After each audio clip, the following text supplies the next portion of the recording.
Ya urenya kwa Ramogi John kamora mora maintiere eno kinyi machielo majabera tarik en 14 dwe mar 10 higa mar 2025 kamora mora maintiere kinyi makawuono ageno ni chiew mabera kendo machiegni e chenro mar rupiny bed kodwa nyaka giko nyinga Joyce Oduor nyaka Ramogi John okinyi kokinyi piny karuto rugi mage gweng maintiere piny mintiere kini oruni nade okinyi makawuono bureka waschopo bar kelo ni chenro mano mar rupiny kaka pile chenro magwa opogore odiochieng kodiochieng machiegni nyinga Sharon Ong'aw. Sharon ichiew nade? Achiew makare Joyce. Amba chiew makare. Odiochieng manyoro naneno kibago nyasi mar tipo. Nya bago nyasi maduong' ahinya neno odiochieng mar nyuol mara. Tingeni pile ka pile kingima tingima ne ruoth. Koro kata kibago nyasi beni ka uthuoli go ne Nyasaye erokamano kuom higa manyien. Koro kauna kane awachne happy new year na kata kamano kichako koro odiochieng manyien mano mar nyuol mari. Kata kamano congratulations kata kamano bende wang'eni jumani mathoth timore. Ingeni jumani naseyudo notification ni skunde iloro chieng' tich abich. Nitie skunde maloro jumani, nitie skunde mabo bedo ka loro juma manyien.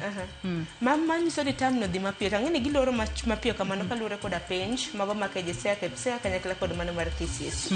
Akenyi koro Ramogi John bende seikoro mabro bedo long holiday. En holiday machako e dwe mar 10 nyaka rom kanyo higa manyien. En dweche ariyo ni dwe mar 11 te jopuonjre nitiere dala, dwe mar 12 jopuonjre nitiere dala. To ang'eni en nyasi mochomo sikuku. Koro miyo bed ni jonyuol ikore yo maka nitiere jonyuol moko makinde mathoth ywaka ni nyithindo ka nitiere ot to koro weche ng'eny nyithindo chiema sasa gik moko kethore. En kes gi jirani ng'ano go ng'ane keno timo ang'o kata kamano wariduro kanda kaka jonyuol. Kisebedo janyuol nyaka ikri ne gimoro amora. Kata kamano ageno ni bende nitie makare. Anacho makare odira maro bedo makare kata kamano nachako joma na odiochieng manyoro mana e chenro mano mar rupiny wang'eni Cleophas pod nitiere ywe dong wamigi line up bang' manya Ramogi John amigi weche manyien ibedi ng'eyo ka piny Kenya ochiyo bang'e nonro mar gazet Joyce Oduor biro bedo katai. Gazet okinyi makawuono Daily Nation kod The Standard anno ka weche mag miyo pek opogore anno ka Daily Nation omenyo gino mano timore kar jot mano ma jatend piny Kenya William Ruto kama koro jago moro moyang' nyinge kae kaka Kithuka Kimunye odiochieng manyoro ne akena wachni ne wuotha alwora mano mar kar jot ma jatend piny Kenya kama bang'e ne okao aro iluongo Nasere kosekawo to ochielo godo mano GSU officer moro moyang' nyinge kaka Ramadhana Matanka mowito ngimane to koro liekore ni ji ariyogi nyalo bedo ni ne ong'eyore kata kamano gimomiyo koro notimo maundu makamae ok ong'ere e yo makare magabo bedo ka lidhe gazet kachiel kod weche mag siasa no ka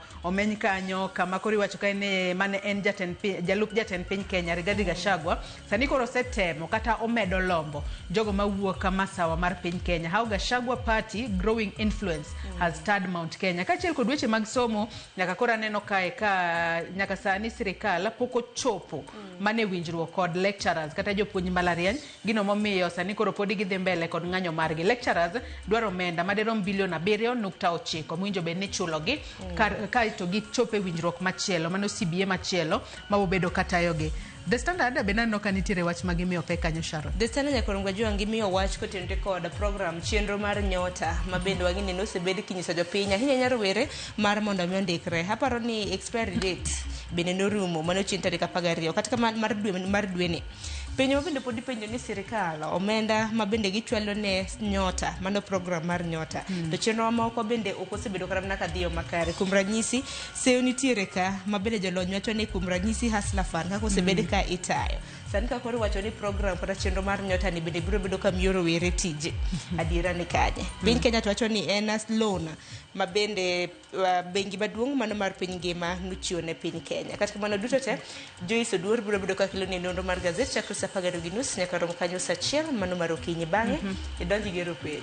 Nyaka Ramogi John e twak mokwongo abobedo ka wanono chal mar Kenya weche mopogore matimore pacho kae weche manitiere it gazet mokwongo abobedo ka wamulo matin mano kotudore kod another experiment kotudore kod chenro mar nyota ma ndikruok mare wang'eyo ni norumo ayanga chieng' tarik 12 kopogore kod mano weche matimore paw siasa Gachagua mamedo lombo jomasawa mar piny Kenya kachiel kod jatend piny Kenya William Ruto nyalo bedo ni koro odok e anyuola anyuola mane kinde mag campaign mage nowacho ni magi anyuola mag jomomoko magi joka dynasty winjo be ni wadu away with dynasty kata wagolo joka dynasty mondo wakel hustlers kata kamano bang' donje telo nochako kanyo kod Raila Odinga odhi kanyo ne Uhuru Kenyatta odhi ne Gideon Moe wakia ni mara ng'wen obobedo koseronga kata kamago mae nyiso nango mae kelo lokruok mane siasa mapacho ka inyanya to ne hustler mane olomba e kinde sero ombulu nikech jatend piny wacho ni hustlers mane piny mama mboga jaboda boda emo bebedo koting'o malo sani kora kia ka en bende koro lokore dynasty kose pod en hustler mane penjo maduong' niki dynasties gi bende mano kedo godo ni osemiyo ka piny Kenya ok wasebedo ka chalo dongruok e yo mowinjore nang'meni ka koro otudre koda dynasties mano penjo maduong' magini jolony biro bedo ka duoko nyakora mugia juang twak makamano biro bedo kochakore saa 1 nyaka saa 3 mar okinyi bang'e kochopo kanyo saa 3 nyaka saa 5 Sharon biro bedo katayo mbakorom nyakora mugia juang wachako gi chal mar fombi bedi gi ng'e weche mabendo biro bedo kwa luwo e konde mapachoka kopogre gi mano twak mar okinyi makawuono Joyce en kotenre kod rombe mago mag keto mwandu investment forums wang'e rombe mag keto mwandu nyakora mugia juang osebede kitimo e alwora mag gwenge magwa makaluo osetime county mano ma Homa Bay county ma Siaya chakre odiochieng' makawuono aneno en chieng' tarik 14 nyakora kanyo chieng' tarik 17 gintiere koda Sitiko Siaya International Trade and Investment Conference penjo ni bang' rombe makamage ahinya manoneno Homa Bay cha ber mane ma japiny nyalo winjo ni mate gima nobiro e county ma Homa Bay kama e wega mabende na winjo koso emomeni koro wadwaro mar mondo mopuonjo piny ber rombe makamage nang'o ahinya nyane counties mago makaluo nyakora mugia juang mane chenro mano kaka chenro mar wachal odiochieng' makawuono michako tudri kodwa kochakore sani namba mar ote machuo kari 36000 Facebook ibiro yudo wachiel kachiel Ramogi TV X @Ramogi TV kan beni nyalo tudri koda e Facebook page mara ibiro yuda Joyce Oduor mbui mara mar X ibiro yuda @JoyceOduor_. nyakora mugia juang page mar mbui mar Facebook mbui mar X Instagram TikTok atiyo gi nying mar Sharon Ng'ao bed kod nyaka giko nikech ma en ropenya mokwongo hoito ndech manyien kata jong'wech moter marathon nathiwa aneno maka jo pikipiki ndege ni malo ja pikipiki ni piny mtoka ni bathe nang'o gi somethindwa e pimonge life jacket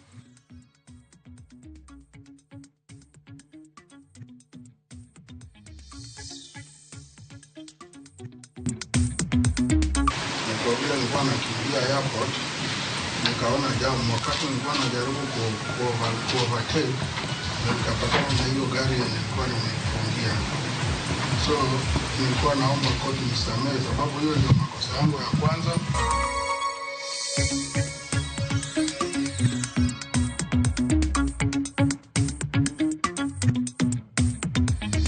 tunatengeneza program hata tumenunua space huko kwa Amazon. Maendeleo ile inaendelea hapa Siaya ni ile ambayo haijawahi patikana tangu tujinyakulie uhuru wa nchi yetu ya Kenya.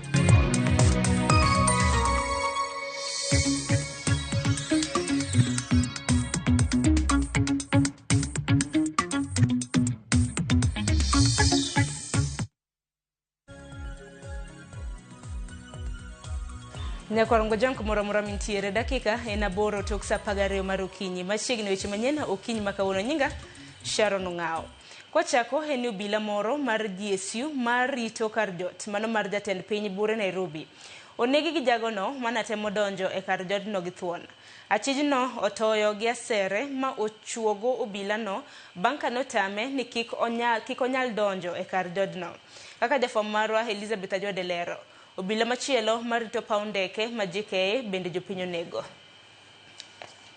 e achich ma itudo gi monj mar obila mag GSU marito kar jot mar jatend piny kata State House e buore Nairobi kendo ma ochwe onego achiel kuom obila go ka otiyo gi asere. Achijno ma osemaki oyang nyinge kaka Kithuka Kimunyi ma jahigni 56 ne okobedo mayot ne Kithuka miyo walere wi weche mane omiyo monjo obila go to e duoko mare owacho ni jachiene mane oidhe. En monj ma otimore e kama ni kod arita mager moloyo e pachoka. Ripodo fwamb kich yango ni achijno ne ochopo e rangach mar kar State House kendo chuno ni nyaka odonjie. Iyango ni bang' kane otame donjo ne ogoyo ondama moko chien kendo pondo e tok achiel kuom nyamburko mane riki nono. Ka en e tok nyamburko no ne opor dichiel kendo ywayo asere ma ochuoyo obilano. Ne otem reso obilano to kata kamano chunye ochot kapok ochop kode osiptal ma Kenyatta. Obilano ma onegi oseyang nyinge kaka Ramadhan Hamisi ma bende waromo kod anyuola mare e osiptal ma Kenyatta. Wuon mare lero kaka wuodeno ne owuok e ot okinyi kadhi e tich to bang'e giyudo simu e wi nek mare. Ramadhan nyo en nyathi achiel kende e odgi. Achijno to ogeng'ne tesend obila ma Kilimani ka irito chwale e doho. Komachielo bende, obila moro mar GSU marito paw ndeke ma JKIA ne omonji kod jopiny ma onege e yo magalagala. Elizabeth Ajode, Ramogi TV. Anyuola mag rowere manyocha wito ngimagi e masira mar nam ataro mano Mombasa bang' yie nimo kodgi koro osejuta chenro mag piem manyocha masira notimore. Giwacho ni rowere manowito ngimagi ne onge kod lony mag goyo bala kata kwang' ei nam, kendo ni ne owinjore keti okenge makare motelo ni piem makamago. Joja oko nigi ler kowuok Mombasa. En gweng' ma Bangladesh e od bura ma Jomvu Mombasa. Kae ne wayudo karumbi mar lit kod kuyo kwako familia Caleb Otieno ma en achiel kuom rowere mane owito ngimagi bang' yie mane gikwang' godo nimo.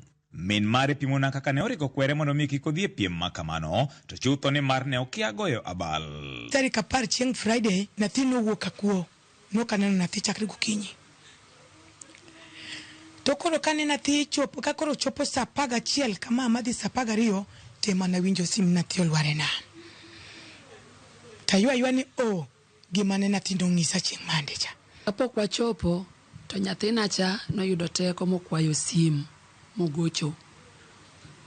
Gima ne nyathina onyisa, mama Caleb amekufa. Alipanga vitu vingi mimi na yeye. Akipata kazi ataweza kumhudumia mtoto wake na mimi. Pamoja na mamangu. Ne bende giseyo jota chenro no kuom rem keto kange mowinjore magayo masiche mane kidek muoch e kinde mag piem makamano. Mashindano machal kama timre kata Jomvu koni Miritini. Tiyudo ka nthindo temo riembo dawni nomi safe life jacket. To nevi ni butgi. Kata jong'wech moter marathon. Nathiwa. Aneno makaja pikipiki, ndege ni malo, ja pikipiki ni piny, mtoka ni bathe. Nango gisom thindwa e pimonge life jacket. Litna maradier. Ni mashindano mora katimore. Ambulance ni kanyo, Red Cross ni kanyo, joma escort mchezo matimre bende ni kanyo.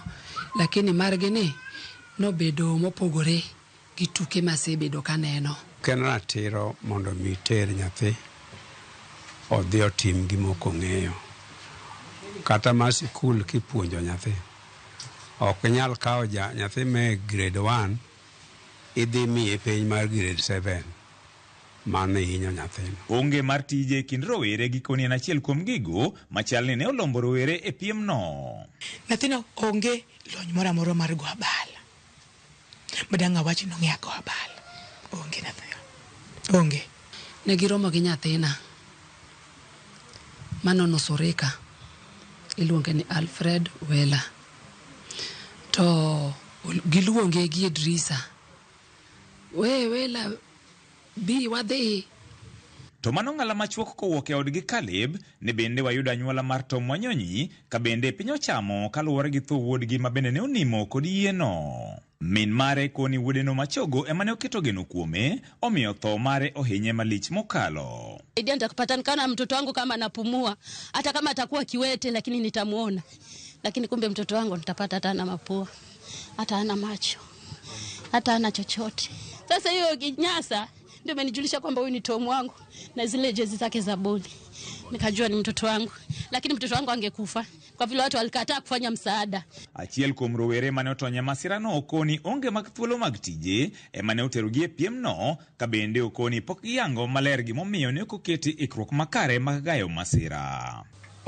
Wenye event toka hiyo kisanga imefanyika hadi wa leo hatujai waona. Walikimbia tu immediately after sisi tumedrown kwa maji. To kar kano ringre ma Coast General Mombasa, anyuola mar Stephen Karembo ma bende ne owito ngimane, to koro ywak ne piny owacho mondo mi oluw matut ndach masira no, kendo kawo okang' ka diponi biro yangore ni jota chenro ne oyulo e weche mag arita. Magi ne giwacho ka gavana ma Mombasa to ne oramo ni tend county no ne okonywandi e chenro mag bago piem ma kamano.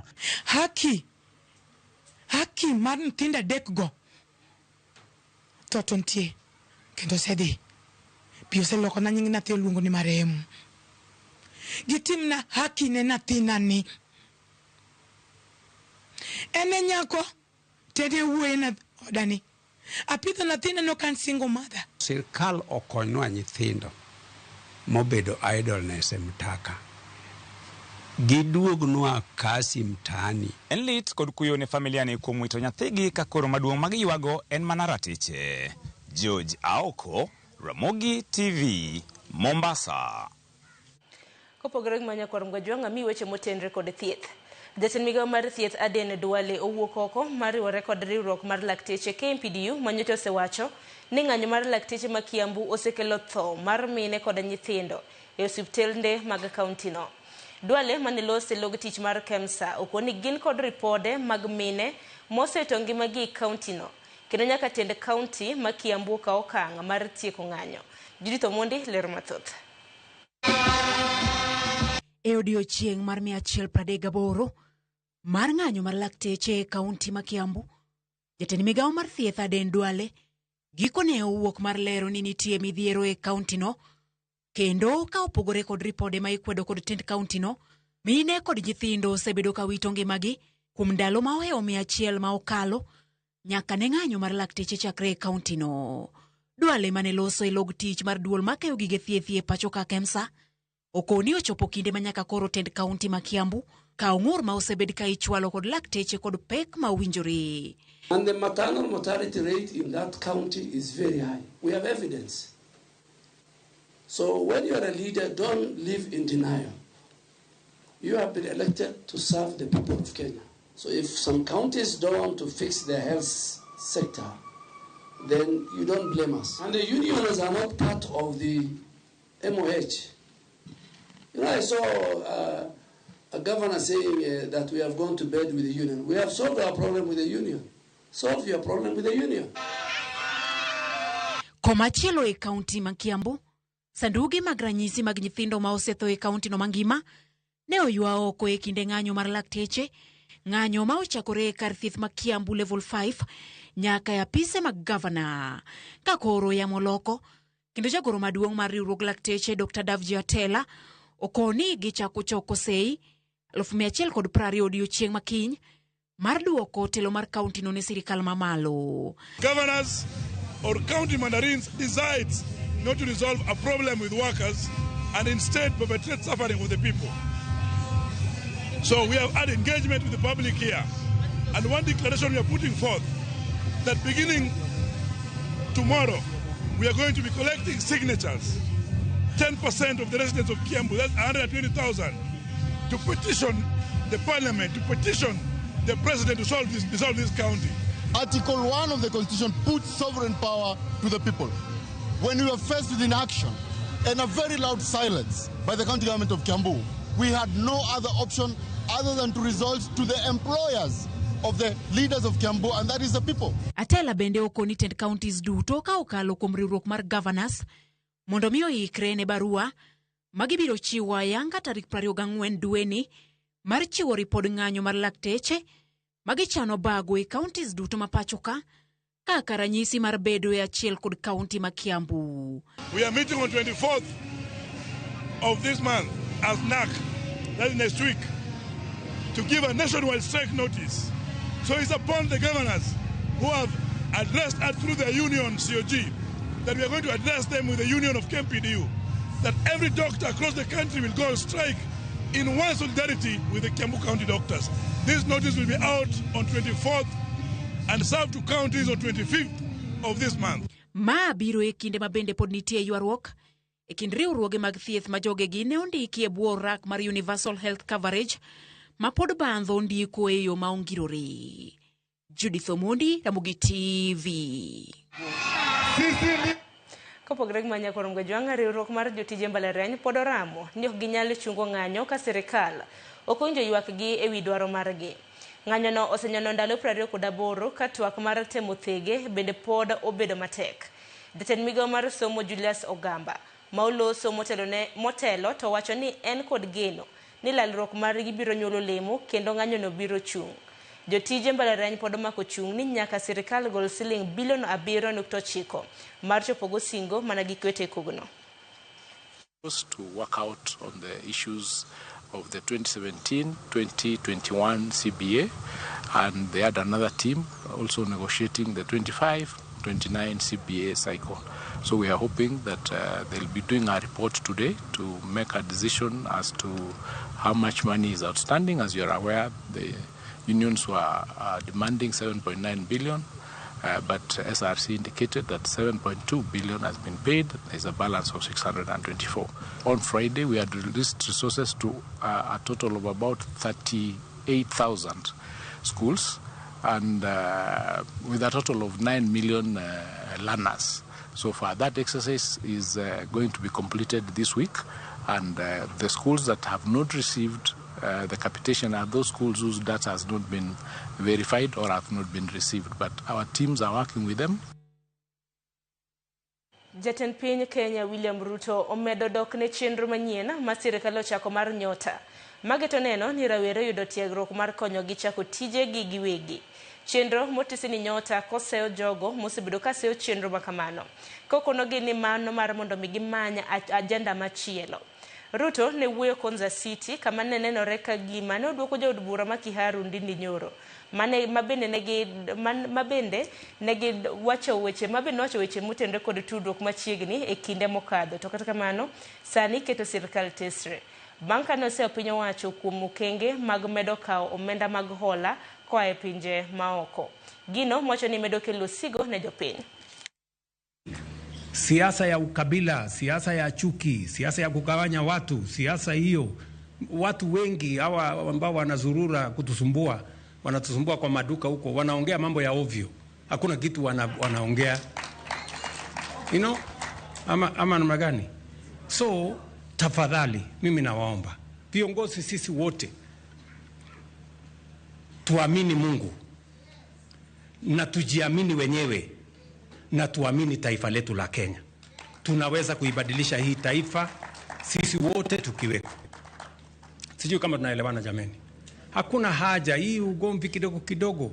Kama wewe ni kiongozi na uko na sera na mpango tofauti bora kuliko hii yetu, tueleze. Manatiri weche matimore kaunti ma Siaya. Jalub jatend piny Kenya Mano Kithure Kindiki ne oten gi jotelo buora moro kodoka jakom mar kambi mar Royal Media Services Mano SK Macharia e chenro mar siro dongruok mar jobodaboda e kaunti ma Siaya. Jafwambo mar Steve Biko miyo ler e wi singo kod okenge moketi e chenro no. Kithure Kindiki tuta. E alap ma KMTC e kaunti ma Siaya, grube mopogore mag jobodaboda noyore chenro mar jiwo grubege mag saga nyasi manotelie kod jalup jatend piny Kithure Kindiki. Ne oloso sa chenro no, jakom kambi mar Royal Media Services Laktar SK Macharia manoteno Kindiki owacho ni giseyudo apisi mibiro tigo ndiko jobodaboda kendo miyo gi lesen, kowacho ni ma en achiel kuom yore mag jiwo sekta no mondiko rowere mathoth pacho kae. Bodaboda tunatengeneza program, hata tumenunua space huko kwa Amazon. Tutampatia namba, tutapatia chairman yenu namba, vile kila mtu ya bodaboda apige hiyo namba, ajirejiste, aweke logo buku yake na ID yake, na kila mahali unaenda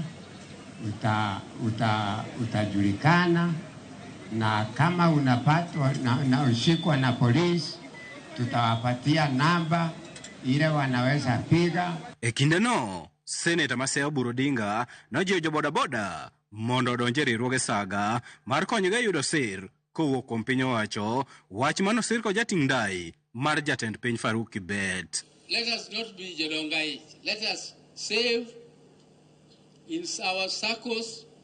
You save, you borrow, you have the discipline to do business with the money you have borrowed, and you repay. You have to have the discipline to do what? To repay. Circle ni kitu mzuri.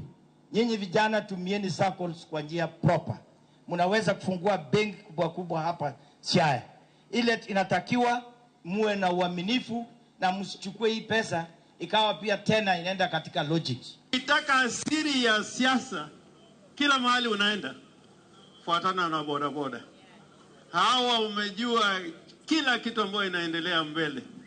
Na wengi sasa ni wasomi. Kakore jalup jatend piny Kithure Kindiki nopuoyo chenro mag dongruoge ma piny owacho oseketo e alwora ma Nyanza kod kaunti ma Siaya, ahinya te sekta mar lupo kod teko sitima. Hii ndio serikali ya kwanza kuwekeza katika mambo ya uchumi samawati, blue economy kwa Lake Victoria na Indian Ocean. Zile counties siko sambamba na bahari ya Hindi na bahari ya Victoria. Kwa mara ya kwanza zimepata fedha nyingi za kujenga miundo misingi ya kusaidia wavuvi. Moko kuom jotend jobodaboda mano yore chenro no nopuoyo okang' makamano ka gisingo mar tiyo tich achiel mar jiwo dongruok e sekta no. Steve Biko, Ramogi TV, Siaya. Kopogore gi manyakore mgojwang' moko kuom jotelo masiro sirikal mar Manywando wuok tung' mosuo gi kweth mabalo kod piny owacho ewi weche mosebed kiliekore e mbui ewi ngima mar ogai mar ODM Raila Odinga, ka giwacho ni jatelo ne ngimane mare nitiere kama kare kendo mano ok owinjore obed ajenda mar goyo siasa. Kane giloso e boma Siaya, jotelogo tielo ni ponono ni winjruok e kind Odinga gi jatend piny William Ruto dhi nyime nyaka higa mar 2027 to onge jal mabiro pudho Ruto e kom. Giloso e nyasi mar chiwo sir ne jobodaboda ma Siaya. Told us that you are not bacteria, you are not a virus. I want to ask you, when you went during your impeachment and you went to hide in Karen Hospital, were you a bacteria? Were you a virus? And if you continue to disrespect women leaders, the women of this country will come for you. Don't tell me what they are going to do to you, but they will come for you, Gachagua. Otherwise, mana dui marwa wase sandore moromo sao chopo wambe wadwaro barabechewa wadwaro chiro wadwaro gik moko mondo joluogo timre nade odhi mbele. Ukisikia yale wanasema hawataji mambo ya maendeleo. Sasa wewe unaenda kuunda kitu inaitwa United Opposition. Wewe basi kwa sababu unaenda upinzani, wacha wale wanako tayari kwenda serikali kama huyu youth leader mzee waende serikali walete matunda kwa watu wa Siaya. Ni msimamo ya Raila Amolo. Yeye ndio kiongozi wetu na pia akifanya kazi na Rais Ruto, sisi kama wanachama wa ODM lazima tufuatilie hiyo njia. Mheshimiwa Prime Minister Raila Odinga is safe and healthy. I have spoken to him. And those who are wishing him ill are not good people, because it is against the African tradition to wish anybody ill, even your worst enemy. Nyakoro mgojwangi kanyo bin wakilwa giko mar weche manyien okinyi makawuona no kanyo dakika en ariyo kapok oromo saa 12:30 mar okinyi. Ayiena mar mon miatike gi kanyo chenro bende biro bang' ma en chenro mar nonro mar gazet mabede tayo kod nyawadwa Joyce Oduora. Kiki jeng'uora.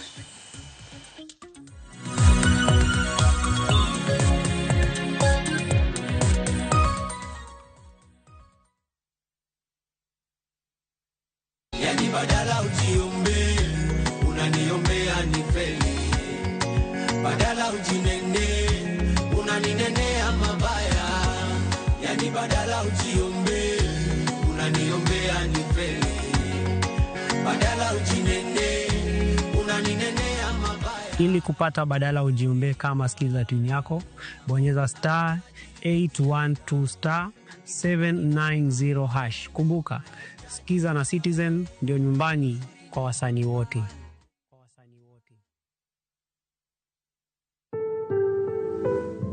Ehigani kawatimo hingo kata ng'eyo mar tuo mar kansa mar thuno. Every story is unique. Tiende ni ng'ato ka ng'ato nitiere kod sigande. Tema tek mondo mi iyud thuolo mar timo screening, mondo mi iyud ng'eyo ni en ang'o matimore e thundeni e dwe mar 10. Oteni ikelonwa kod Royal Media Services.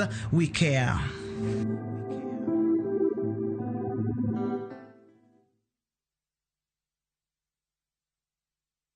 Na to kori winjo kika winj kucha koluongane mbabas nikech koro uneno kan gi pesa moro matin. View sasa ndio nyumbani kwa the best local dramas. Nataka ripoti ya Hansi pamoja na mkewe. Comedy za kuvunja mbavu. Telenovela bora zaidi kwa lugha yako. Anaere ainya Prita. Tokendo kimora more wi mora. Na sasa una nafasi ya kushinda zawadi nono ndani ya promotion kubwa ya Jipange na View sasa. Shinda 50,000 kila siku, $500,000 kila wiki na grand prize ya 2 million shillings. Wow. Ingia kwa View sasa hivi kwa kupitia paybill 724177 au tembelea viewsasa.com. Weka nambari yako ya simu kama akaunti yako, kisha weka 50 bob tu na upate content na point na uende kama mshindi. Ingia mara nyingi uwezavyo. Kila ukiingia kwa View sasa unaongeza nafasi yako ya kushinda. Imeidhinishwa na BCLB number.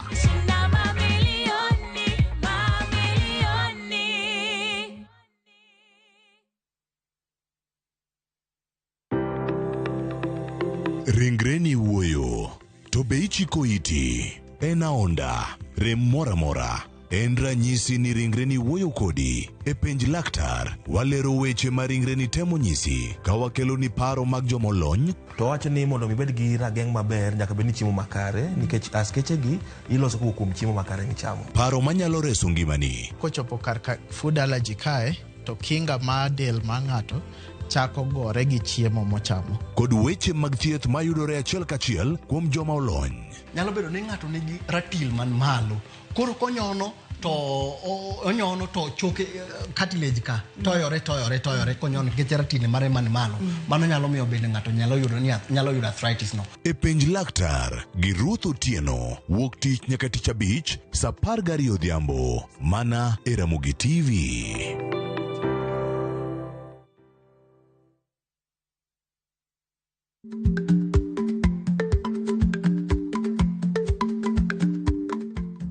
Icha gweno to ichao gwang'. Matiende ni kapok ing'ado bura ewi wach moro amora, kuong inon ng'ama rach.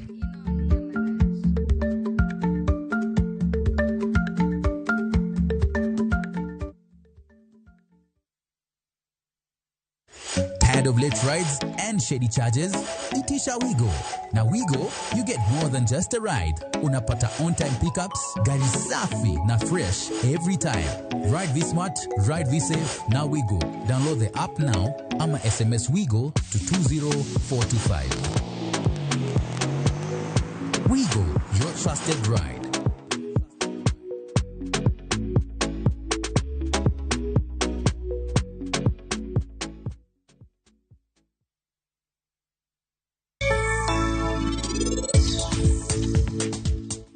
Niti wacho ni en adier. Niti en jaoda. Ang'o niti marus koda? Inang'o momiyo Sanju wuok kager kamano?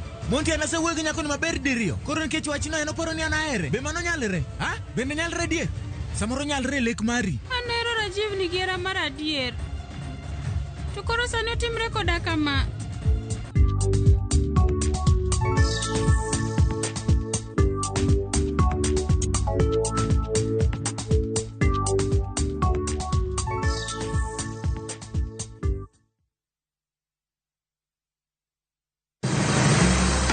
Isepenjori sigendni mayudore kuonde ma waluongo ni pachowa. Kapuonjani nobiro nikech gwenyruok e kind owete. Riwri kodwa mondo wanon sigendni mabeyo mag kuonde ma wadakie. Ahero nera nitie. Ninyuoko kong'o kacha niluongo ni kilap jokowili. Kochakore bombe madongo nyaka e gwenge ma iye. Otusenge en piny joimbo mar oganda miluongo ni Wasenge. Ng'e gigo mamiyo oganda ka oganda bedo mopogore. Nueng'o ma wan godo ka en mar kunyo gogi. Urudi, en kama ji duoge ji ok lal. Ng'e weche mane osekalo. Chon chande lweny nitie kor gweng'. Rwako sigendni mag kuonde ma wadakie. Kiwacho ni kibedo piny e kom, kineno ng'ama lwete fuare kama, mano ng'iso ni jakano mulo ka pi osechopo e bwo mesa. Ng'e gwengewa chieng' tich ariyo saa 3 otieno mana e Ramogi TV.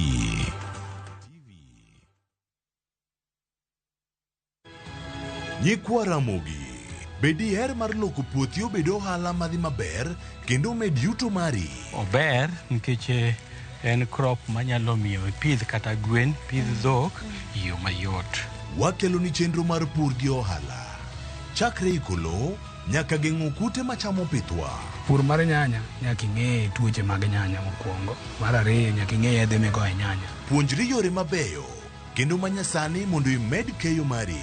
Mondo iyud yuto maber en ni niang' nyaka ido maber miol ne pi, timne irrigation. Kaka chiro medo lokre, wanyisi gigo mausre kendo nigi nengo kaka kinde loko. Koro rabonda no kapure kota eka ni kapure maber balose tayute molo kana yudo oduma e puodho mar kota neka. Tudri koda an Alori Nyaka Black tich adek saa 1:45 to mana e Ramogi TV.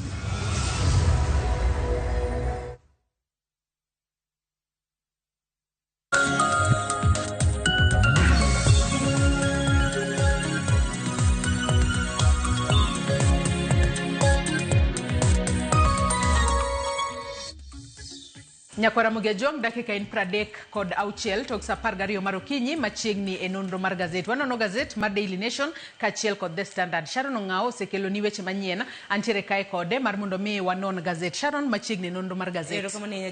Gazet mar Daily Nation kod The Standard king'iye kod wangi mar jafwamb. Ipani gazet mane manyalo usore ahinya kawuono? Hapa ni Daily Nation kaluwore gi thor wach mabende gimiyo pek mano arita manok e kar jot mano mar jatend piny. To kar jot mar jatend piny e kuonde mabende irito ahinya e pacho kata koro kiwacho ni nitiere jal mabende nochuoyo gi asere jarit mano mar kar jot mar jatend piny. To ken mana jarit okadho ka GSU en wach mabende pod mako wang'. To ang'e ni Daily Nation ochiwo incidences mopogore opogore mabende kar jot mar jatend piny osebed ka imonjo. Ang'e ni ma ema nyalo usore odiochieng' ma kawuono. Kaluwore ni jopiny nyalo gombo ng'eyo ni te nang'o matimore. The Standard to miyo pek weche mag another experiment mano kotudore kod chenro mar nyota matelo mar jatend piny Kenya William Ruto osebedo kaluoro e kor gwenge ma pacho kae mano mar neno ni ojiw rowere kokalo e miyo gi omenda mag rowere matimo helni matindo. Kata kamano Sharon adwa nwachak kod gazet mano ma Daily Nation okinyi makawuono. Gazet ma Daily Nation weche mopogore opogore gimiyo pek bendo wabobedo ka wanono e kinde mwadhi mbele ma omi pek kanyo it gazet mar 10 wabobedo ka wang'iyo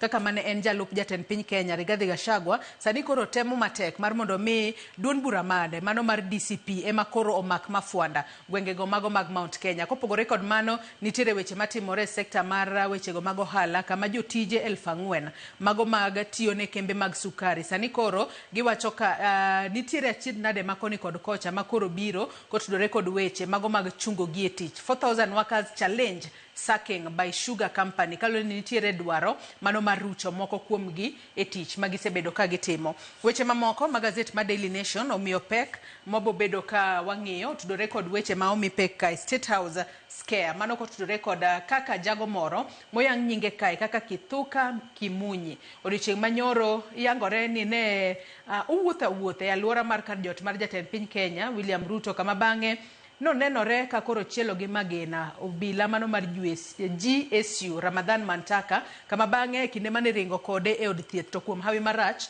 no wito gimane. Sharon mane wach madwa nochak godo e it gazet mar 4 kaachiel kod mano mar 5 mano mar gazet ni mano mar Daily Nation. Kwa ng'iye gazet e it mar 4 kanyo to koro ndike kanyo ni security scare as man kills GSU officer at State House. Kenda no ka ite mar 4 kae ema otem ler ni kalure ni e kinde mane jangono moyang' nyinge kaka Kimunyi Kimunyi e kinde mane ochopo e gate mano gate D mar kar jot mar jatend piny Kenya, kama kinde mathoth oyangne mana jatend piny kaachiel kod welo madonjo kucha. Liekore ni jotim nonro wacho ni negiloso koda GSU no kama bang'e eko chiele kod asera. To bila manitiere kacha to wacho ni no approach to chiele kod asera. Koro nyalo bedo ni adiera ng'ama wacho kata kama nang'eni pod itimo nonro matut. Ang'eni nonro pod itimo kata nodhiambo manyoro ka nwakawo kata sigana makama. Ne en sigana maben nwakawo kaluwore koda report mano mar obila nikech obila ema chunga ne timo nonro. Kata kamano anno ka report mar obila gi jogo ma bende osebedo ka timo nonro opogore. Nikech obila to koro nacho ne nochuo jalno ero ga asere. To kata kamano kaluwore koda nonro ma bende jotim nonro timo.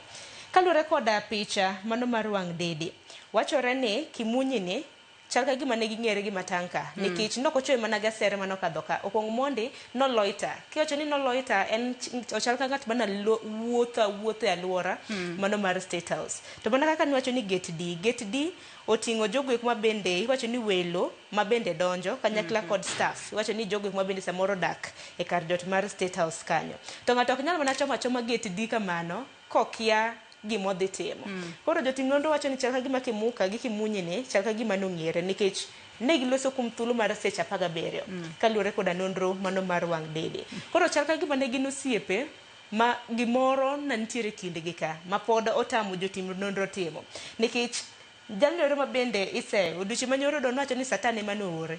To sani ka jotim nonro bende timo nonro margi ne ntiere gate D around kar saa 1:58. To masira ma kama ing'eni notimo nokawo asere no to chuo godo GSU no kar saa 2 gi dakika 10. To ne giloso kuom thuolo mar seche 17. Koro jo status bende wacho ni makone kang' mokwongo bila mantiere kar jot mar State House kanyo. Wacho ni gijaromoga kinde ka kinde. Koro ka gima it's a deal gone sawa. Iwacho ni kinde ka kinde ma mantanka nitiere kata kuma obedo station e gate ma mopogore kod gate D. Liekore ni Kimunyi osebedo ka dhi kuro kendo gisebedo ka giporo wach kata gigoyo mbaka. Kata kamani wacho ni kinde magi duto ne timore obila mamoko mane koro nitiere alwora makanyo. Moko kuom gi ne timo gino miluongo kanyo ne security search e geche mopogore kama koro bang'e ema ne gifwenyo ni nyawadgi ni osego ochiel kod asera kama ne gikonye to bende moko kuom gi ne otemo otimo matek omako Kimunyi mane ringo. Nyaka sani ogai mar obila mano Douglas Kanja kwedo e okang' mamalo monj makamano ka bende opuoyo obila mane okawo ndamo mano mar mako Kimunyi makoro sani koro ibo bed ka itimo ne nonro mar obwongo mar yango ka entiere sawa ote pod seyo nitiere amosainya kuom ng'adi seyo pod nitiere nikech wacho ni nitiere security lapses oyo nikech iwacho ni jalni jaduong' ni mong'ere kaka Kimunyi onge kaka jogo na nyalo ng'e ni nitiere koda sere nikech wacho ni oting'o gani bag mano gunia bang'e bende nobore koda suka mago mag Masaika. Koro chal mana ng'at maloso to ok en okang' mokwongo ma bende wachore nodhi e gate D. Kata kamano en ginero ma bende nosetimore. Polis mar GSU no bende wachore ni eka nobedo posted kanye en mana dweche 3 mosekadho pok obudha ahinya. Ringre mare ng'eni jo Salam bende ikoga kapok sunset kapok chieng' opodho.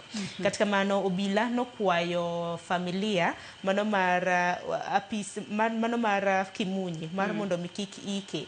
Koro odiochieng' ma kawuono ibiro bed kitimo postmortem motelo ne iko mare. Wach moro malit nikech ne en mana nyathi achiel, nyathi Hassan Dabi Matiaka.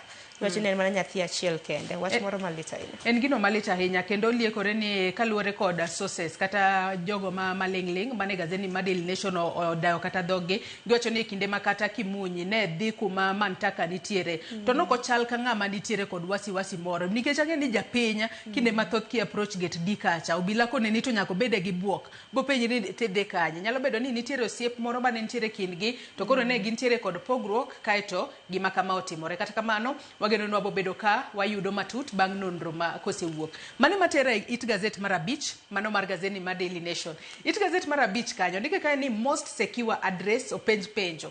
Perhaps not. Kaka jomo opogore osebedo ka temo donjo e kar jot mano mar jatend piny kata mago mayudore gwenge mopogore pacho ka ok mana bore Nairobi ka kende. Anno ko chiu ranyisi mano mar gwenge go mano ko chiu ranyisi dwe mar 6 higa mar 2024 e kinde ng'anyo mano mar kwedo paro mar chik mar omenda mar higa mar 2024 nitiere jogo mane ng'anyo mane otemo mar mondo mi odonja ne kar jot mano mar jatend piny mayudore Nakuru Nakuru kaachiel kod Nairobi kae. Kopogore kod mano be naneno kochiw ranyisi mano mag dweche kaachiel kod higni mopogore opogore ma joma moko osebedo katemo mar donjo e kar jot mar jatend piny Kenya. Mano bende omiyo aneno ni gazeti mar Daily Nation penjo kae. Bende en kama ochiwne arita makare adiera kose ok en? Sharon. Ingeni sigana makama kana somo nya Joyce naneno ka nitiere incidents singo wacho ni nyadi 11 ma jopiny osetemo donje kar jot. Ok di kar jot mana mar jatend piny Kenya mantiere Bura Nairobi. Wantiere koda state lodges mantiere gwenge mopogore opogore. Masira mokwongo kana somo sigana kama notimore higa mar 2003 mana en jatend piny Kenya mano mar adek mosenindo Mwai Kibaki nantiere telo. E kinde mabende ne sidhe kondo jal moro nodonje iye kanyo bang'e obilo yude to penje ni to kara ne donjo ka e yo machal nade. To negocho ni it was just gima notimore. Nen mana gimoro ma apoya nono mabed nokelo wich kuot kuom joge kwa bedo sebedo kagayo sekta mano mar arita. Kata kamano kwang'yo ramna Bura Nairobi ka wach machiel mabende nomako dho jopiny ahinya. Inyalo paro masira manotimore higa mano mar 2017 dwe mar adek kama nitiere jal moro mabende ne odonjo kar jot ma jatend piny Kenya mabende nochwade koda magina kanyo. Japuonjre moro iwacho ni e higa mar 2020 japuonjre mantiere koda higni 15 en nodonjo kar jot ma jatend piny Kenya kana yude iye kanyo gi joge mabende nyarita kwe enochendo biro mana manyo kony ento anno kanyo kanoweya. Kata kamano mano mako bende fuambo e wang' jopiny ahinya higa mar 2019 nantiere japuonjre Brian Kibet Bera manasomo tiegruok mar Medusa mano engineering e kar tiegruok mar JKUAT. En bende nodonjo iye kanyo kentiere koda pala.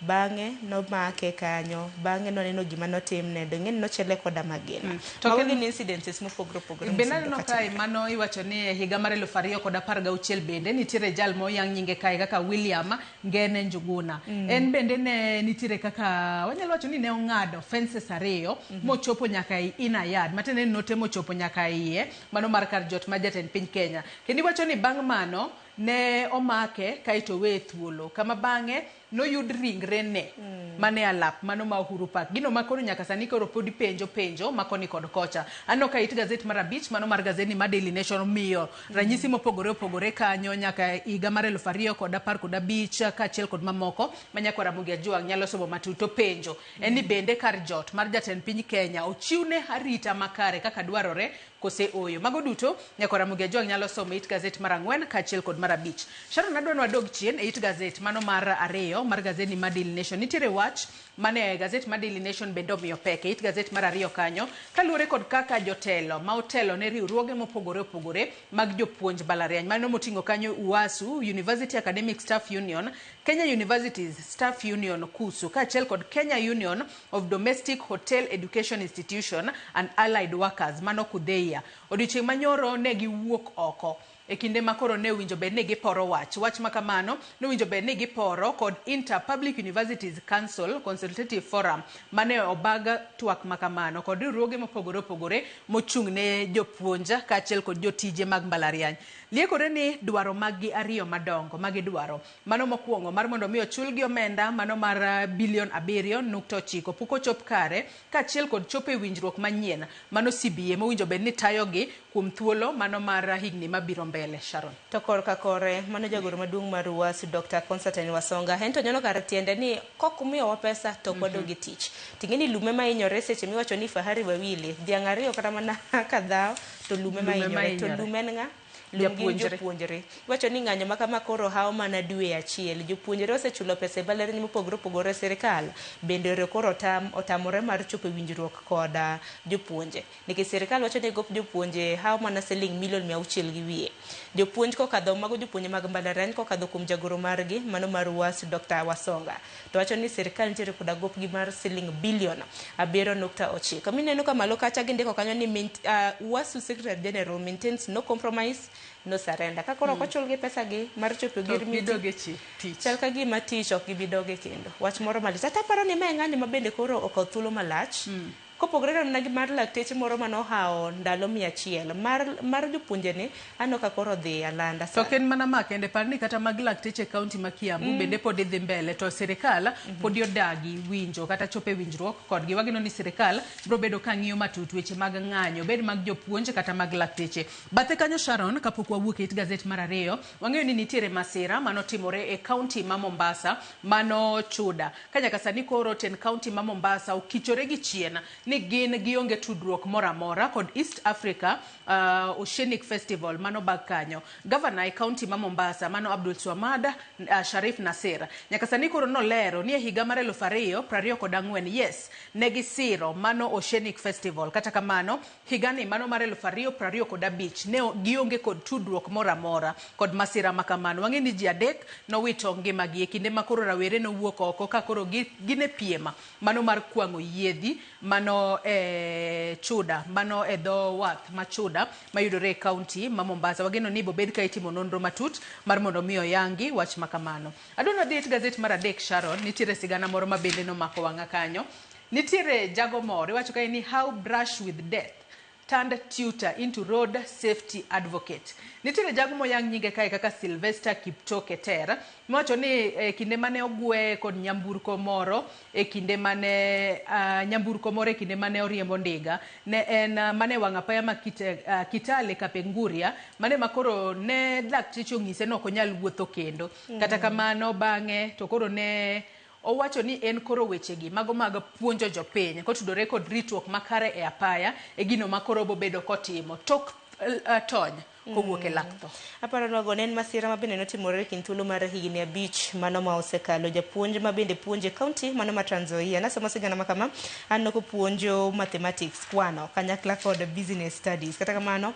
bang' masira makama notimre koro nowe kod ang'ol to wacho ni kata bende nowe kod ng'ol notiyo kod ndiga e kinde mabende nodhi sikul mtoka nogwe kata kamano ne dong'ol e tiende wacho ni mano nokomune mana mar dhi nyime e kedo koda weche mago mag masira mago mag apaya to omenda bende notiyo godo mang'eny Joyce ineno siling milion 4 iwacho ni mano tiyo godo omenda mano mar thieth bang' accident kata masira mano yudo notimne surgeries bero 6 aparo ni en jalno maratego iwacho ni kata kano yudo masira nokukete piny masira makamano koro miyo sani koro entiere ng'ala manyime mag kwedo maricho ma ji timo e apaya kachiel kod puonjo ji ritruok makare e apayni mopogore opogore e pacho kae kodhi mbele mana mapiyo piyo adwa wadhi e it gazet mar 7 mar gazeti ma Daily Nation kwa nyalo mana yudo it gazet mar 7 kanyo wacho kae ni jatend piny Kenya William Ruto dichieng' manyoro ne ntiere gwengego mago mag Ukambani kama koro wacho kae ni jatend piny William Ruto dichieng' manyoro no yango mano tielo mokwongo mano mar Konza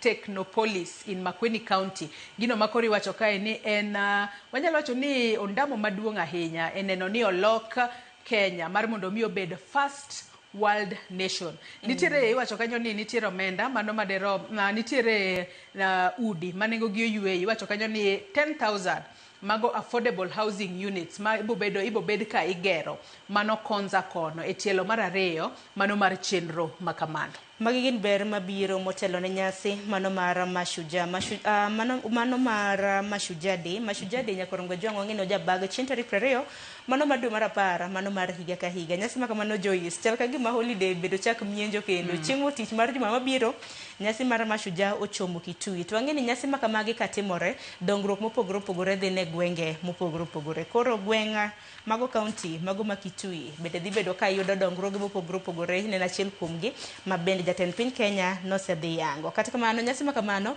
tibiro bed ka ibago Ithokwe Stadium mano mantiere Kitui taparo ni chieng' tich ang'wen bende wantiere kod mbaka kotenre kod ikruok mano mar Mashujaa e chenro mar mbaka oromo nyaka sani kori wacho kae ni nitiere kwan mano mar jokenya 4,000 makori wacho ni osendiki mano e chenro no mano mar Konza project kata chenro mar Konza kiwacho ni joma moko 1,000 bendi geno ni bobed ka indike tich ahinya nyako chopo higa mar 2026 mano kaluore kod jatend piny William Ruto. Wach Konza ni nyalo paro ne na dwaro mar manen jatend piny Kenya mano mosenindo Mwai Kibaki wacho ni Vision 2030 sani wantiere 2025 haya bende biro chopo kare odong' mana higni 5 to chopo Vision 2030 sani koro jatend piny Kenya William Ruto oloke nyaka higa mar 2055 mowacho no bobedo ka oketo piny Kenya mar mondo mi obeda first World Nation. Warito neno no bobedo ka otime e yo machalo nade. Wadhi it gazet mar 10 mar gazet mar Daily Nation. It gazet mar 10 kanyo weche matimore e paw siasa e pacho kae. Scramble for Mount Kenya,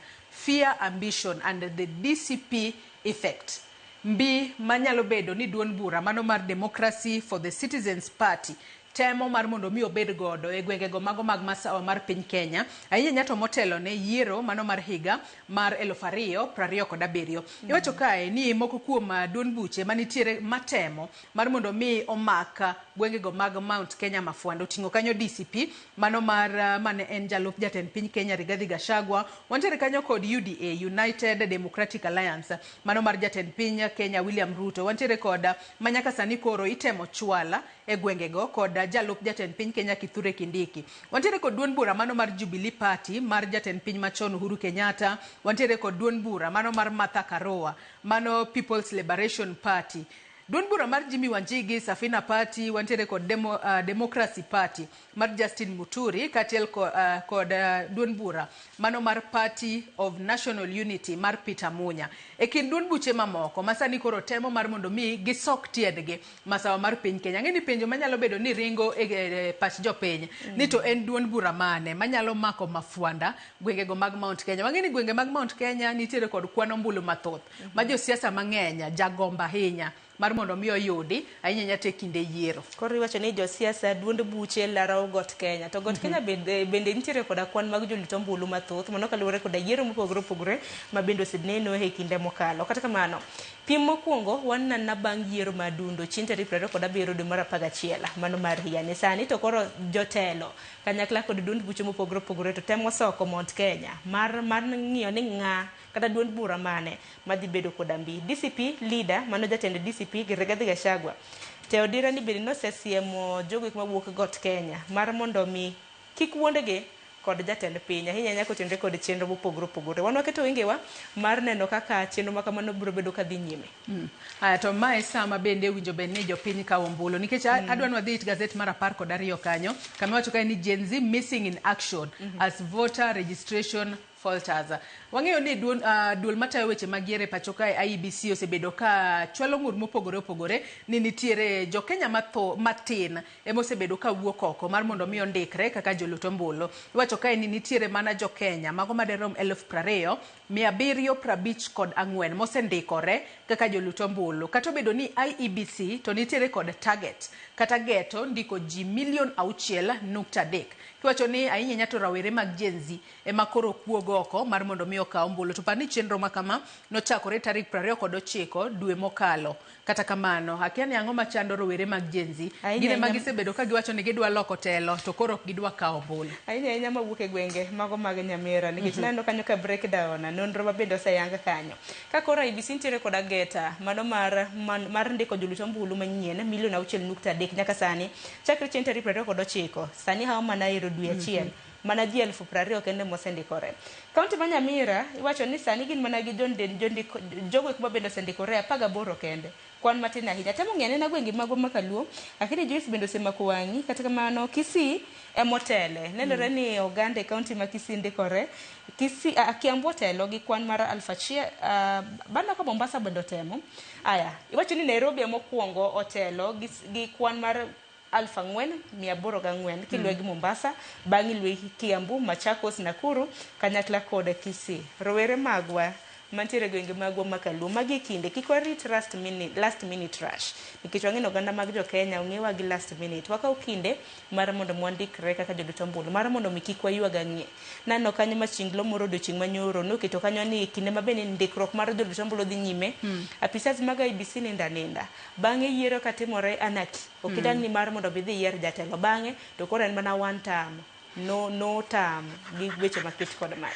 Ang'eni magi duto timore kata obedo ni duol ma tayo weche magiere pacho kae IEBC osetema ahinya mar mondo mi oketa ni okenge makare maneno ni rawere ondikre kaka jolut ombulu. Iwacho kae ni IEBC osetemo mar mondo mi oket chenro mano mar ndikruok mo accessible kaachiel kod apile. Kiwacho ni giseketo piny okenge mano moriwo nyaka ndikruok kowuok e Huduma Centers kaka moko kuom kuonde ma jopiny nyalo dhiye mar mondo mi ondikre kaka jolut ombulu e pacho kae. Kopogore kod mano, kapod wantiere mana it gazet mar 12 kanyo, mana piny kanyo, ni chenro mano mar kawo jolwenya nochakore ayange. Wacho kae ni KDF promises fair open recruitment exercise begins. Wang'eno odiochieng' manyoro jatend migao mochung' ne lwenye pacho kae Soipan Tuya ene mane otelone chenro makamano mane headquarters kate log tich mayudore e county ma Nairobi kae.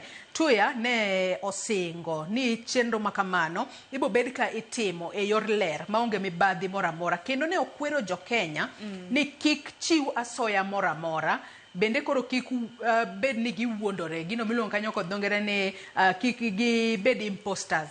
Ahinya nyate kinde makoro chenro makama ibro bedo ka dhi mbele nyaka chieng' tarik 25 dweni, mano chenro mar kawo jolweny e pacho kae.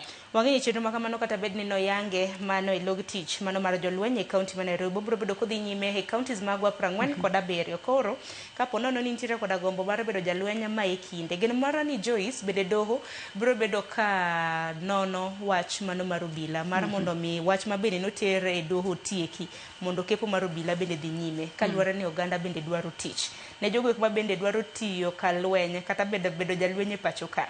Untiere chakre odiochieng' ma kawuono nyaka rom kanyo chieng' tarik 25 ndalo 11 odong' mar mondo mi dhi ndikri kaka jalweny. To bende kik wuondi magi kinde ma bende koro ng'ato nyalo kata dhi uso dhiang', nyalo uso kata mana lowo mar mondo mi odhi ochiw asoya. Ka nisechiwo asoya ne achuth to koro ok yud tich. Tiwacho ne achudhe makamae kinde mathoth Sharon giwuondore ni gin KDF officers. Mane momiyo jatend migao mochung' ne lwenye pacho kae Soipan Tuya nowacho ni KDF recruitment en no onge chudo mora mora. Koro kik ng'ato wuondre ni en KDF officer to biro kuomi to ng'ise ni chulo omenda makamae, to kisechulo to nyathini ok kawo, matiende ni pesa ni lal nono ta chuth to dhi gi pesa ni ma en koro kosedhi kamano sirikal bende seche moko kiae. Koro miyo jopiny obed abeda jo adiera, ochopa chopa e kuonde mopogore opogore moyangi ni bobed ka ikawo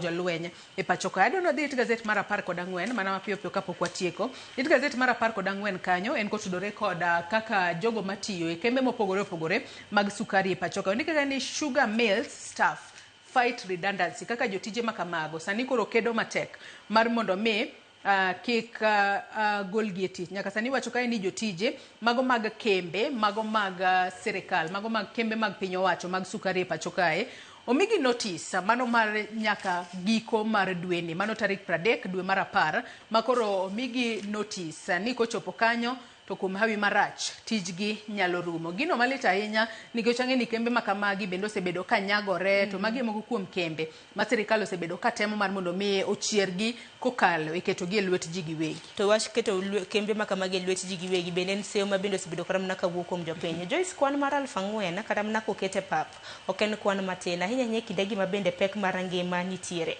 Kembe marego sukari ahinya e gwenge magwa mago mag imbo mar piny Kenya oriwo mano mar Chemelil, ntiere Sony, ntiere Muhoroni kanyakla kod Nzoia, duto te kembe 4 manyaka sani koro jotije mage nosechiwnegi notice mano mar mondo mi thichgi oko e tich. Kata kamano ywak mantiere kuom jotije en ni gikia ni jomage ma bro bedo kadong' nikech ka redundancy kata mne duoko kwan oganda matiyo chien nyaka bende yang ni ini dong kasa ok idong, koro en mana kibaji ma bende gintiere godo. To en wach moro malit nikech kembe makamagi sirikal osebedo kanyagore mar mondo mi chiergi. To en wach moro ma bende pod akene en seyo koro ni kanya en wach mibadhi to no bed wach tiang' samoro mok lodhe yo makare. En wach moro ma pod mako dhok nyakoro ngajua ka kembe 4 duto te nyalo chiwo redundancy notice. Gisani pek mar ngima tije bende tek yudo gisani. Nyaka sani koro bende omiyo jogo bedo kod kebaji nikech kin bende koro gikia ni bobed ka itiyo kod okang' mane kata kriteria mane e chungo kata golo moko kuomgi e tich. Sharon, ka watieko nonro mar gazet adwa no dhi e Machinglo kata Katun manitiere it gazet mar 17 mar gazet ni mar Daily Nation. Machinglo makamano adwa ni wanene achiel kachiel mar mondo mi nyakora Mugia Jwanga bende opong' gi wiye ni to enang'o nikech an nokondike kanyo ni weche mag dynasty. It gazet mar 17 kanyo wang'ene kinde mane jatend piny Kenya William Ruto nitiere kisera kata campaign mage e pacho kae nokwedo joka dynasty, jogo mawuok e anyuola momoko ka koro gin owacho ni magi joma omoko gine magisebedo ka giketho piny Kenya emomiyo piny Kenya ok nyal sudo. Sani koro oloko tanga, ochiemo ometho gi joka dynasty. An gimomora picha mokwongo mar dynasty no e kinde ma bende noseyo gi ni gin dynasty ni miyo gima na pi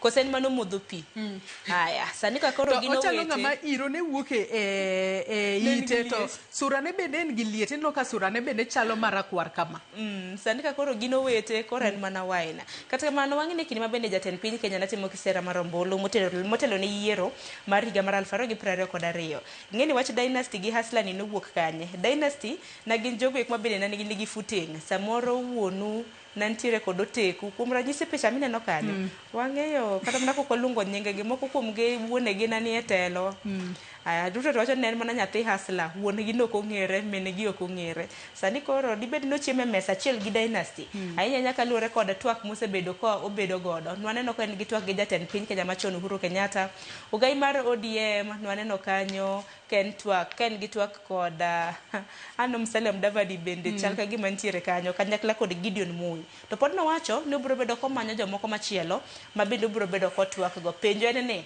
who's next mana kaka iwacho kanyo malo kucha e kinde mane gin dynasties Sparkling Water mane madho sani to koro luonge ni brothers teno ka brothers oting'o badgi malo brothers sani madho mana wine 15% wine nyakora muge jong nyalo pogo gi wiye ni mano to nyiso nang adwa nwang'i ane gazet mano mar The Standard mana wach momi pek e gazet it gazet mokwongo kaito walor nonro mar gazet it gazet mokwongo mar The Standard ondiko kae another experiment nyalo bedo ni ma en tem machielo manitiere pacho ka no koket picha mano mar jatend migawo mochung' ne wechego mag omenda e pacho kae John Mbadi to kendo omako tike kendo en gi kalamo chalo ng'ama parore ahinya kata kamano weche magazet ni temo mar mondo mi omeny ka en gotudore kod chenro mano mar Nyota Fund ma jatend piny Kenya William Ruto osebedo ka yango ni rawera ka rawera kata ohala jogo manitiere sekta mar timo helni matendo mano mochakore higni rowere nitiere higni moketnegi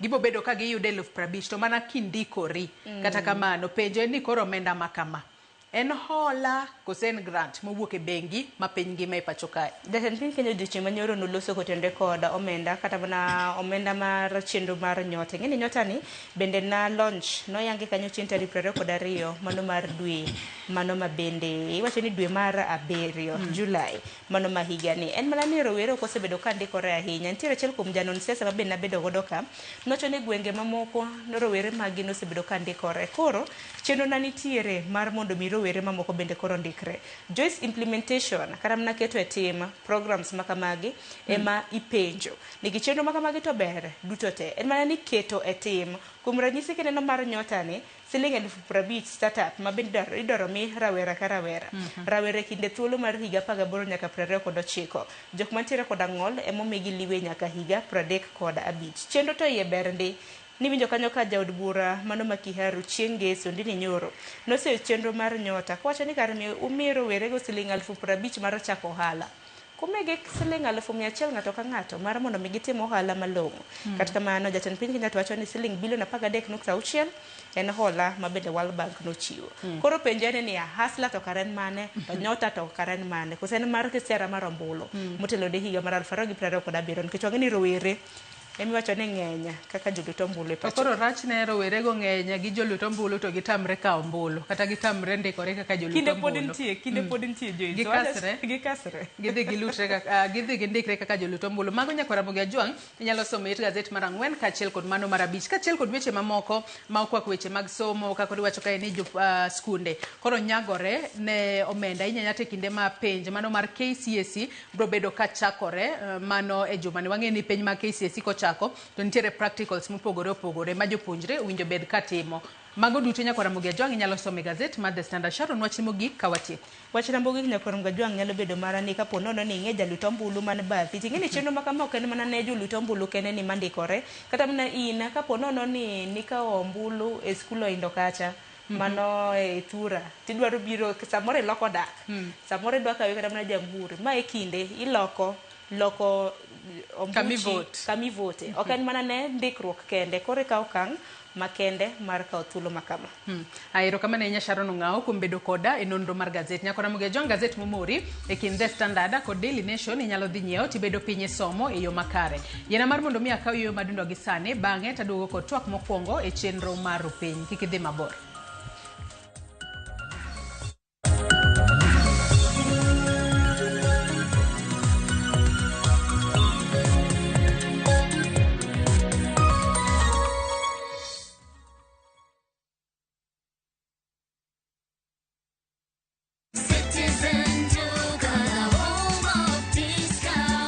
No queues, no heavy bags, no stress. Just shop on citizenduka.com and get everything delivered at your door. We deliver across Nairobi, Kiambu, Thika Road, and beyond. Shop now on www.citizenduka.com or on the View Sasa app.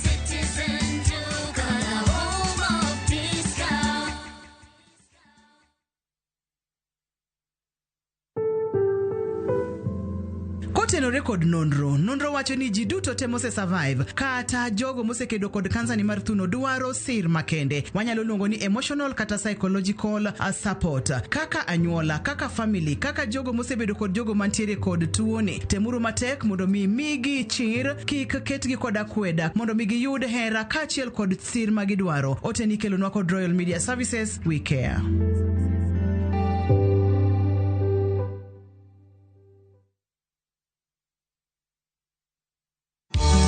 Mokagongo na terie nala imos babana Batimaya kailionge Samora bedo pinyi dendara Awutoke na kajane koenara Mondo yud thuma mar era machon kaka skiza tune mari dial *860 *416 hash Ramogi TV e od jothumbe duto. Eruru kamano.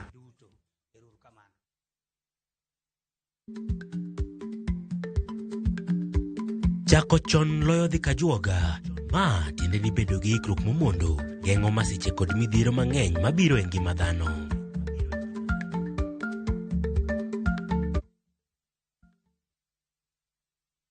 The open road is calling. Your playlist, your pace, your story.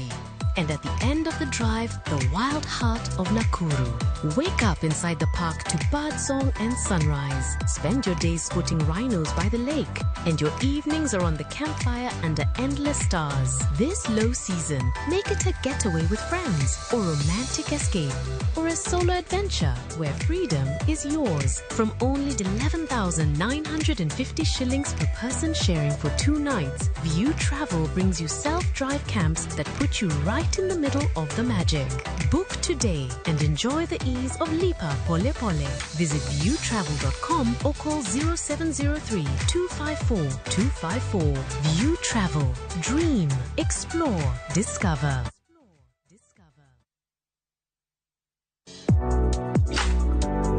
Chiemo ka chiemo nigi sigana mare. Moro ka moro kuom kit chiemo miyiero kelo nigi moro manyien. Ojuri to koro kinen machagi ma en okelo ladha. Chiemo. Okelo appetite. Kata bed ni en chiemo mamit, manigi suya mamit, kata manigi iro, waduto wawinjo kitgi. Omit. Kochakore chuny pacho nyaka e Kenya mangima, wakelonu kit chiemo mopogore opogore, sigendni ma ok ong'ere koda timbe machon. Alea en ringo mawanyeo walire to wakete gi chumbi. Kokalo kuom chiemo ka chiemo, biuru e wuodh ng'eyo kit chiemo, kit timbe kod tudruok. Tedo gi chiemo kod Jaelieta, tich adek ka tich adek, sari okinyi, mana e Ramogi TV.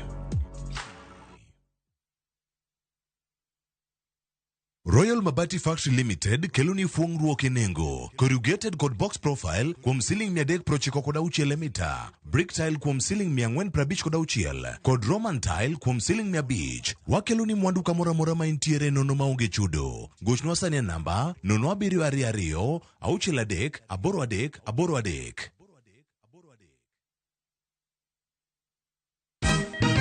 Siku njema huonekana asubuhi. Kabisa Anwari amangana gao. Setihin. Chamige. We museo. Kenya nzima tunasema jambo Kenya.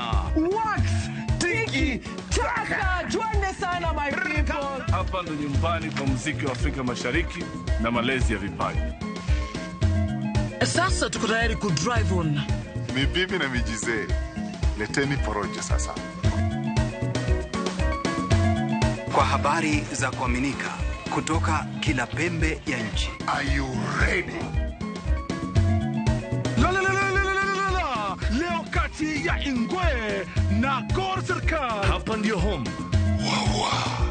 Radio Citizen. Radio your number one.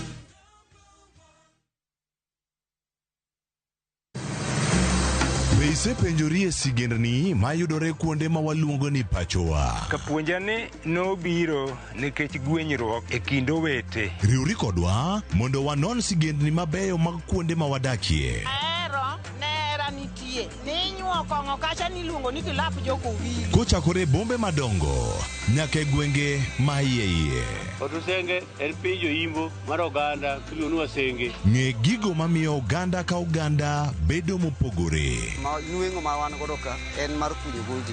Urudi. En kama ji duoge ji ok lal. Ng'e weche mane osekalo. Chon chande lweny nitie kor gweng'. Rwako sigendni mag kuonde ma wadakie. Iwacho ni kibedo piny e kom, kineno ng'ama lwete fuare kama mano nyiso ni jakano mulo ka pigo osechopo e bwo mesa.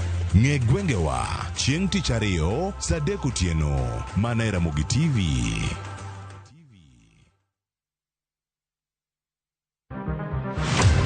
Chal mar pinywa en gima ichiko e mbaka ma obedo godo kanyachiel. Ok oripo bed ni warito Trevor nyaka issue obedie. Nikech leadership is not just felt in a crisis. Chakre wach yuto nyaka somo, wach telo nyaka ngima mapile.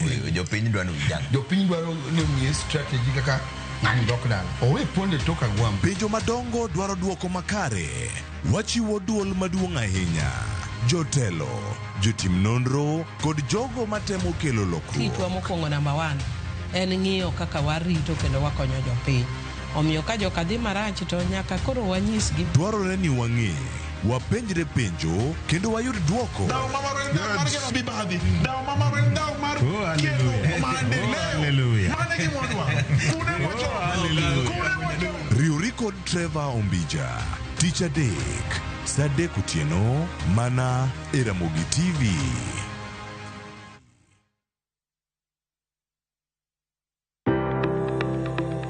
Ringreni wuoyo, to be ichiko iti, en aonda, rem mora mora, en ranyisi ni ringreni wuoyo kodi, e penj laktar, walero weche ma ringreni temo nyisi, ka wakelo ni paro mag jomolony. To wacho ni mondo mibed gi rageng' maber nyaka bed ni chiemo makare, nikech askeche gi iloso kuom chiemo makare michamo. Paro manyalo reso ngimani. Kochopo kar food allergy kae, to kinga ma del ma ng'ato chako gore gi chiemo mochamo. Kod weche mag thieth mayudore achiel kachiel kuom joma olony. Nyalo bedo ni ng'ato nigi ratil man malo. Koro konyono to choke cartilage ka toyore konyono nikech ratile mare man malo. Mano nyalo miyo bende ng'ato nyalo yudo arthritis no. E penj laktar gi Ruth Otieno, wuok tich nyaka tich abich saa 12 odhiambo mana e Ramogi TV.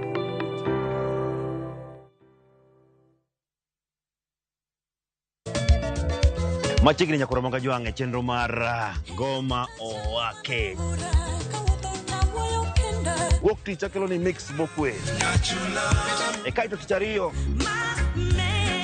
Reggae Owake, yani tunaongea na Majar Rastafara. Alafu tich adek nyakoro monga jwang'e akelo ni mana yani ngeni mpaka kiwasani.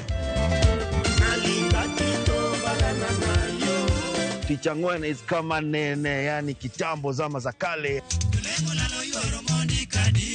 Alafu Friday, si unajua tu Friday tutafanya namna hii. Nyakura magojong Friday msukuzo wake.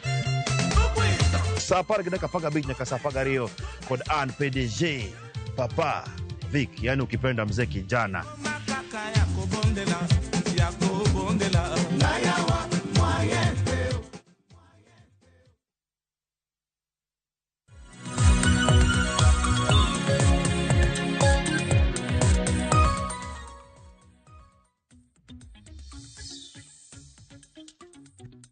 Nyakwara Mogejwanga ng'isi na kao yoyo madundo kaitabo bedo kaduogo kod twak mokwongo e chenro mar piny.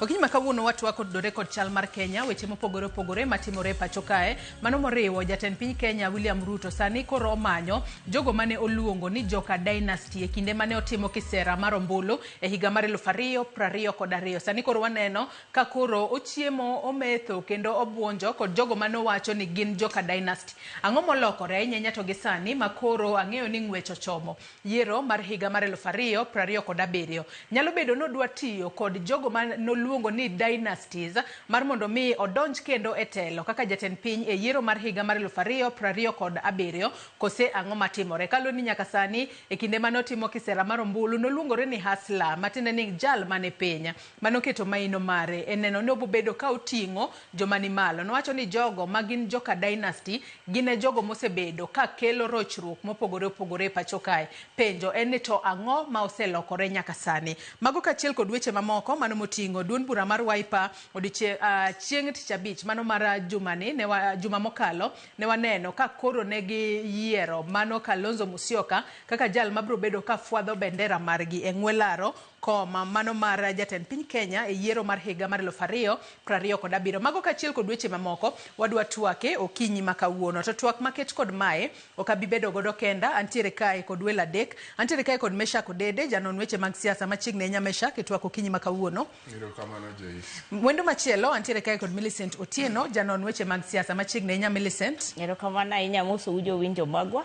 Machigne kachiel kod Kennedy Obuya mabende njanon weche mag siasa machigne nya Kennedy twak marwa anyakwara muge jogin benda rwakini machiegni bed thuolo mar chwalonwa ote paro penjo moramora kokale nambwa mar ote machuok 23 Facebook ibiro yudo achiel kachiel Ramogi TV X @Ramogi TV kan beni nyalo tudri koda e Facebook page mara ibiro yuda Joyce Odur mbui mara mar X ibiro yuda @JoyceOdur_. Kwacha kutwak marwa yanga okinyi makawuono dago mar mondo mi wachaka ne kod report manolosnwa kanyo juma mokalo ko jafambo marwa Eric Owenga kama jatend piny Kenya William Ruto ne ofulo gimomiyo ne orado kod senator machona mane county ma Baringo Gideon Moi bang' rado kode e kar jot mare. Romo makamano nyalo bedo ni ne obedo e yor apanda ne giromo e kar jot mar jatend piny tich adek mano juma mokalo kama bang'e chieng' tich abich jatend piny Kenya William Ruto koro ne odhi nyaka e dala mane en senator e county ma Baringo. To wang'eyo ni mano mana achiel kuom jogo mane luongo ni joka dynasty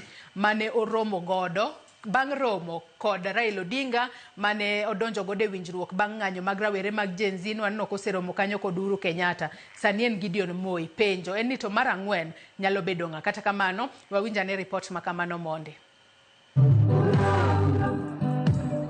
Ne en romo mane obiro mana ndalo ariyo kende tok machiel mane otimore e kind jatend piny William Ruto gi jakom mar KANU Gideon Moi e kar jot mar jatend piny buore ka. Romo mane otimore e yor apanda. Rais ya Jamhuri ya Taifa ya Kenya nyogololjin bigo joburu.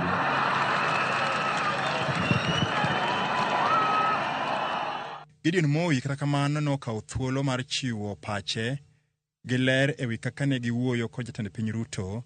Kata kamano nowuoyo kokalo e dho jo-Kalenjin. Gideon nolero kata kodoko ne owuok e ng'welaro kom Senate ma Baringo to pod duond bura mar KANU otegno mokalo. Weche mabende nosir lwedo gi jagoro maduong' mar KANU George Wainaina. Tutasikizana vile tutafanya kazi, lakini chama cha KANU itakaa. Ili maneno mengine ya vile tutafanya kazi, hiyo tutasikizana. Kwa hivyo msifikirie tumekuja kuvunja chama cha KANU. Tumekuja kuiweka nguvu.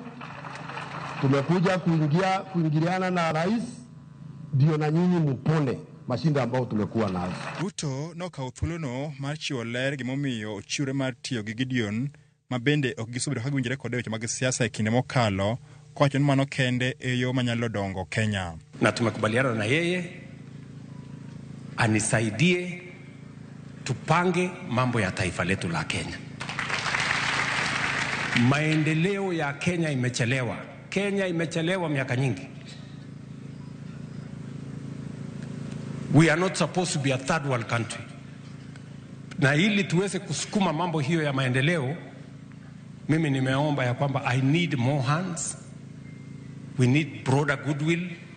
Na ndio sababu tulitengeneza broad-based government ili tuhakikisha kwamba yale ambayo ni ya muhimu kwa Wakenya wote tuweze kusukuma iende mbele. This is about Kenya. And I want to ask you as the good people of the founding party of our nation to accept for us to work together. Sechego bende jatend piny Ruto nokawo thuolo mare mar pedho maua e wi liend jatend piny machon Daniel Moi kinde nopuoyo mokalo ng'iyo margi kod Moi kinde machon. Hapa hatukaribishi, sisi tuko nyumbani. Mauno, hii Kabarak mimi naelewa sana. Rooms yote hapa kwa mzee, najua iko room gani, iko maneno gani, najua iko nini. Dining hall iko wapi? Ile mahali tulikuwa tunapangwa iko kona gani, namna hii. Ndio? Na pia nimetembea na mzee kwa ile kombi yake hapa Kabarak, nimetembea almost everywhere. So mimi nikiwa hapa niko nyumbani. Eric Owenga, Ramogi TV, Nairobi. Winjo kanyo ka jatend piny Kenya William Ruto koro wacho kanyo gimomiyo ne oromo koda Gideon Moi. To kapok wadonje twak mar ayanga, dago mar mondo mi wang'ia ne machinglo ma gazet ma Daily Nation ne oketo okinyi makawuono. Mano kotudore kod wechego mag Dynasty. Welo mantiere godo Mesha Kodede, Millicent kachiel kod Kennedy. Ageno ni umbendo no machinglo makamana achiel kachiel. Eno kamalo kanyo no kete kanyo ni Dynasty. To jatend piny Kenya no chalo ng'ama ne ntiere kod ich wang', ne ntiere kod liet moro, iro wuok nyake ite. No madho mana sparkling water mar mondo mi odwoka ne chien liet mane ntiere godo. Mano anyalo wacho ka ni ne en 2022 e kinde mane otimo kisera mar ombulu. Sani koro gilokore. To kineno joka Dynasty mano luongo kanyo nitiere sura mag jogo mopogore opogore monyalo pongo gi wiwa ni to ne gin jomage magin jotele pacho kae. To piny kae sani koro jogo magin joka Dynasty luongo gi Money Brothers to kit math ma jatend piny Kenya madho bendo pogore. To giduto gichalo jomomor, giting'o nyaka bade gi malo. Iluongo gi ni brothers to gichalo joma yie ni yes wantiere ka. Adana chak kodi Kennedy Obuya. Ang'eni kopogore kod bedo janon siasa in coordinator mano mar UDA e kaunti ma Homa Bay. Nyalo bedo ni jatend piny Kenya William Ruto oloko tanga. Sani koro doke ka joka Dynasty mane okwedo malich ahinya ni gine manyalo bedo ni giketho piny Kenya. Erokamano ahinya ne nyamera Joyce. Kir William Ruto and a student of realities. Kenda ame poche gi pak makende kuom bedo student of realities mage. Gigo matimore. Piny joluono gongero ni piny orugi mage.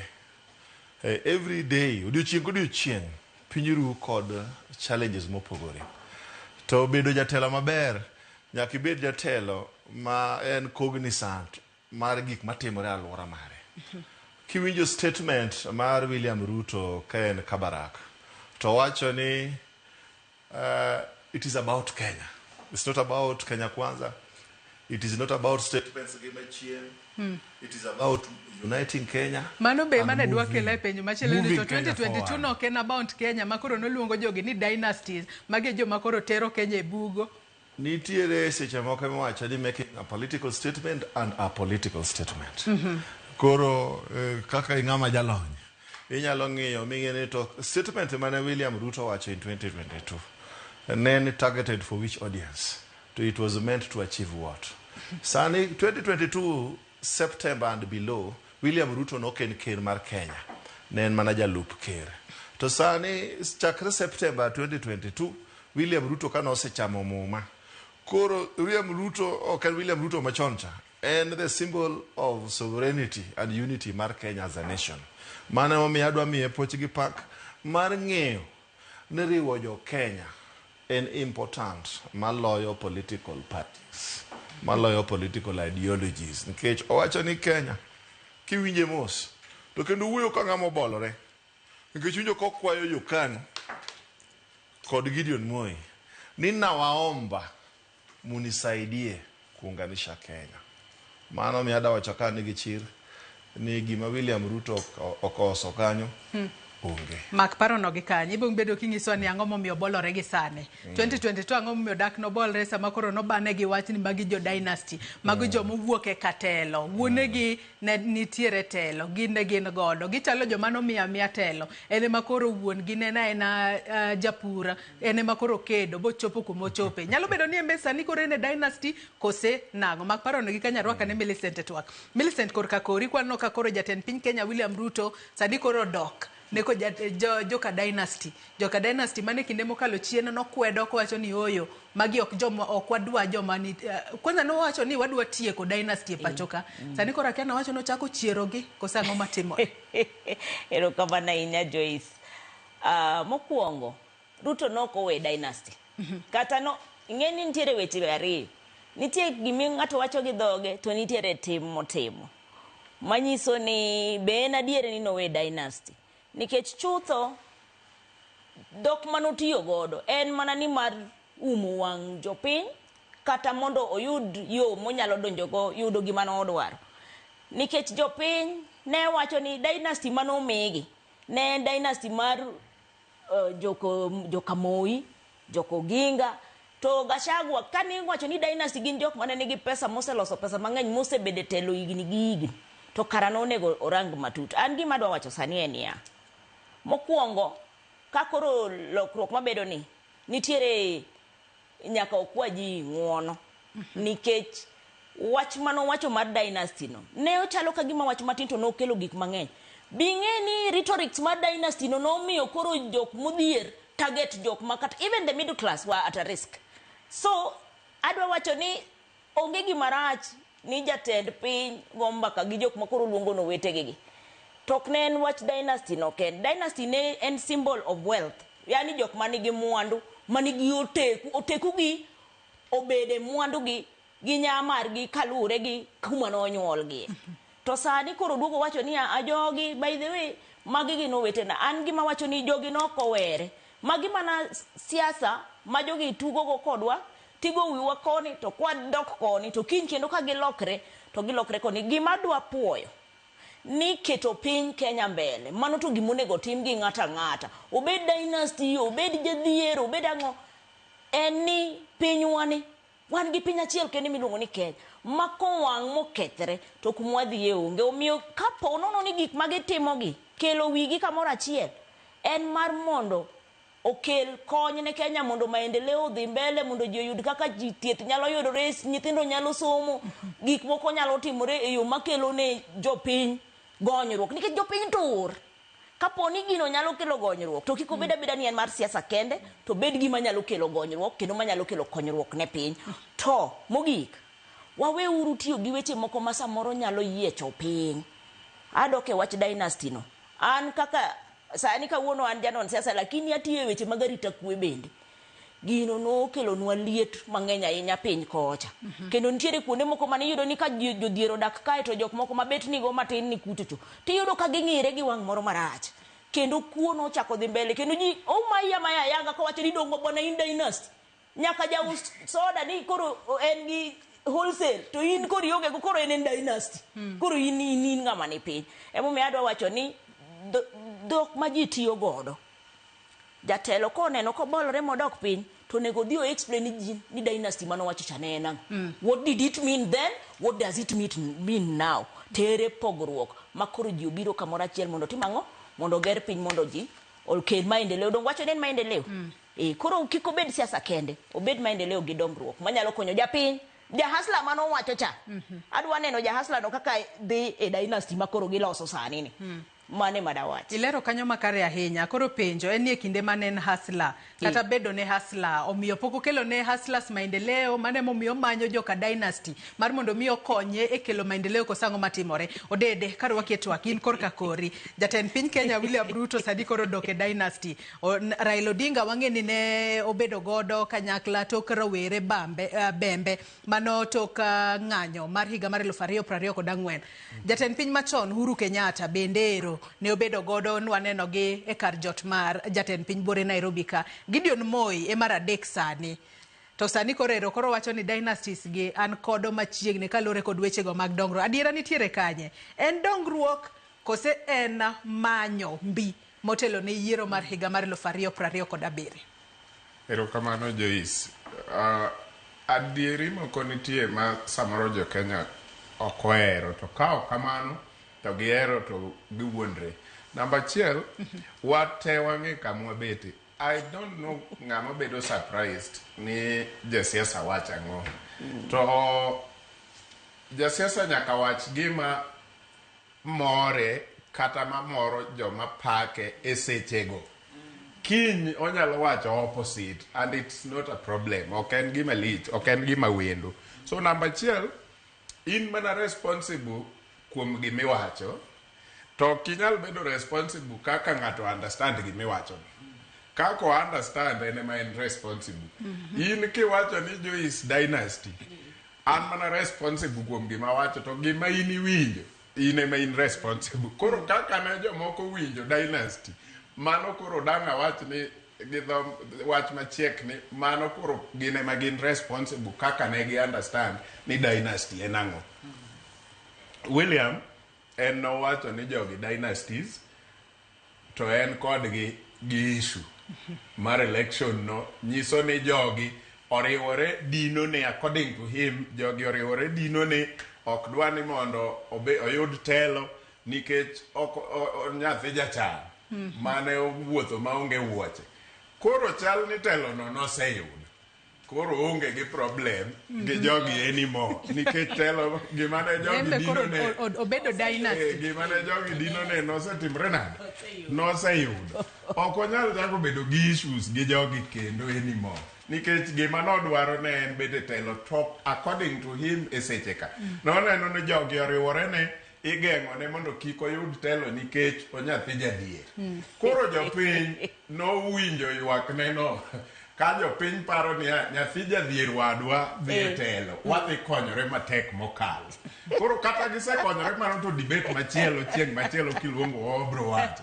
But gima nyalo wacho sani authentically en ni oseyudo telo kendo jodhier wetege nosekonye mosedonjo kanyo. Koro jodhier go ema nyalo wacho ni gisekonyore koso podi. Mano to another debate. But gima ng'e ni sani to onge tiende Ruto bedo gi issues gi jogi. Nikech gima nolaro ne en kako jayudo telo ni to neno ni jogi odino ne, oluoro dino ne, to according to him idino ne nikech babagi was a nobody kata mamagi. But koro seyudo, koro koduogo jogi ogogo mbaka. It is normal. Nikech mano to kata wawacha sani kata ne team machielo manoko kucho the Kenya moja. Kata gin gibro wacho weche mang'eny. To kopo ni nyasachgi ochalo gi Nyasach Ruto kiny gidonje telo. Believe me or not, gibiro duogo kendo, magibe gichak gilos gi William Ruto, magilos gi Uhuru Kenyatta, magilos gi Raila Odinga gi jomodong' te. Ma e reality monego jowa. Kaka wa understand gik ma josiasa wacho nyalo miyo wadhi overboard kaka Millicent wacho ni jomoko ne dhi overboard, including attacking jomamoko physically kata ng'iyo mwandu jomoko kaka joma gigo. Ma tegi monego kwer jowa kata sani wachorore machiegni gi 2027. Weche biro wachore mang'eny kata ok national level kende, kata joma laro kom bunge e constituency moro weche biro wachore, kata joma laro governor e county moro weche biro wachore. To kaki understand kama e Migori osebet gi lwenje mang'eny nikech ng'ani kowacho kama to ng'ani owacho kama to joma luwogi paro ni mano to kiny tichaki neno gi the same podium kendo giwuoyo with a lot of civility.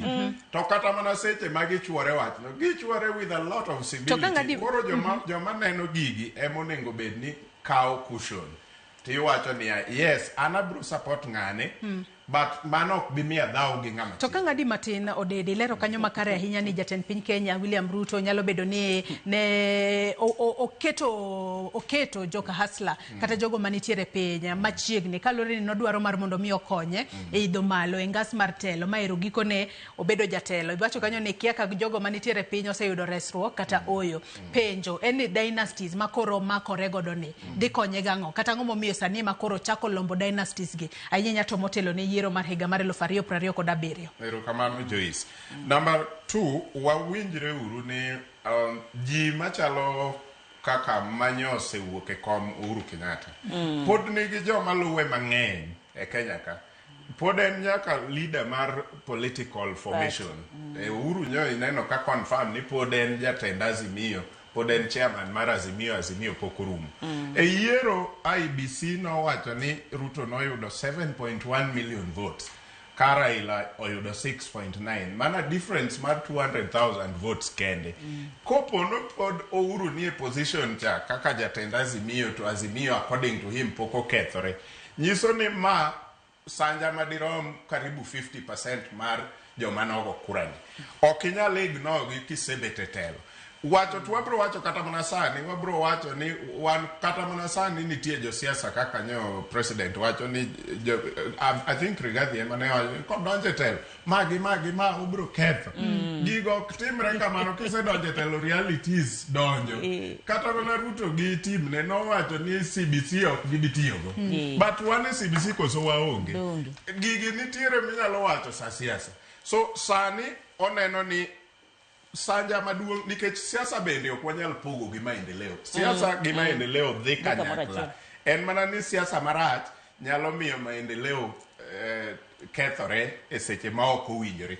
To adieri mantie en ni e sechegi mondo mi William Ruto otim gik modwarogi nyaka oyud support malong'o ma bende wuok kuom jotelo mamoko kaachiel gi jopiny maluwo jotelogo.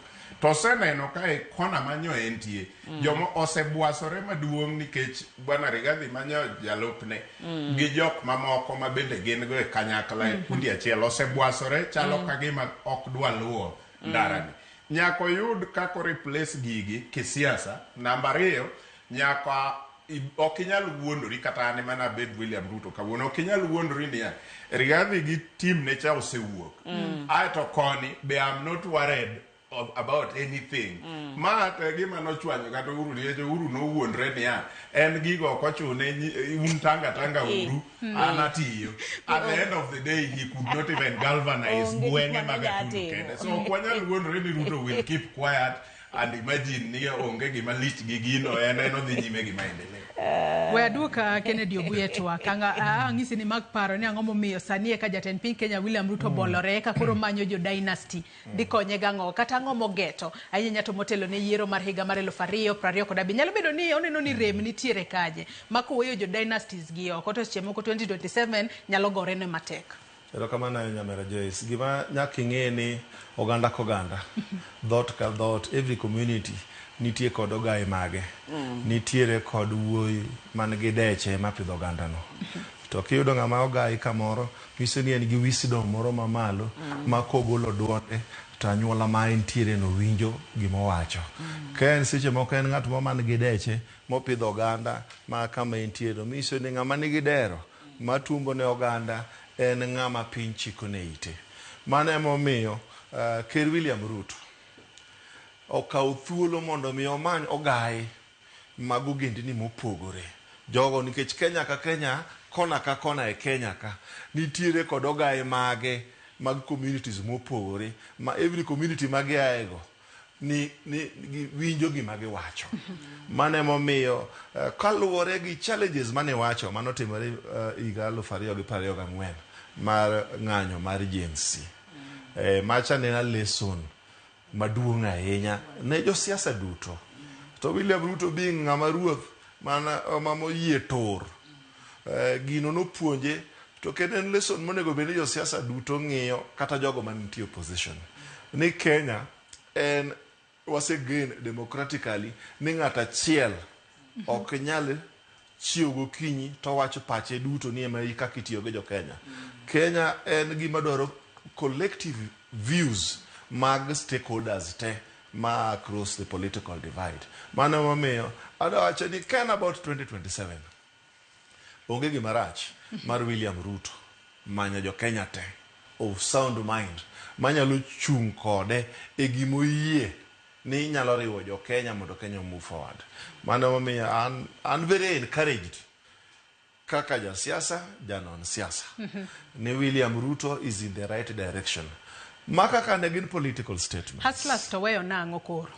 Onge kama Ruto sewe hustlers. Wasebedo kwa neno kata kidonjo iye ka. Waneno ka nyiche ka William Ruto romo gi jo hustlers momiyo pikipiki ni gi luoko geche gi saloon gi loso chips. Ruto osebedo ka romo gi ji mopogore opogore. Injo romo gi jopuonj. Osebedo ka romo gi jodin, jotend din mopogore opogore. Oromo gi all community representatives mochung' ne sectors mopogore. Sani endi kata ka ne romo gi dynasties. Mokwongo gima nyaka ng'e ni dynasty en ang'o. Dynasty en ang'o. Dynasty ok en mana jotelo joma nonyuol mano chako gi leadership. Nitie dynasties kata mag religion. Mag religion joma ne kweregi gi wegegi okwongo chako din e Kenya ka jogo jongi joma nigi duol in their own right. So gima nyako nitie joma nigi dynasties economically, nitie joma ok gin josiasa, nitie jomoko ma kiyena wacha jok moko machalo kaka David Langat pok none kata face ne, but en ja ohala maduong' e piny Kenya ka kendo Mombasa, to iwinjo mana nyinge ka nigi liet ni jogo te ma holo mar okak kadwa chung' e weche mag siasa to ni nyaka bi ire masik cancel mare nikech ang'o en dynasty kiene yore mag economics mag ohala mag uchumi. So dynasty gima nyaka wakwongo ng'e ni dynasty en ang'o, kata mana hustlers gi ka it is a formation moro ma bende nigi mbi moro gi riwruok moro man go teku, ben in their own way gime gin mana dynasty athotinda. Wanyalo wacho ni ma en trend makoro jatend piny Kenya William Ruto osebedo godo mano mar manyo joka dynasty mane okwedo kinde mokalo. Penjo machielo Millicent, nyalo bedo ni nitiere dynasty machielo ma wanyalo lieko kata manyalo lieko ne kinde mabiro mbele, bende wabo bedo kwa neno ka jatend piny William Ruto manyo kose gin mana adek masani goro se mosore kata se makore godo. Joisero kamano adwa mana wacho adwa siro wach mani dynasties nitiere mopogore mano mokwongo. Mar ariyo, Ruto oke mokwongo manyo jogi. King'iyo kata mana Moi gima ne miyo kata mana Raila thuolo mar donjo e KANU makoro gik moko to wang'e kaka notimre, embe nomanyo mana ng'at monyalo wuothogo mondo mokwongo oachieve agenda mare, nikech owacho ni obiro nodwa chung' ne piny, koro manyo ng'at monyalo ywa machiegni. Koro wabire e ling'any mar Ruto ka. Sani osekao nokwongo ka owadgi neno owadgi jatelo ma Uhuru Kenyatta maduong', nikech Uhuru Kenyatta de luonge ni my big brother. Okawe orwake. Gitayo piny wan kaka jo-Nyanza wawacho ni wan e broad base, wan koro watiya wan wacho dho tich. Then oluongo sani manogik oluongo Gideon. Onge gima mono jatend piny go mbaka kata gi Kalonzo Musyoka, gima mono ing'e onge. To be gima mono Kalonzo Musyoka wacho na be adwa go kodi mbaka mondo nikech Kenya koro duong' moingo wa to telo mit. Jok migo go mbaka gi magi jok mosebilo telo. Mong'eyo mit bedo oko kata bedo iye. Ere ng'ama kose sudre machiegni gi liet kama yoe mach maber kato kawito kiti e koyo oko. Niti wacho ni anta mona ne ng'ane ne donji dhioe mach chande iwinje kako liet ni anto mondo weya oko ka onge. Emomiyo ineno kata josiasa gi obed ni gin josiasa mosebede siasa kinde malach, wabro neno pogruok kendo gik moko dwa lokre ka oken jatend piny kende. Donge Gachagua be manyo ji. En mana ni sama wago mbaka nikech jatelo koro en ruoth, emomiyo wang'wa nyaka range nikech ne wamiye teko kata bedi ni nok wagone kura to ofis ma entiere no omi teko mar konyo jopiny.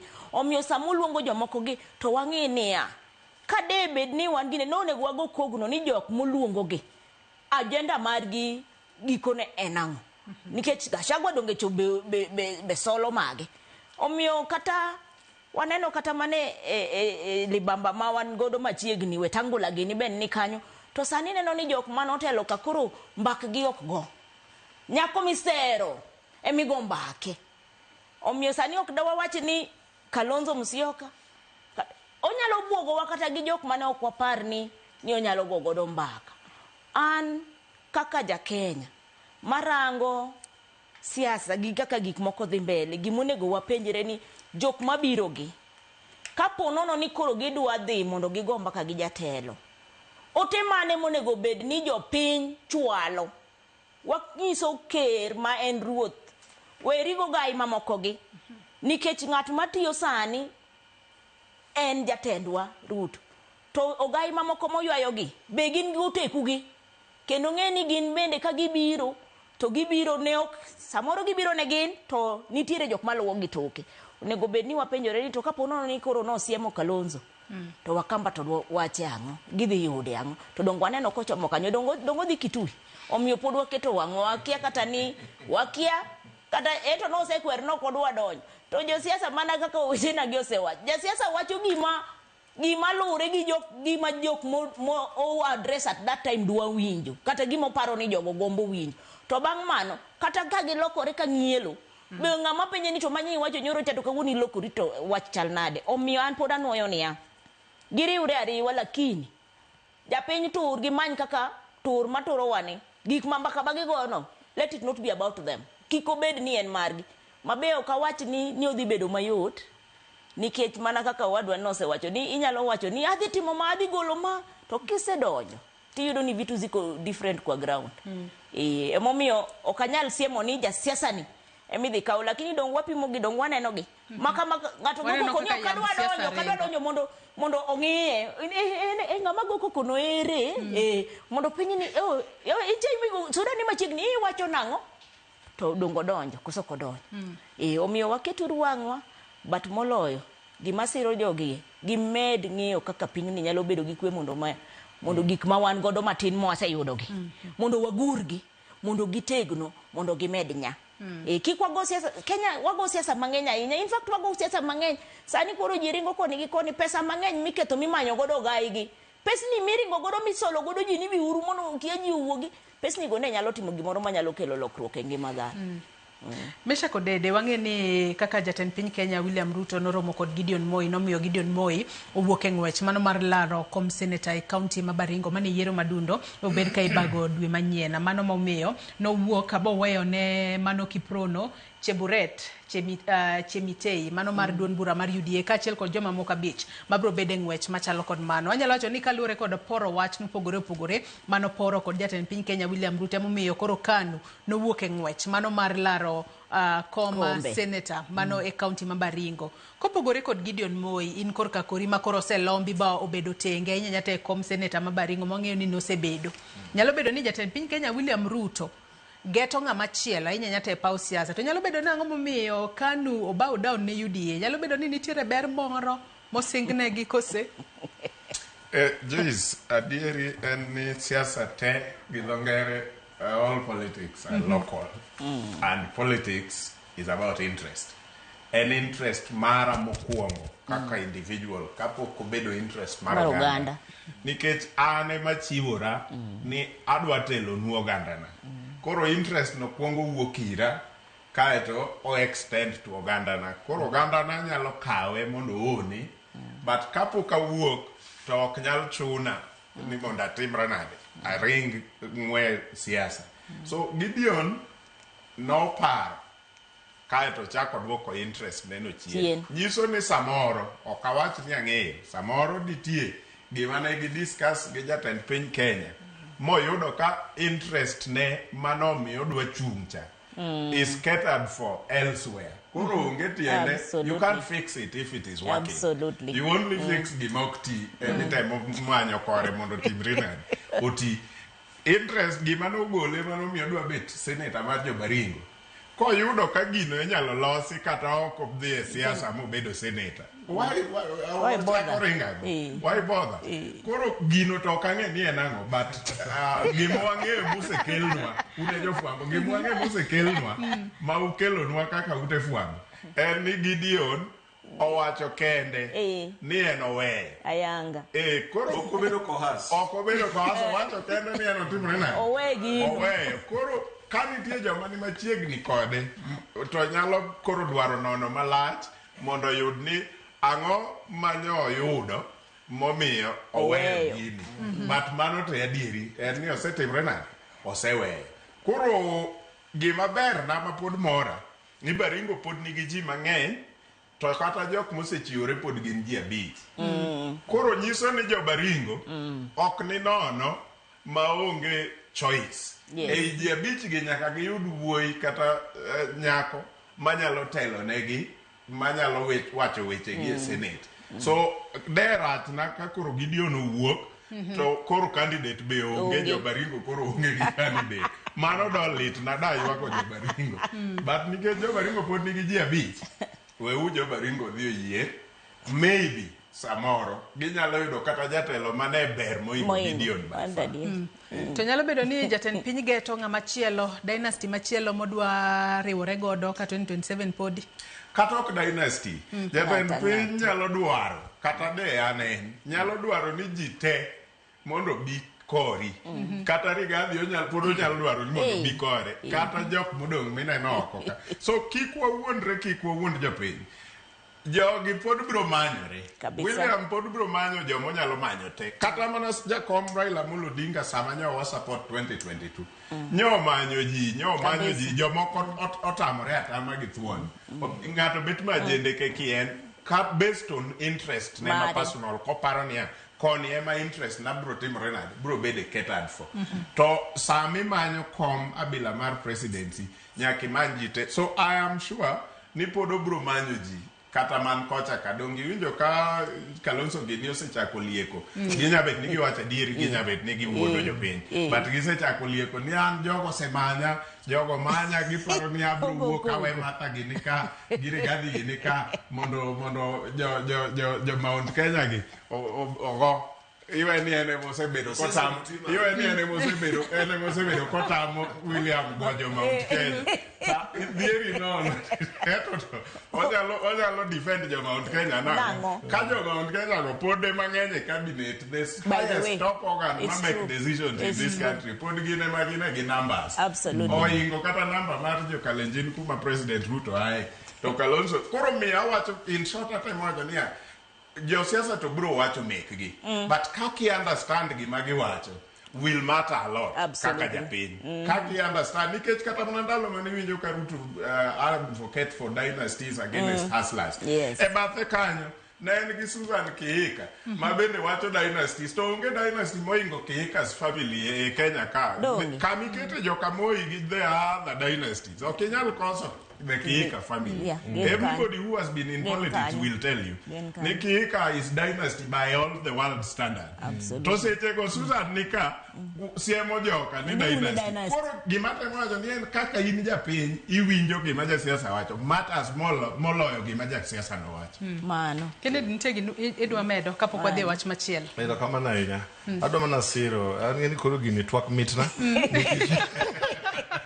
Awinjo ko wa confirm gima nyaka wang'e ni unity of purpose and very important Kenya one kaka citizens onego bed our cardinal responsibility mar encourage unity nikech ne kaka pinje omuoch gore e piny ka to lwenye ni gima rach kendo politics machalo mar former president marwa politics of division politics ma whip emotions ma communities against each other okay ni gima ber mana omiyo adwa mana encourage josiasa te gibed ka William Ruto gibed ka Gideon Moi gibed ka jaduong' Raila Amolo Odinga to bende gibed ko Uhuru Kenyatta ma bende tiende moro nitie iye mar mokwongo mar manyo kwe ne Kenya.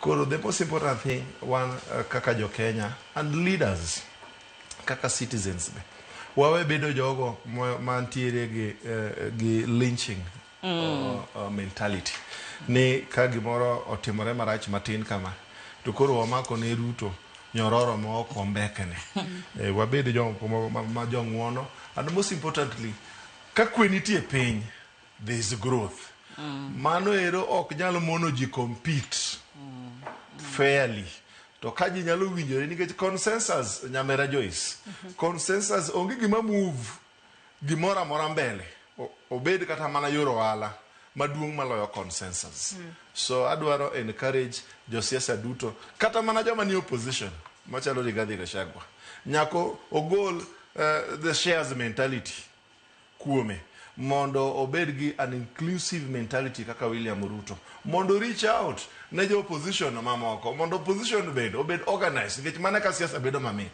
mpira bende ka wateka ahinya to bende mpira kuro joneno kuro ok ne ndath mpira so we would want to see an organized and more united opposition in Kenya equally let William Ruto be mondo William Ruto organize himself by uniting Kenyans leaders and all stakeholders in the interest of moving Kenya forward. Haya, neno ka Nyakora Mogajong bende chwalonwa ote mopogore opogore namba mar 3 iwacho ka ni Ramogi president ne en hustler sani ose bottom odhi up koro oweyo hustler odong bottom ka ywak. Iwacho ka ni Ramogi TV anouma biu jakoma kawuok Nyateke.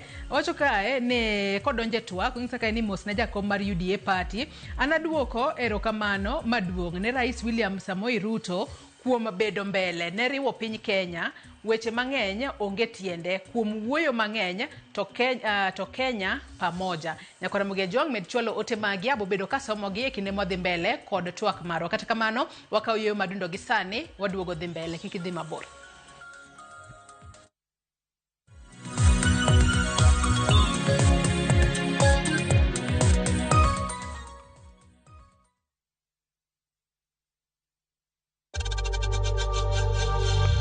We know times are tough, so save money by buying airtime from M-Pesa to any network with zero transaction fees. Dial *487*2# and get your airtime PAP with zero transaction costs. The euphoria around town is crazy. Koro kwa kila mtu. Guys, Koro wanna sort all types of people. Mama mboga, Koro. Nduzi guy, Koro. Office lady, Koro. I just received my cash from Koro. Just quick and easy. Download Koro and say hello to Easy Lebe.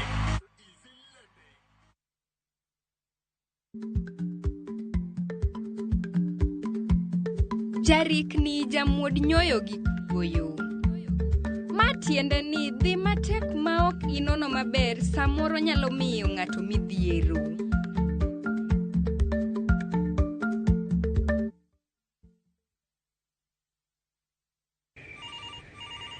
Baite bwana, baite murume. We wacha bwana. Unanipigia simu saa hii?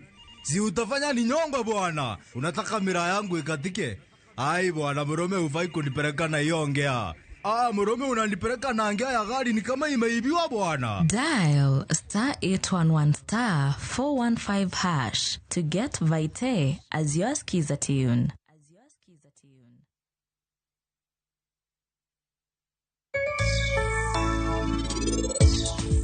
Gima nitie wacho ni en adier. Nitie njao da.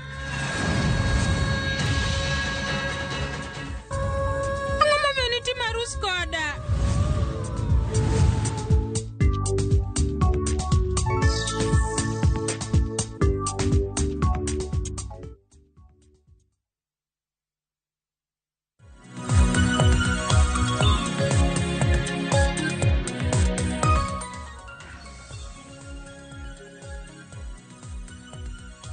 Machiegni kendo Nyakora Mogajong kendo erokamano ahinya kuom medo bedo kodwa e twak maromo kuongo e chenro mar piny. Kaponi kitudre kodwa gi sani antere kae kod welo adek Meshak Odede, janon siasa Millicent Otieno, janon siasa kaachiel kod Kennedy Obuya, janon siasa ka bende en jakom mar UDA e kaunti ma Homa Bay. Wanono weche mopogore opogore matimore e pacho kae. Med chwalo ote magi kokalo yore duto te mag tudruok kabobedo kasomogi e kinde mwadhi mbele kod twak maro. Adona dhi wach machielo. Ang'eni wase poro wach ahinya kotudore kod wach mar jatend piny Kenya William Ruto Dr. Dynasty. Kinde ma jatend piny Kenya William Ruto Dr. Dynasty kata omanyo jogo mane oyango ni gin jogo ma osetero piny Kenya kamarach.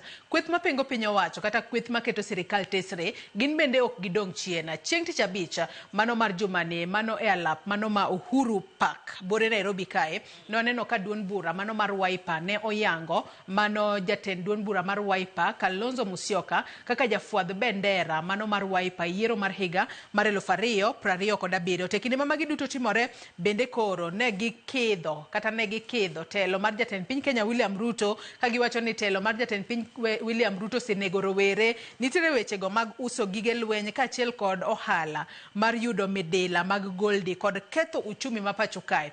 Mage moko kuom gigo ma kweth maketo sirikal tesre osebedo ka seyo godo telo mar jatend piny Kenya William Ruto. Ka bende koro nyaka sani giramo ni 2027 gibro bedo etelo kendo gibro bedo ka gigolo jatend piny Kenya William Ruto etelo. Kinde ma magi duto timore bende wang'eyo ni mane en jalup jatend piny Kenya Rigathi Gachagua bende osebedo ka temo matek mako jo masawa mar Kenya mafuanda ka koro giwacho ni jo masawa mar piny Kenya nyaka koro makre mondo gibed kod duol e pok mano mag mwandu mag sirikal e yiero bang' yiero mar higa mar 2027. Kata kamano wawinjane mondi report manolosnwa kanyo kod jafwambo marwa Chris Owino chienga tich abich juma mokalo mondi.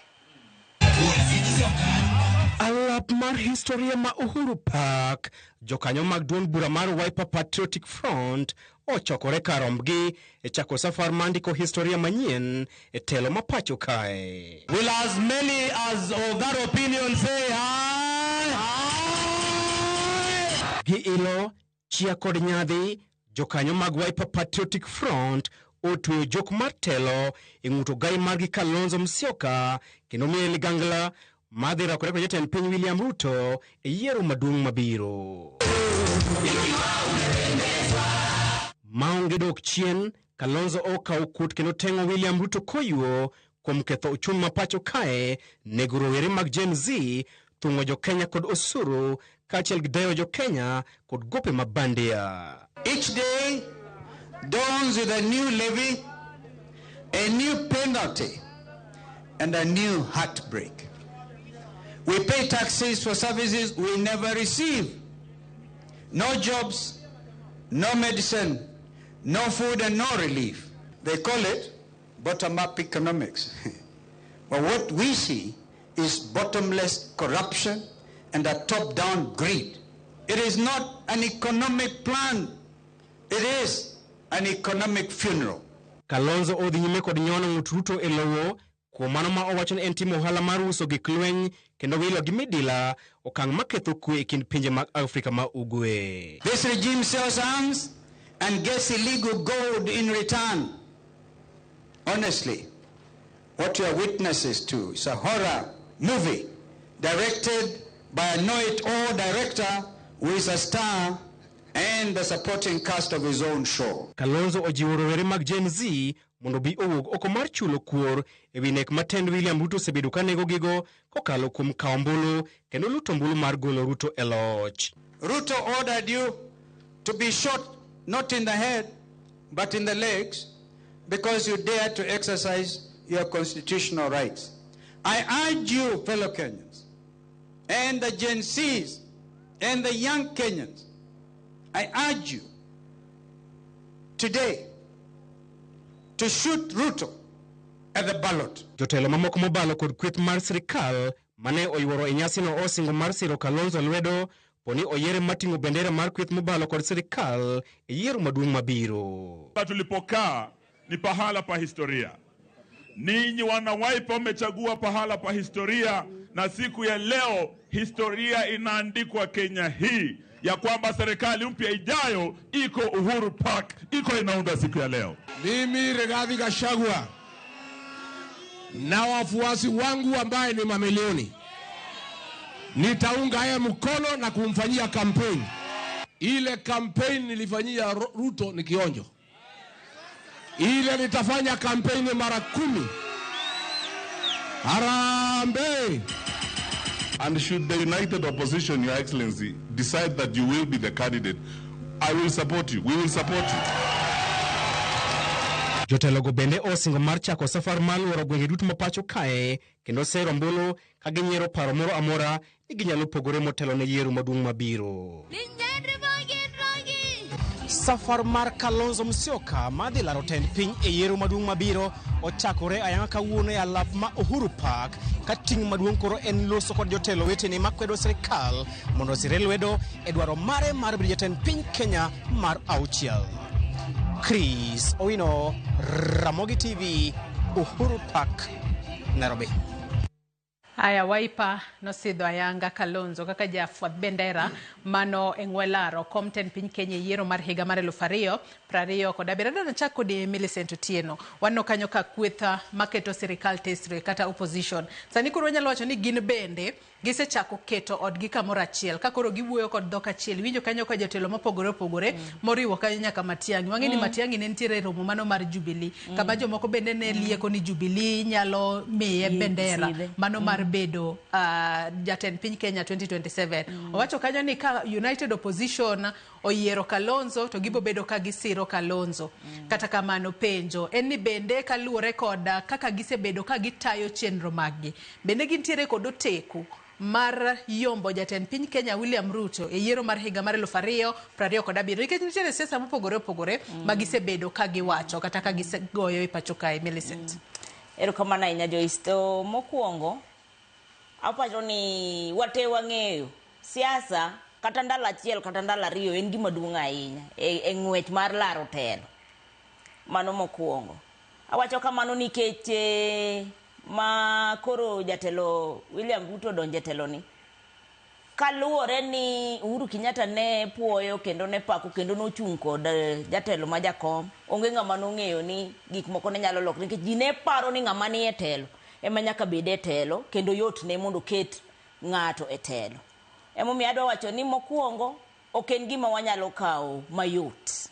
Mar ariyo gima gitimo no ber kendo gimed time kabisa. Gimany jok ma ginyalo gogo mbaka nikech gin be sama gichung' makoro gitemo ng'iyo bugni mantiere e sirikal matiyo sani ni. Mane yo ma ginyalo uso godo gik ma gidwa timo ne jopiny. Omiyo ng'eyo ni jopiny biro kawogi kata jopiny ok bi kawogi to pod ok ong'eyo. Gima wang'eyo ayanga ni sani en wach malit ahinya ni gima notimore ni nyithindwa e issue mar Gen Z ni. Ma ji nowito nyithindgi olokore campaign tool. Kendo iyudo ni jogo maketo sirikal tesre samoro gidwa wache alanda ahinya. Ting'e ni samoro ka in gi adhola moro ma omono chango ni to ng'ato gware omono chango ni to ng'ato gware nitie kaka onego bed ni giketo weche gi piny. Awacho ni gima ne Kalonzo Musyoka wacho mokwongo oseyo sirikal ni sirikal nego nyithindo to refer to Gen Z specifically. Gima lit ni samoro ng'at mani oko neno ga ng'at manego kech kata ng'at mochung' bath gini makoro ne wuoyo malich mowacho ni komi nyawadgi bandera to bro siro lwedo no neg jowa machal nade jaluo neg machal nade to se neg nyadidi dong mago bene mana ji manotho okawach ni makoro ni jok makoro notho gini to koro oklita ahinya gigi lit te gimatemo wacho ni opposition ka giloso gigi to obed gima kata cross ok obed ni isiema ka kende to mondo moloyo gimiwa solutions nikech gin be gin jotelo nek mitimogi nitiere moko mitimogi jogo momiteko gi sirikal nikech gin e tich gitiyo kachiwo ranyisi ji ng'anyo ne en ng'anyo monego bed ni ng'anyo mamuol to ng'ato kawo kidi to gogodo polis to polis to ting'o bunde polis otim nang'o jokama polis otim nang'o okawach ni jok manoneg tene rito to gik ma mora ni gik ma gitemo keto gi iwinjo ka jatelo wacho ni nitiere gik lweny miuso ma sirikal ni uso nitiere migodi moketi ma jatelo yudo godo mwandu moro e yo mokoriere tir nitiere gope ma piny nigo sama jogi keto gigi piny kane giwuoyo dahero winjo ni jatelo ni wacho ni yawa jatelo ni uso gik lweny to wan kamae kaka waparo ni wanyalo timo mondo wageng'e mondo konyruok obi obed ne piny nikech komedo timo ma to wabro yudo lal chutho siasa warito nikech ng'at mabro ywayo ji mang'eny kore ema bro donjo emibro gone ombulu to gima wang'eyo mogik ni kelo ji e pap mondo ji ogoni koko ni ji opong'o pap okonyiso ni dhi donjo dong nwago koko to nokwa donjo omiyo gitimatima ma gitimo ni but giteme keto gigo manyalo kelo konyruok e gik magineno andong'e magineno gi gibi godo mondo giwach ni giywa ng'ani to gimang'eyo ni kotundo tielo 12 jogi dhi chikre jomoko dhi chikre mbele ka joma nitiere United Opposition both sides donge no waneno sa ng'ato ng'iyo ne usiponi no se wacho ni en interest en personal interest Kang'iyo ni ka luwo owadwa ni tadhi gora e bugo tasewuotho kode nikech sama no ochako ng'wech taneno kochako ng'wech gi speed mamalo mawacho ni ng'ani ema dhi yomo mayo omanyala ene modhi yombo to oneno ko tundo mbele kaja taneno ka teko ne dok piny to an ja siasa to an gima nadwaro nadonje telo donge nyaka na chikra mawuoge ODM madonje party moro to koro bor nikech ang'o my personal interest first before the other interest. Iwacho kanyo makarenya we waro kane Meshako Dede kweth mapingo piny owacho magin bende koro gisebedo ka gitemo mar mondo mi giket odgi kumoro achiel. King'iyo gi ka achiel kod jogo manitiere kweth mapingo piny owacho bende adira ginyalo keto odgi kumoro achiel ba gichung ng'at achiel mano eng'we laro kom ten piny Kenya mabo bedo ka laro kom makamano kod jatend piny Kenya William Ruto kod joma moko maseche moko bende nyalo bedo kod interest kata dwaro mar bedo jatend piny Kenya e yiero mar higa mar 2027. Erokamano Joyce, two things. Number chiel, adieri en ni jogo nyaka bi yud ng'at achiel. Mano to ok bitamo. Yudo ng'at achiel ma gichungo mondo odhi opiem kalaro kom maduong' to ok bitamogi. Nikech nikech kwa 2013 sama ne devolution odonjo. Siasa ma Kenya ose shape itself maonge chama achiel kata ng'at achiel manyalo wuok maring kende dine mano nyalore di kata William Ruto di koro ok thagre gi manyo anybody else. After all, he is the president.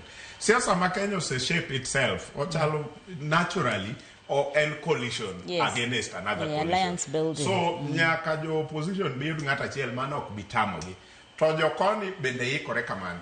Tabu mantie mo jo Kenya te onengo chike itgi malong'o en ni opposition kata one the one giluongore nang'o united opposition unite on what ang'o ma giuso ne jo Kenya ma important in terms of idea. To William Ruto does not need to sell ideas. William Ruto need to show the work. Nikech ng'ama nie telo opogore sani kopo ni an gi family dhako gi nyathi I am raising a family. Opogore gi ng'ama dwa kendo nyalo sell idea. Ka kendo abro timo kama wabet gi nyithindo wabo timo en manyalo sell idea. To ng'at ma already nigi family is already raising a family. En wajaje based on kaka waneno ka family ne chalo. How does his wife look like? How does his children look like? So William Ruto should not be selling more ideas going forward. Kipenja. And wajaje based on the work. On education, what did we achieve? On health, what did we achieve? To your opposition, gimanyako wapenjre nigi salo nikech kopo ni wawacho niya okwari dhi ka gi sirikal matiye. To wakao another worse government, quote and quote, waketo kanyo. To penjo any united opposition bende gisebedo ka giuso ne jo Kenya gino ma jo Kenya dwaro. Gimajo, especially on Friday, can I watch the whole setup? Number chiel, jo Kenya nengong'e kata nyikwara mo gima winjo wa onengong'e gimoro achiel ma important. Asebedo machiegni gi jotelo gi kata Kalonzo ginego. I think ng'ama pok abedo go machiegni enough en William Ruto. But gima nyaka ng'ato ka ng'ato ng'e piny kama winjo wa ni speech misomo cha en ok en mar jogo. Speech no ndik gi Meshako Dede gi Kennedy Obuya gi ng'ama chielo more refined. Jatelo itene niya ma koro jatelo some mana togo wiye ni ma ondikore maber to dhi osomo. So mago ok weche ng'ano kata obed jakom Raila Amolo Odinga en gi speech writer kata obed William Ruto. So an kadhi gigi kata sama watch gigi gima ng'ie ni kisetieko somo speech no ang'o midwa wacho nikech mane that is the truth. Koro gima nya somo ka en kariga dhi ochungo to ko depart from the principle mapile owacho ne jogi gagi wacho kagi wuok kanyo ma the following day Saturday ne an Murang'a gin ne gintiere area maimbu. The rallying call niya sisi kama watu wa Mrima wan jok modak e alwora mamalo kani we face extinction. Wachalo jok ma idhi tieki. Koro giuso luoro. Koro mano ok idea. Giuso luoro to luoro ni ema gisebedo ema mi wacho ni pok gi depart from the main principle.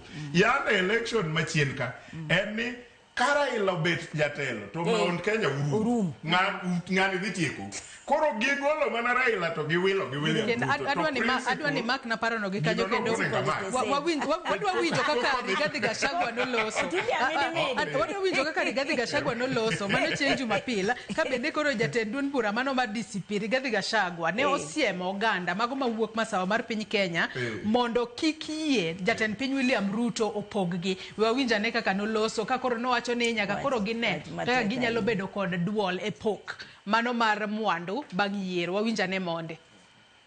If we agree Ruto to divide us as a community, we are finished.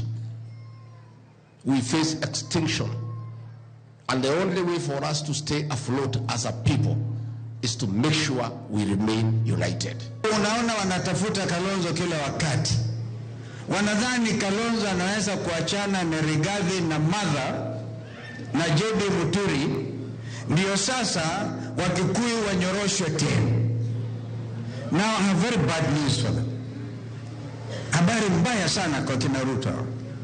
Uwezi tena kutenganisha Wakamba na Wakikuyu na kila, haiwezekani. Vile tutafanya sisi viongozi, tutakuwa na namna ya joint nominations. Ukiwa una uoga wa marumbano ndani ya nyumba, je, ukitoka nje, will you survive? Yes. Kade manabire Joyce. Koro king'iyo gino, tiyudo ka ok en idea, jomoko paro ni wan some of us ma jolup Raila Amolo Odinga ni ok ti gi pachgi ni wan Raila, wan rombe, kia Raila kosedhi koni to wadhi kosewuok to wawuok no. Anyalo ng'iyo gini taneno ni idea onge ka nikech gima ng'ani selo en principle ma gisebedo ka giselo all along. En ni Raila kokawo to urumo jo oganda. Koro gin gima gidhigo e kura en oro Raila dala, ok gidhigo kura ne idea mar dwa konyo Kenya. To sani gigolo Raila kanyo giwilo gi William Ruto. Koro ji te kendo bedo recruited ni wadhi uru, kendo moko wacho moko ntiere nyaka pichni ma usemako ni wan ok wadwa ng'eyo, gimbete gisewacho wan ok wadwa ng'eyo ng'ama donjo.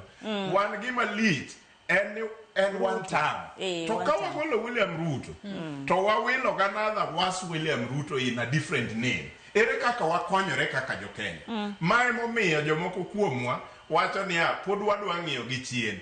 Kata kopo ni William Ruto is not giving us poko miyo wagima ne wadwaro. To ok wadwa wilo match gi match machielo. Wang'i wabede piny wanonre. To mae gima nyalo wacho ne joka Nyanambi ni wang'i ang'iya ni interest wa mar joka Nyanam to ni kanye e kind ogendni ariyo. Kama William Ruto nitie cha gi kama Rigathi gi team mar Kalonzo nitie. Interest wa ma kaka joka Nyanam wanyalo yudo kanye e kind gigi kuonde ariyo. Ang'eni wach moro bende ilo buya thuolo mari. Winjo twak ma otimore Uhuru Park mar launch mar Wiper.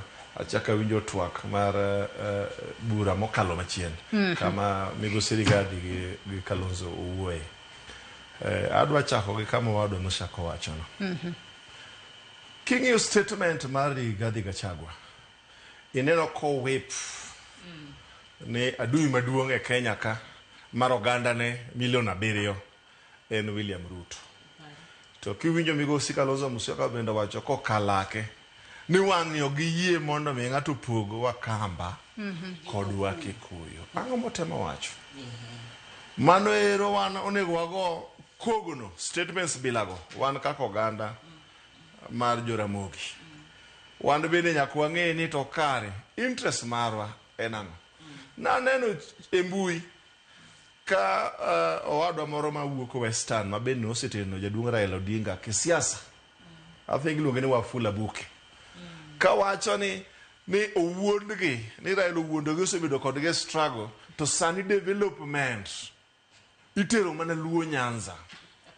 Gino bedo ka miya abedo gi buok ni to wan jo-Luo Nyanza kare waonge ratiro mar yudo dongruok kaka oganda e Kenya ka. Koso wan ok wachulo osuru, koso wan ok wan ji. Gik machalo kamago onego bed ni golo dok e itwa kaka oganda. Momiyo wawacho niya, ka joka ka wacho jo Kenya ma masawa wacho ni wan gidwa riwore kaka oganda, to William Ruto wan be oyawonwa dhoot, to kwan gi no wan waonge. Kwan no gigo kaka margi kaka oganda. To wan be William Ruto oseyawonwa dhoot kaka oganda monyiso omiwa lemo moko mariwruok mag nyong'ruok mag sirikende mokalo chien cha nokomiyowa.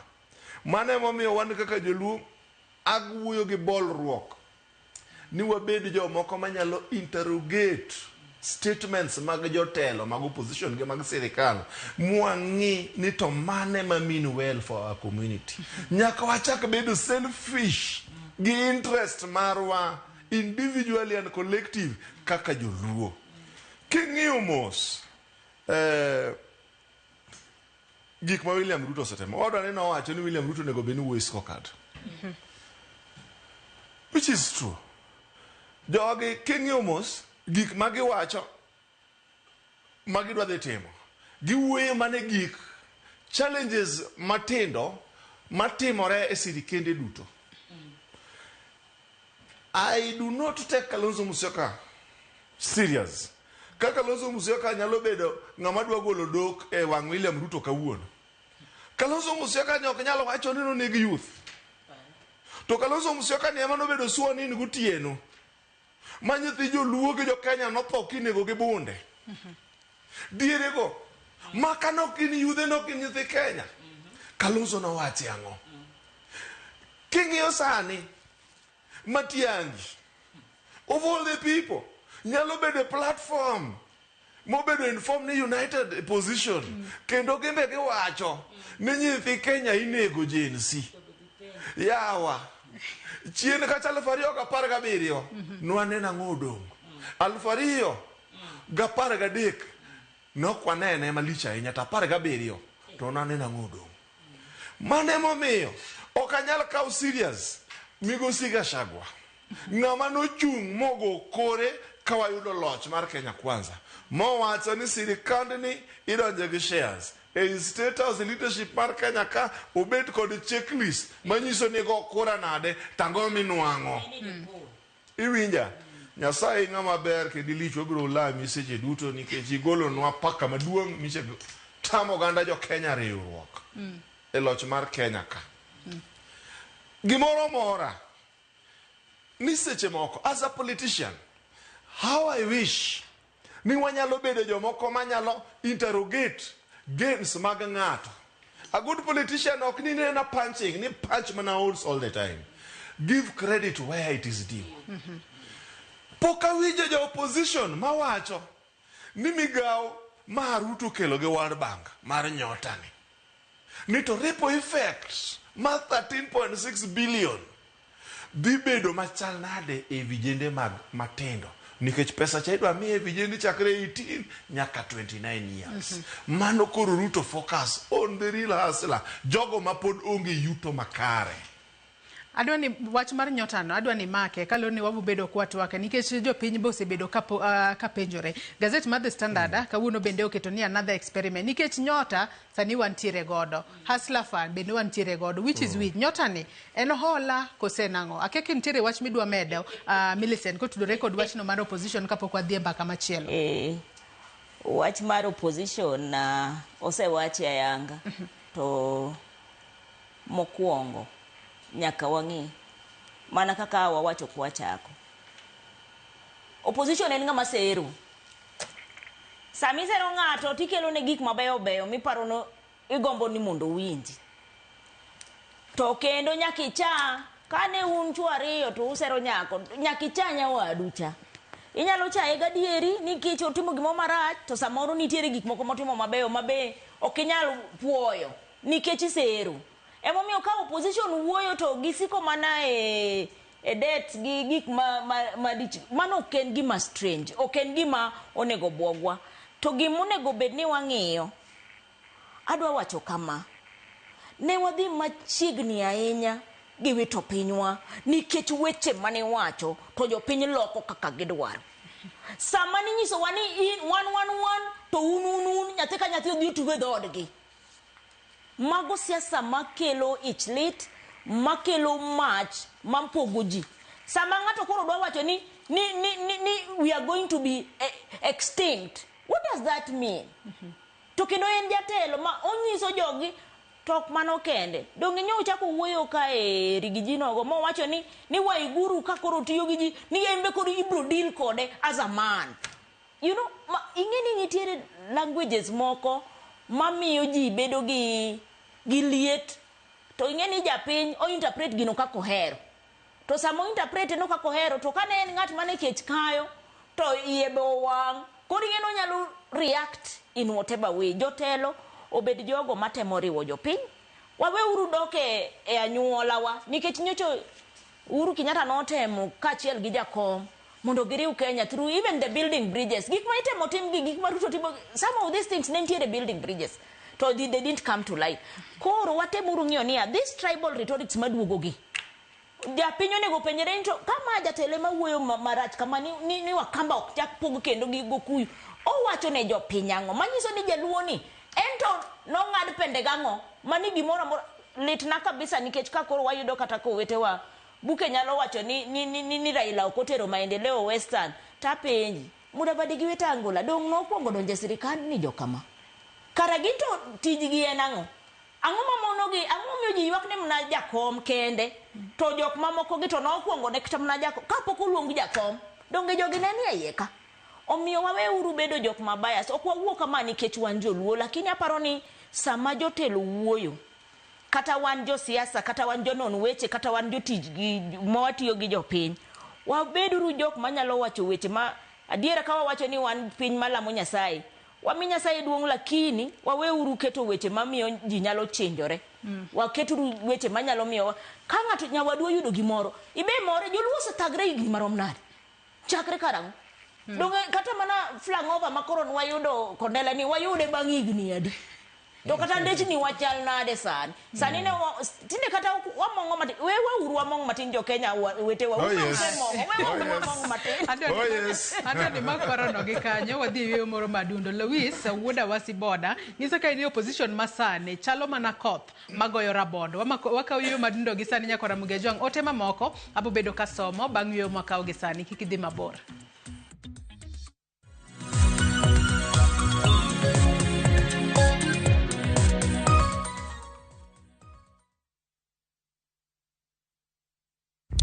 Saa zingine mambo kupata bila plan. Gas ndio imeisha, landlord akuache upumue, mtoto ni mgonjwa na bado ni mid-month. Usijibox kwa noma.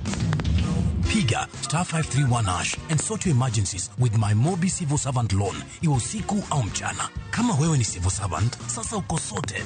Dial *531# and get up to 20,000 shillings and pay from your next payslip. No paperwork, no guarantors, no drama. Ni wewe tu na simu yako. Register now and see your limit in seconds. Build for Kenyan civil servants. My Mobi, iko sorted.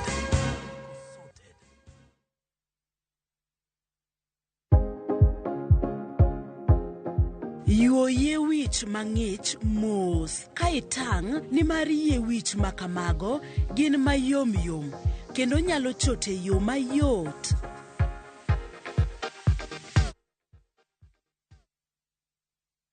Start planning your festive season escape now. At View Travel, we have the perfect early bird offer for you. To Jazendege Twende Costo for the festive season from the 23rd to the 28th of December. Make your festive booking by September 30th and enjoy discounted airfares. Experience 5 days in Mombasa from only 99,900 Kenya shillings on full board per person sharing, or soak the Diani Sun from 126,400 Kenya shillings per person sharing on an all-inclusive plan. Visit viewtravel.com or call 0703-254-254 and book now. View Travel. Dream, explore, discover.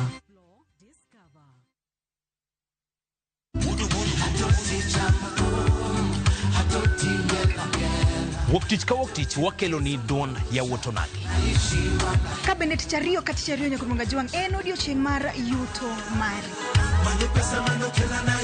Chieng' tich adek nyakurunga juang en odiochieng' mar mine nyalo kachiel koda weche hera. Awendo kachopo tich ang'wen nyakurunga juang wakelo ni kama nene, yani TBT kod thumbe mamit mokalo. Furahi the Edition en Thum Kaliech. Loso kapuoyo nyakoro mgajwang. Ka wakelo ni jothumbe mopogore opogore. Kanyo ndio bende wakelo ni gimiluongo ni Be Yawa.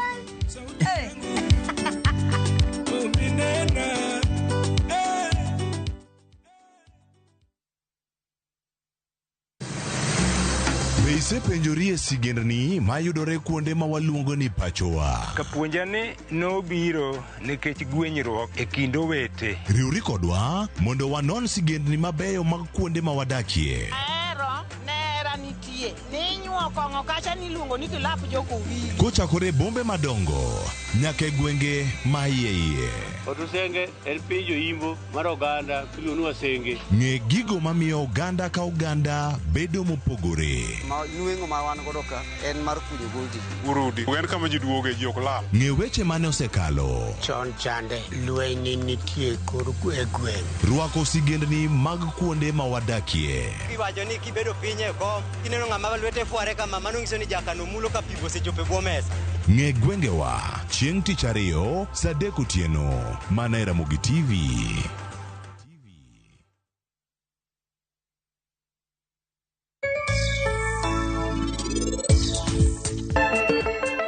Penj laktar kokalo Ramogi TV kawa wacho ni ngima en mwandu. Nyinge Ruth Otieno.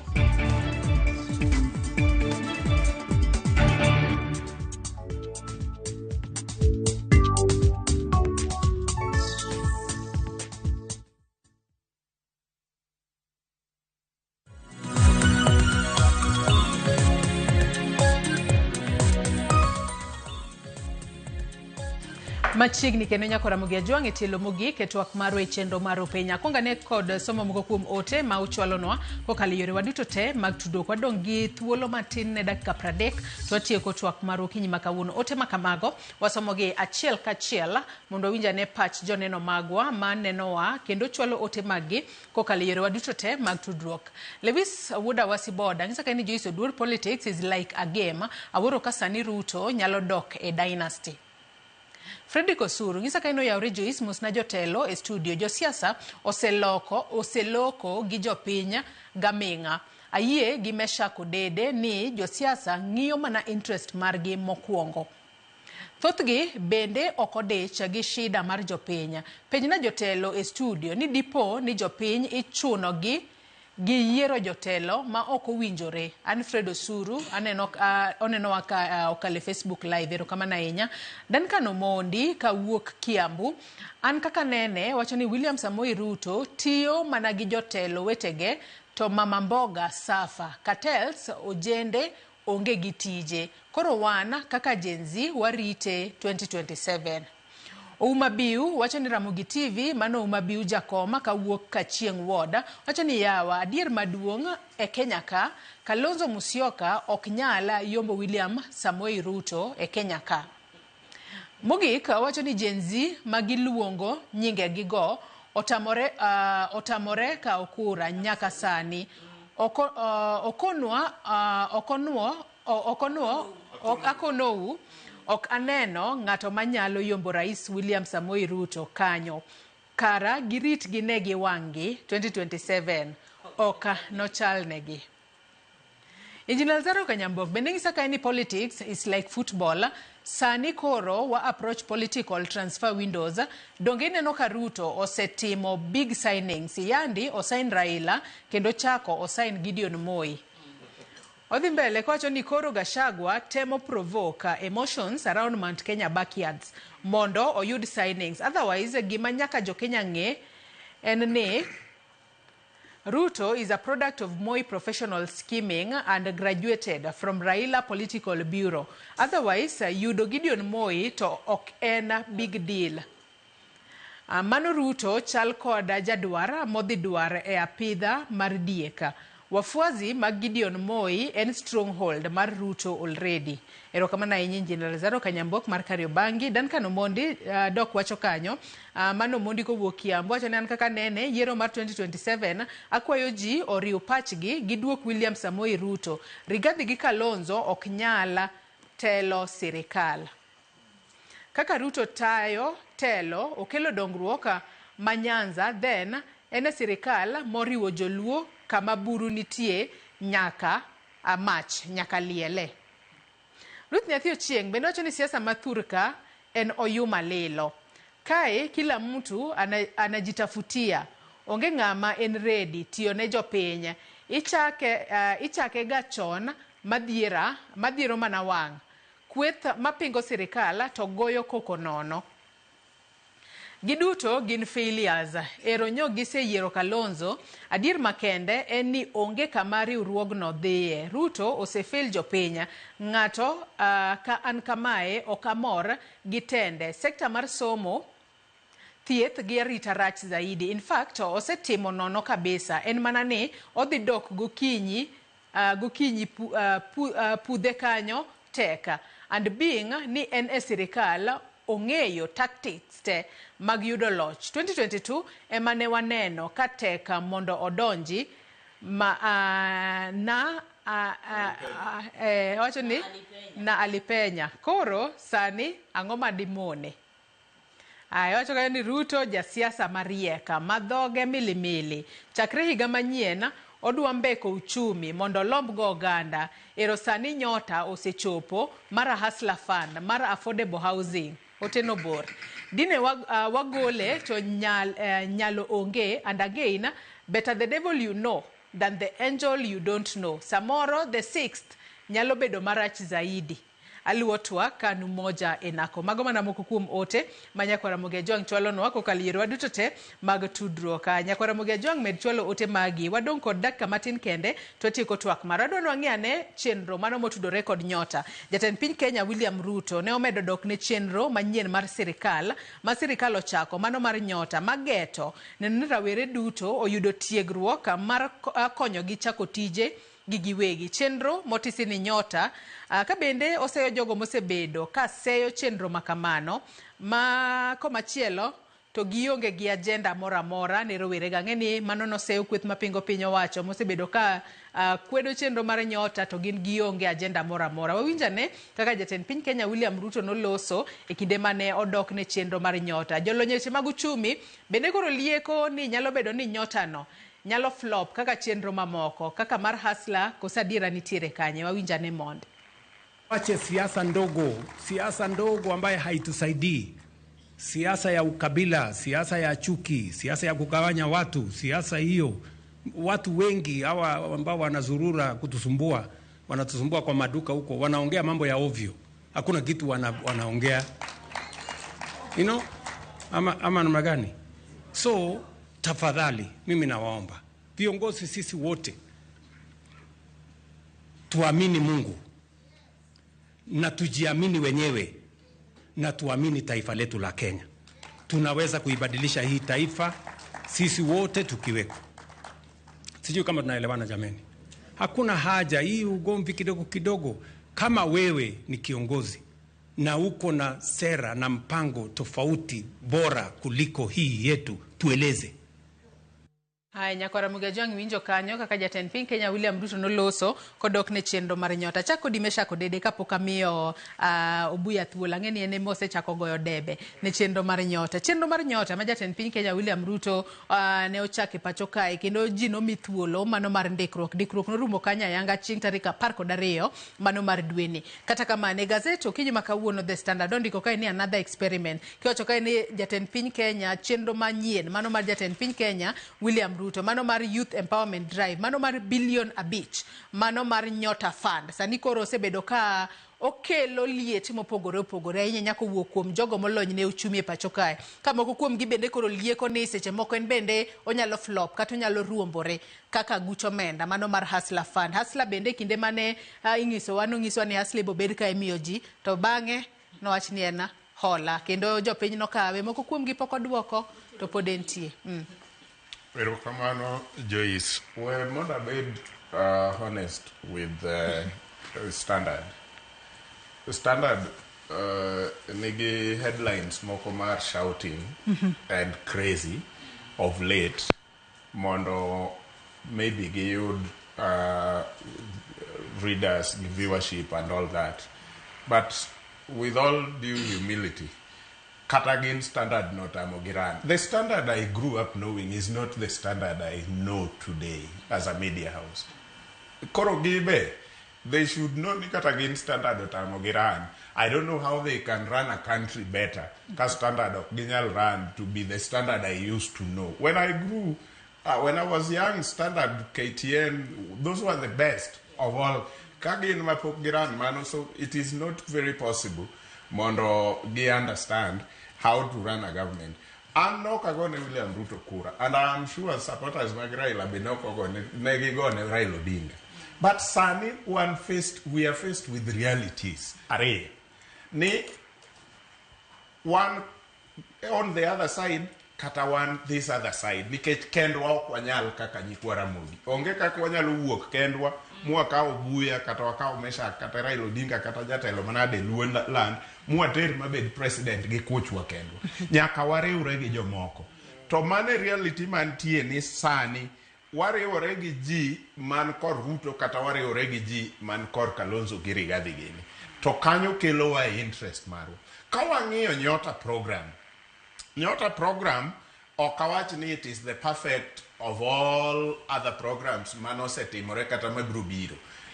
Onyalo bet ni oken gi perfection mwadwaro. But as at now, number chiel, nitie two things I have marked on Nyota program, which for me make a lot of sense. Number chiel, we map out young people. Okobikao all the young people in this country. Okawumana 70 young people in every ward of all the 1,450 wards. Nyiso niya opoge equally. Wang'iyo Kenya ka ni program abilani namba chiel Nyota en kaka ndindi nyoro wacho cha miriambo. Nyota en World Bank loan, ok en World Bank grant, en loan.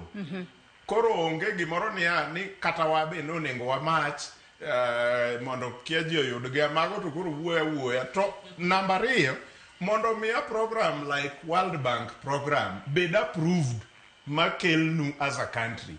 Wabede gobongo matin ma just can think beyond. Ok en gima jo World Bank nindo to chiwo gokinyi to wacho ni jo Kenya wan gi pesa moro. It has gone through all the due processes and due diligence. Moseng'i gi economist gi kiango mag World Bank kapo kibire mag jo Kenya.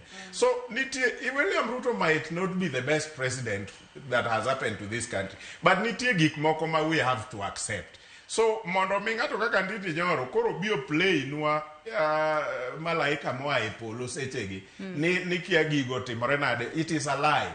Gima ging'ie en ni gin abilano no nengo bi ka gine sirikal to gikete skewed ma koni indonga matin mondo oneni otimre but kocha emodhiye in large numbers. But nikech koro biro to en 1,450 wards, each ward 70. Kata en ward mane Nairobi, kata en ward mane Ushago. Mano number chiel. Number 2, Nyota opogore gi Hustler Fund. Nikech Hustler Fund had no any training. Nyota nigi training component. Madwa timore for about 6 months. Kapo kimulo 50,000 ni lweti. Hustler Fund never got 50,000. Hustler Fund kata nakao kuonde gi mana lunch 3,000, 2,000 to wacha machama lunch to para na gono Beni duoko. Ana ukanya bet gi gop sirikal. To kata kachule an stakeholder but asechule.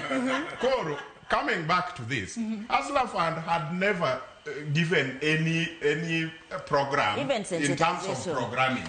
Koro onge ngamane select ni who deserves this and who does not deserve. Momiyo jomoko no kawe chamo na land.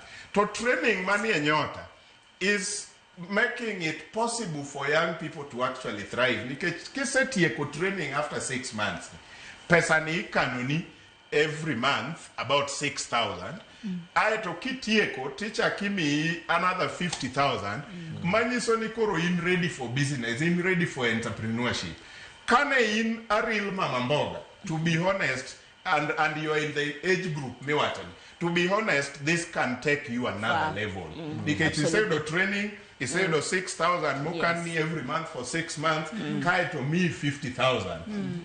Kane in jabul bando. this can take you to another level. Opogore gi Hustler Fund, where you're just going on your phone, tilo do pesa mama tin, itimogo gimiero, no training, nothing. So okonengo wabed ni kawa ni serikal, to everything looks good. To kuwa work ni to everything looks bad.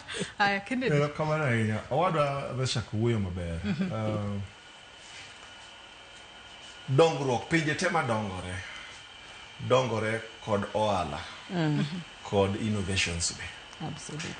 Wane Kenya ka gima duong' manyalo dongo manyalo nego dhier en oala. Iwachaga ni we learn through mistakes.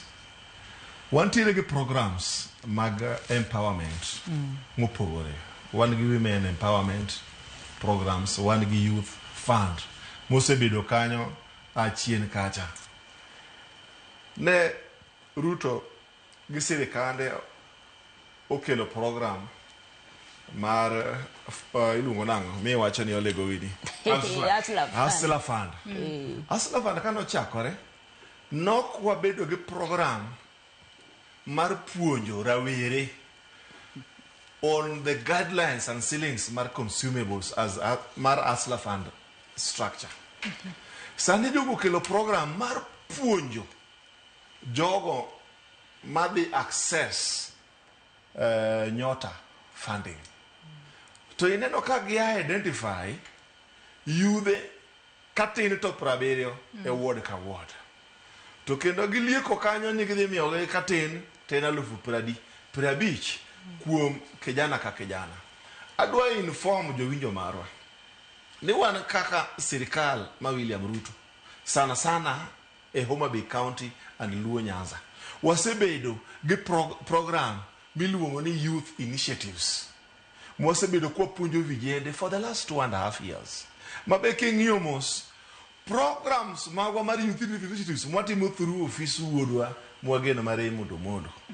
Wasebedo kwa miyo vijende, wa train vijende kendo wa encourage gi mondo gi register CBOs.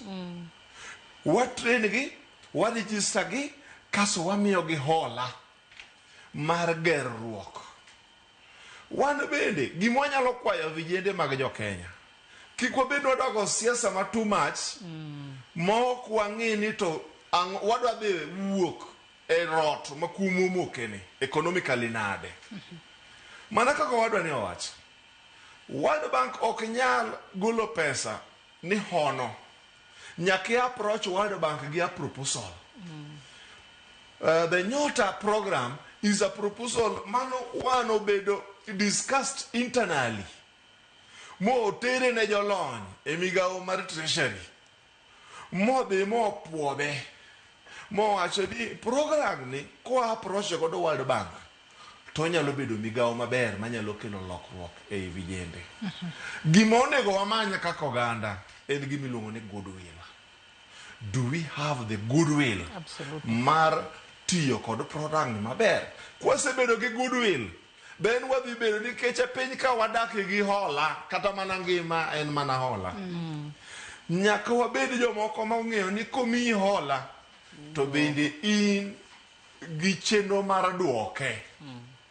To ka in gi nyawo moro kata ng'ikruok modhi omaki, do you still have the goodwill mar approach jomomiyi pesani mondo reshape repayment plan?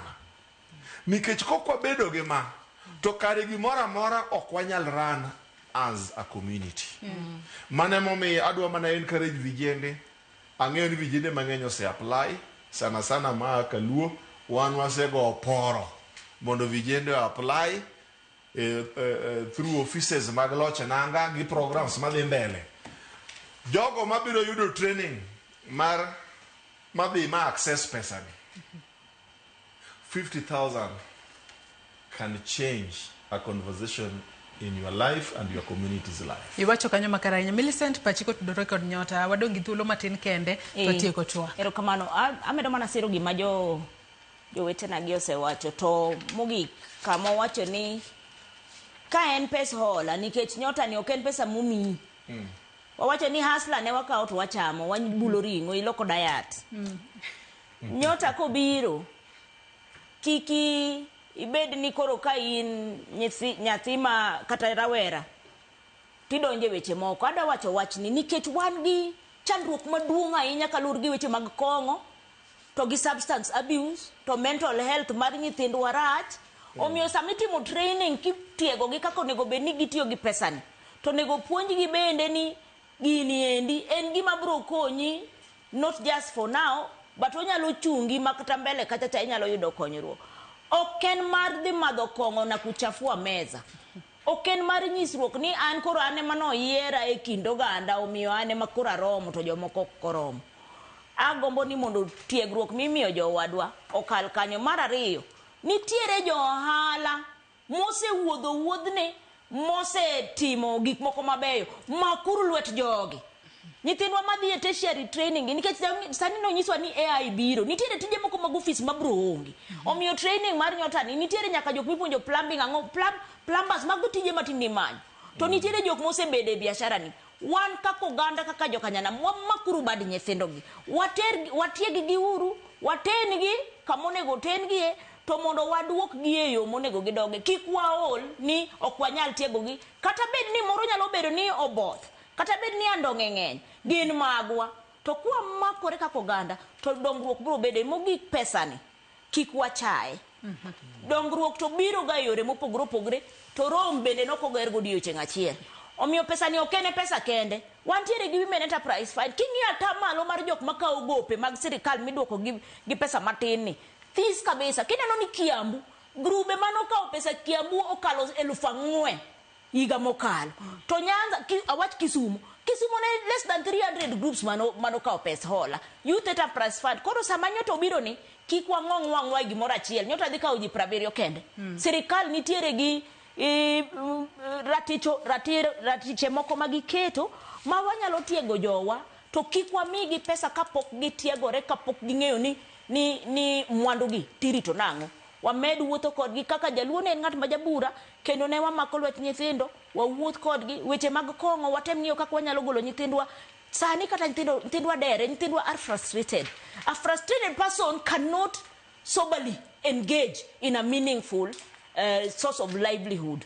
Adwa mana bring in that issue nikech en gima kaka janyuol aneno ka Nyasore oketo nyithindwa to gimaro aluor abet gi luor matin ni komigi mana training kako nyalo timo ohala to okwayango negi ni gik moko waduok nyithindo ir Nyasaye to waduok nyithindo kaka wanyalo dak kako ganda mondo waritgi. Let us not leave them alone ni un koro semiu pesa un koro tiuru. Wawuoth kodgi wamak lwetgi especially jok matimo ohala. Well, let us position them strategically. Mondo gidhi maber. Wadongi dakika 5 kende toteko twak marwa. Mano Duncan Omondi kutoka Kiambu. Wacho na penjo ni Nyota project ni en hola kosen mana pesa ma biro konyo rawere. Mano Duncan Omondi. Obuya. Erokamano ahinya. Pesa it is very clear ni gini ok en grant. Odo Duncan kin Kiambu kanyo. Bede ng'ato moro mong'iyo ni koori gimoro tikonyore godo. Matinde ni Nyota en hola. En hola muyweyo. Iseduoko penjo. Kwatieko twak mar odana mi udak achiel. Kata matinde dak achiel. Kwatieko twak mar okinyi makawuono chako dimesha kodede. Jatend piny Kenya William Ruto nyiso yie mare ni piny Kenya biro bedo ng'ala ma pinje ma olony mogik nitiere e yorego mag dongruok kogik kanyo higa mar 2055. Ruto nowacho ni serikal mare e thuolo mar higni 3 mosebede telo osegoyo kenge mopogore opogore e yorego mag dongruok. Ka bende wacho kanyo ni Kenya kidek bedo kata dongruok kidok bedo e kind pinje ma ideo kata dongruok mag gideo mano miluongo kanyo kod dhongere ni first world countries. Kwacho ni geno mare en ni mabiro chopo kare bang' higni 30 mabiro kachiel kod wachni mogik Kenya bedo first world country. Erokamano Joyce. Neno ka President William Ruto chalo ng'ama chiwo kor ni kogik 2055 to Kenya kaber to nengo bed ni osedonje first world. Ok adwa bedo too skeptical mondo awach ni ok nyalre nikech kata mana pinje ma wasait kaka example machalo Malaysia, China and Singapore Bende okotime e thuolo malach moingo higni 30. Gitime within those 30 years and thereabout. Koro nyiso niya, it is wrong for me monda chikra kawacho ni ok nyalre. Onyalore, but systems ema nyaka keti. Koro samoro William Ruto dipo noseketo systems manyalo miyo Kenya chikore madonje first world by 2055 nikech ento biro bet maonge. Either onyalo bet maonge 2027 kata onyalo bet maonge by 2032 guaranteed nikech kor constitution okoyie. But ng'ama chielo mwabiro kel will determine ka systems moketo go kopo no keto system no keto systems ma proper manyalo tero wakata. It will still again depend kuom ng'ama chielo mwachak watimre nade mwayiero bang'e. To ka wang'iyore kaka jo Kenya gi yo mwayiero go be waneno ko wadhi chopo kanyo. Koro samoro ok obi bedo fault kuom William Ruto neno ni wanyalo chopo kanyo, obiro bedo fault kendo kuom kaka oganda jo Kenya. Ka ok waensure ni ng'amwa miyo telo kata ka en bang' William en ng'ama nyalo tiyo gi systems go kopo no ketgi materwa kacha. Then wach mogik mata dwano bed ma serious koro. Mana mapiyo piyo. Wach mogik ma serious. Jokanyanam wane akirikiki. Wane kida kuruga sumbi. Wan ka to jo oganda makocha oseng'e chunygi completely ni wane sirikal. To wan be pod nitie jowa man gi to ni be wane sirikal adieri. Nikech nitie gik mwadwa neno kopo ni wane sirikal. To onego bed ni timore. Ma to koro wach mwanyiso wachiko gachi Mbadi Nyang' gi Reyo Molo gi Opiyo Wandayi gi jok momako fuond sirikal madongo.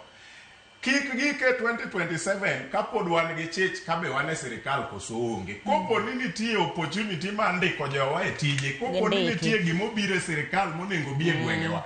Kel gi usani ma 2027 kik wachak wapenjre kabe ne wane sirikal koso waonge. Erokamano. Obuya, pachiko to the record bed of first world country 2020 coach of 2055 kachiel kod wach ni mogik mana mapiyo piyo. It is possible. It is possible nikech nitie pinje mosetime. China obedo a superpower in the world within 45-50 years. Malaysia obedo a first world country within 30-40 years. Nikech ang'o goodwill. Gima wakwayo, gima William Ruto wacho kaka ker mar Kenya. En ng'ama osebedo privilege mowuotho e pinje moluorowa obedo gi joma ng'ado ne rieko monyise ni it is doable. Mano mi adwa encourage jo Kenya ni kik wabed kasara mane malaika obiro mowacho ni idhi yudo nyathi to bedo ka en gi to ni to ika moseniang'ni banyalo yudo adier. Kik wabed gi to. Wabed jok moko ma are practical kata wabed jok moko manyalo yie so tiendgi e pi. Pi ok ding'e ni tut kapok iso tiendi e pi. Wasane tiendwa pi ni kanyakla gi William Ruto mondo wang'e ni tut pi chal nade. Mogik. Jowinjo wawa maka ote aneno kacha. Thoth ote akon ka kodgi.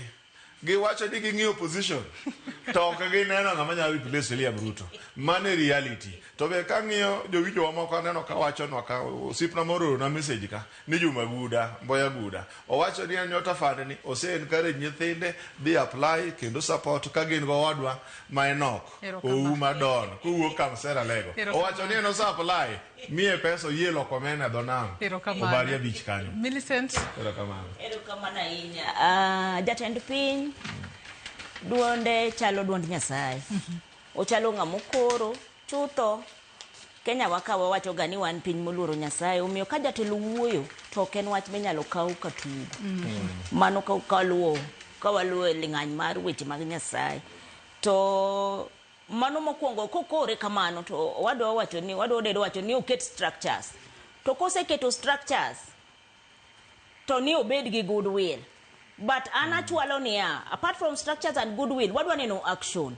Nikech chutho gimomiyo gimadhi mono watundo mbele kacha en kuo marayanga mama dharani mikwala iyaka ok kwal ma iyako. Pes sirikal iyako mbele chien kuonde te. Mano mokwongo. Mar ariyo nitiere gik moko ma jotendwa timo ma ka giduoko piny to konyruok nyalo bed.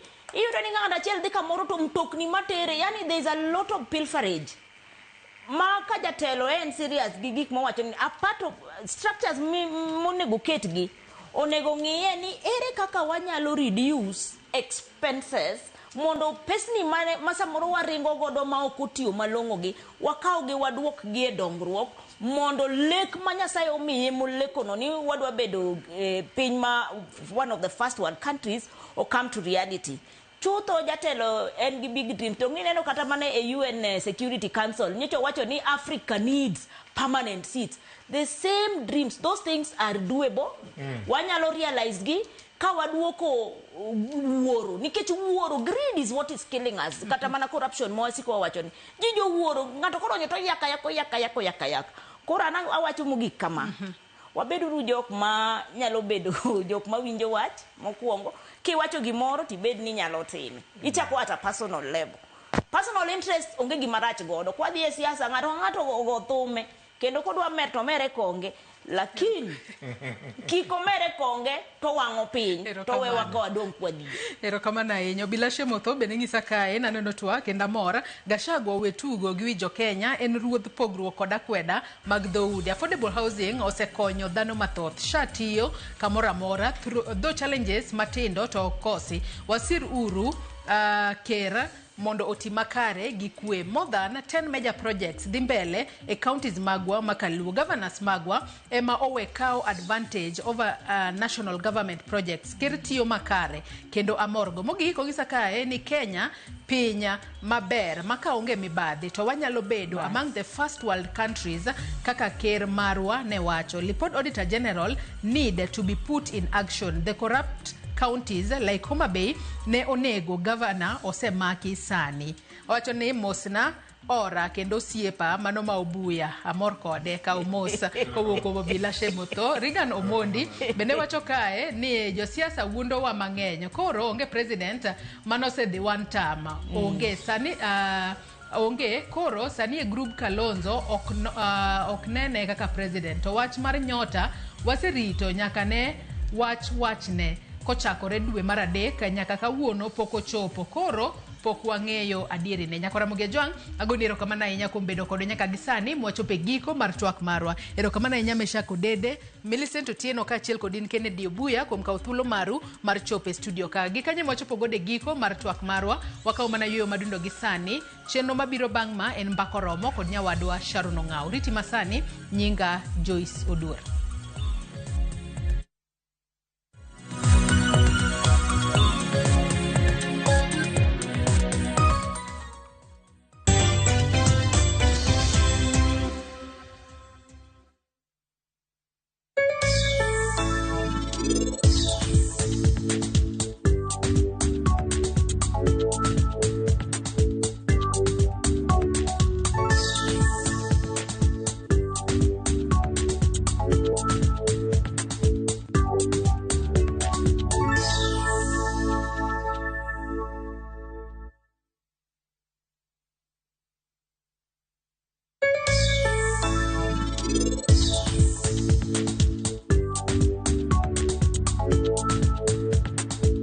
Yudo mo madajre kod kit ohala ma itimo, pesa ma ichako ohala kata capital, hola mar ng'iyo gige ohala kaka nyamburko, omenda mar okumba, hola mar iwuon e kind mamoko. Yud ber mar omenda ma ichiwo nyaka 10 million ma onge gima itweyo kaka lambun ma ipuodho e yo mapiyo.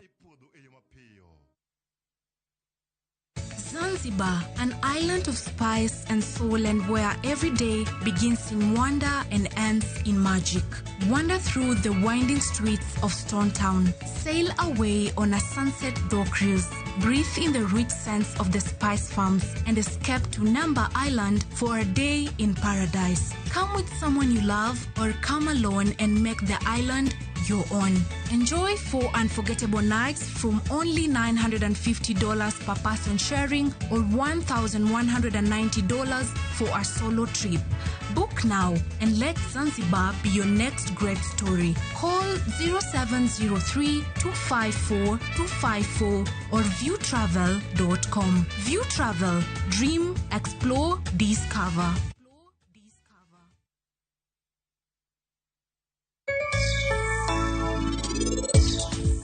Gima nitie wacho ni en adier. Nitie en jaoda. Ang'o momiyo nitie marus koda?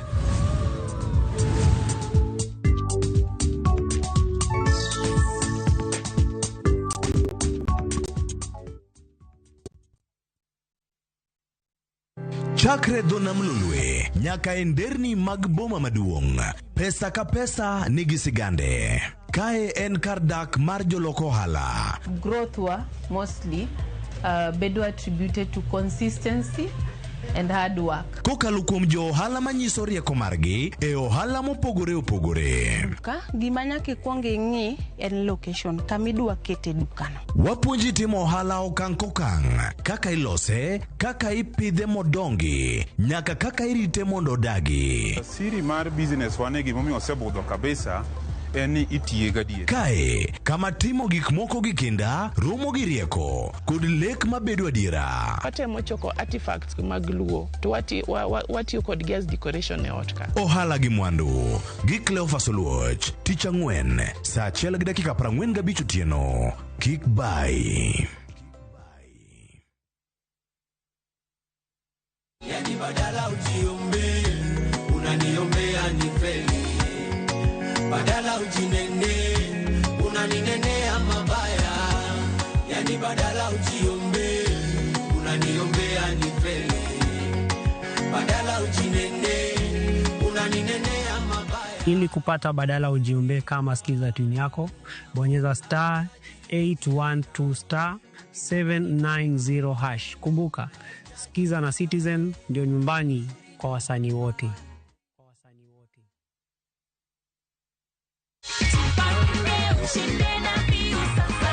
Viusasa ikishirikiana na Inoro FM inakuletea roadshow moto ya Jipange na Viusasa mashinani kuanzia Jumatano tarehe 15 hadi Jumamosi tarehe 18 mwezi huu. Tumejipanga kukuburudisha na kukupa nafasi ya kujishindia zawadi kemkem na mamilioni ya pesa, 50,000 kila siku, 500 kila wiki na grand prize ya shilingi milioni 2. Tunaanza safari tarehe 15 kutoka flyover kuelekea Javine, Injinia, Mawingu, Meharate, Wajohi hadi Olkalau. Tarehe 16 ni Nyahururu, Kiamaina, maili 7 kwa Wajiko, Kanga, Mudhengera, Karandi, Tandare, Kenaba, Sipili, Olmoran, Rumuruti na Oljabet. Tarehe 17 Mairoinya, Wakungu, Daragwa, Jikaze, Makutano, Nairutia, Kiawara na Romoru na Nyuki, Chaka hadi Muiga. Na tarehe 18 ni Nyeri, Karatina, Kiagai, Kagumo, Kerugoya, Kutus, Kagio, Nguruvani, Makutano hadi Nairobi. Usikose burudani safi kutoka kwa wasanii Tony Young na Joyce wa Mama na watangazaji wako wa Inoro FM, Jeff Kuria, Joy wa Masharia, Mwalimu Mushwe, Karuibomo Kodino, Jonato Gekonyore na Kemiti wa Getau. Ni wakati wa kujipanga, kuburudika na kushinda. Jipange na Viusasa mashinani na Inoro FM. Goko nekuo.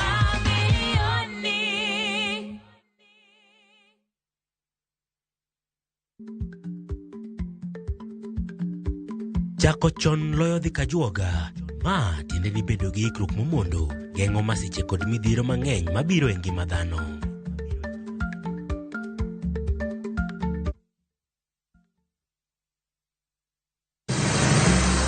Isepenjori e sigendni mayudore kuonde ma waluongo ni pachowa. Kapuonjani nobiro nikech gwenyruok e kind owete. Riwri kodwa mondo wanon sigendni mabeyo mag kuonde ma wadakie.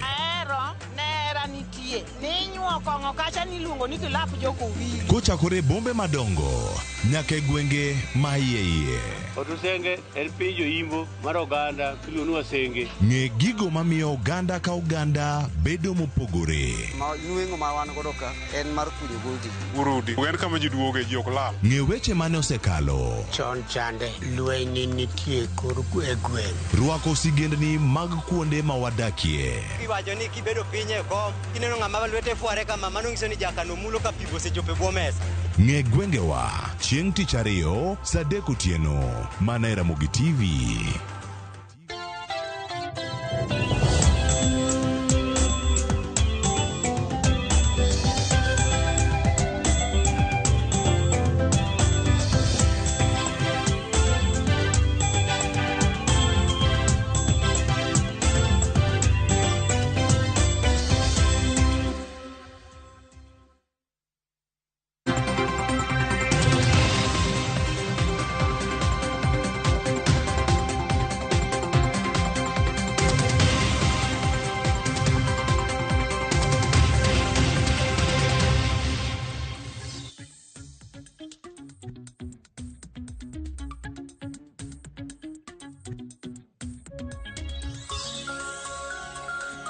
Nyakoram gojong kamoro moro mintiere dakika hoskada pagadek tok sa pagario mar tok sa dek mano mar okinyi kamoro moro mintiere machiegni chenro mar mbaka oromo chenro chako sani nyaka rom kanyo sa bich mar onyango mata okinyi makawuono nyinga Sharon Ongao mbaka oromo nyakoram gojong wachako gi chal mar fwambo bange abiro bedo kata yetwak e chenro mar mbaka oromo chal mag fwambo gin weche mabende waluoni duto te mabende biro bedo kiyudo e weche mago manyien mono timore kapok oromo sa bich mar onyango wabiro bedo kwa kauni achiel kachiel. Wachaka naga chich mano mar nek mabende iseo kod nek mano mar apisa mano mar GC odiochieng' manyoro e kar jot mar State House mabende ng'ere gi nying mar Kithuka Kimunji.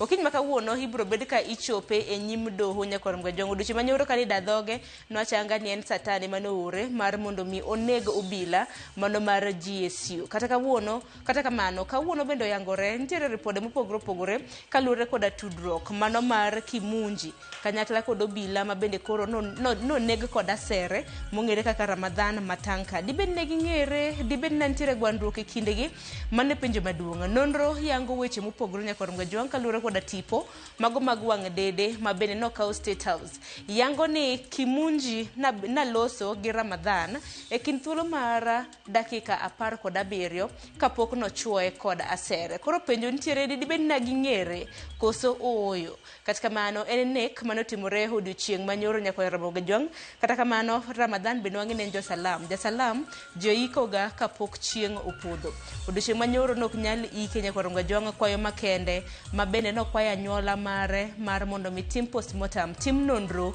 kaka notho ginore mabende okelo nwang'e ni asere manochuoye to asere nochuo kanye wachore ni nochuo adundo mare koro odiochieng' makawuono bende postmortem ibiro bed ka itimo ne obila mong'ere kaka Ramadhan Matanka kapok otimne kopo mare mogik kata kamano weche motenore kod doho wabiro bedo kwaluo odiochieng' makawuono ni en kum mane mabende ibiro bed ka ichiwo na ahinya bang' wang' dede nyiso kaka nochuoyo Ramadhan gi asere. Kopogore gi mane e gwenge mag Mombasa bende wantiere gi jafwambo marwa Jojao kontiere weche mopogore opogore mabende waluoni achiel kuom gi Nyakoram Gojong bende en jiwo somo mano e kar tiegruok mago mag TVET. Odiochieng' makawuono aneno ka Kenya Private Sector Alliance mano riwruok makelo kanyakla kembe mago mag ji giwegi odiochieng' makawuono gintiere koda rombe mabende gibago Kenya Coast National Polytechnic e kaunti ma Mombasa romo mabende nochakre saa 2 mar okinyi odiochieng' makawuono kaka inyalo jiw tiegruok mago e TVET mopogore opogore e pacho kae ka bende wendo modhial mabende ochopo romo makamano en jagoro e bwo migawo mano mar TVET Dr. Esther Muoria ntiere romo maket kod mano e gwenge mago makaluacha gi kaunti mano ma Kisumu bende odiochieng' makawuono migawo mochung' ne tudruok mago mag pinje maoko odiochieng' makawuono bende gibiro bedo ka giyango Foreign Policy Mashinani maine chenro mabende jiwo tudruok e gwenge mopogore opogore chenro makama giyango odiochieng' makawuono e kaunti ma Kisumu aneno ka gibiro bedo ka giyange e kar jot mong'ere kaka Mama Grace Onyango Cultural Center to kaunti ma Kisumu bende mano yanga mar mondo mi chak pilot kata mna chak chenro makama nikech ochiegni koda tong' mago mag pinje mopogore opogore mano moriwo piny Uganda kanyakla kod piny mar Tanzania e kaunti ma Siaya Nyakoram Gojong bende weche mopogore opogore timore kaunti ma Siaya odiochieng' makawuono mokwongo en romo mabende migawo mochung' ne weche mag teko biro bedo ka romo odiochieng' makawuono e kaunti ma Siaya to giromo kanyo Nyakoram Gojong gi apisas maggi gibiro bedo ka giketo apisi mano e boma mano ma Siaya apisi mabende jopiny ahinya jodak e kaunti ma Siaya biro bedo ka chiwo paro mabende gintiere godo kaluwore kod dwaro okang' mabende kaunti ma Siaya dwaro gero godo kar nyayo teko mano mar nuklia e kaunti ma Siaya koro odiochieng' makawuono igeno jodito mawuok e migawo mochung' weche mag teko e pachoka biro bedo ka yuoro e nyasi makamana apise mabende giyawo ong'ere kaka Nupia Liaison Offices kama bende jopiny mantiere koda ywak mopogore opogore mantiere koda dongruok kata mna mopogore opogore nyalo lose kotenore kod teko mago mag nuklia e kaunti ma Siaya bende odiochieng' makawuono Nyakoram Gojong wantiere koda romo mano mabende biro bedo ka chakore romo mar Sitiko mano Siaya International Trade and Investment Conference mabende dendo kaka Sitiko bende biro bedo ka chakre yango odiochieng' makawuono men chieng' tarik 14 e kaunti ma Siaya romo mabende biro bedo ka dhi nyime nyaka chieng' tarik 17 kopogore gi mane kaunti ma Migori juma bende luonwa nok mano mar arita e gweng' mong'ere kaka Nyabiora mantiere Kuria East Sub County. Wachore ni gweng' ma kamano Nyakorom Gajwang' nok mar arita osebedo ka nitiere kanyo. Okang' mabende koro owe wuon ute ka bendo negi manyiso ne gweng' ma kamano wachore ni chiliete bende ema ng'eny ahinya kaluwore koda nok mar arita kwe. Nyabiora Nyakorom Gajwang' kaka nyisi yudre Kuria East Sub County en gweng' mogo tong' gi Migori kanyakla kod kaunti mano mar Narok. Koro jodak e gwenge makono koro kwayo mar mondo mi arita omed jiw e gwenge makono. Yere mar mwete ke hanya Nyakorom Gajwang' adonji gi twak e chenro mano mar mbaka oro manyisi kanyo ni chenro mano mar keto mwandu investment forum biro bedo ka chakra yangu ni chema kawuone county ma Siaya. To investment forum wasebedo kwa nene e gwenge moko mopogore county mano ma Homa Bay waneno Murang'a e kin gwenge mamoko. Penjo en ni romo mayuayo joket mwandu makamagi gisebedo ka gikelo ber mane ne oganda ma pacho kae. Mano bende mbaka mabiro doro donjo godo. Omiyo chakoro nwa ote gi sani haka yo matin adonjo twaka.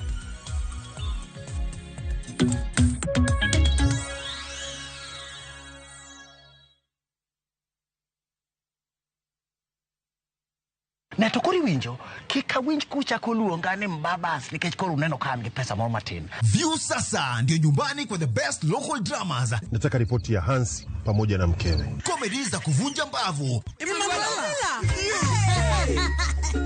Telenovela bora zaidi kwa lugha yako. Anaere ainya Prita. Tokendo kimora mare wi mora. Na sasa una nafasi ya kushinda zawadi nono ndani ya promotion kubwa ya Jipange na View sasa.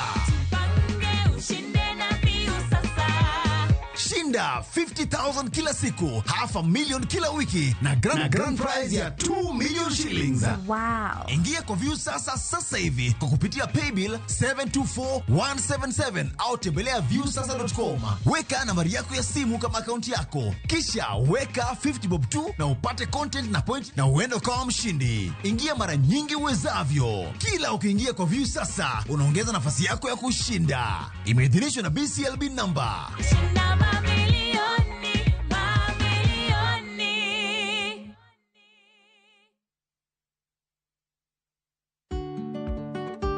Be ing'eyo ni chudo masano nyiso ni omenda wuok kuom jachudo kadhi ir jayud chudo kuom nyiriri machuok. Ka ioro omenda, ne ni irango gik mondik kanyo maber nyadiriyo.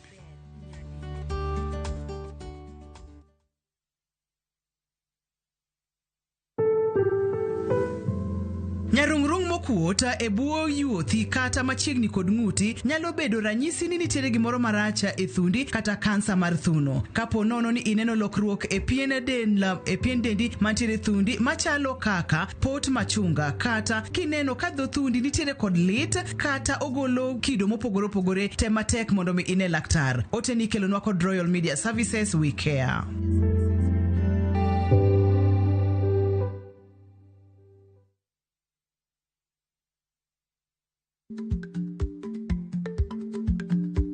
Chako chon loyo dhi kajuoga. Ma tiende ni bedo gi ikruok momondo geng'o masiche kod midhiero mang'eny mabiro e ngima dhano.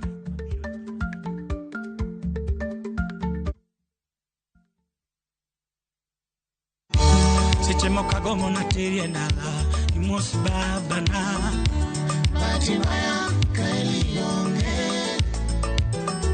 Samora bedo pinyi dendara Awutoke na kajane koenara Mondo yud thuma mar era machon kaka skiza tune mari dial *860 *416 hash Ramogi TV e od jothumbe duto.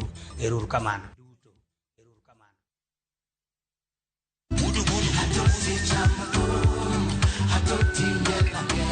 Woktich ka woktich wakelo ni don ya wotonagi. Kabende tichario katichario Nyakorom Gajwang' en odiochieng' mar yuto mari. Chieng' tich adek Nyakorom Gajwang' en odiochieng' mar mine nyalo kachiel koda weche hera. Awendo. Kachopo tich ang'wen Nyakorom Gajwang' wakelo ni kama nene, yani TBT kod thume mamit mokalo. Furahi the Edition en thum kaliech. Loso kapuoyo nyakoro Mgajwang'. Ka wakelo ni jothumbe mopogore opogore. Kanyo ndo bende wakelo ni gimiluongo ni Best Yawan.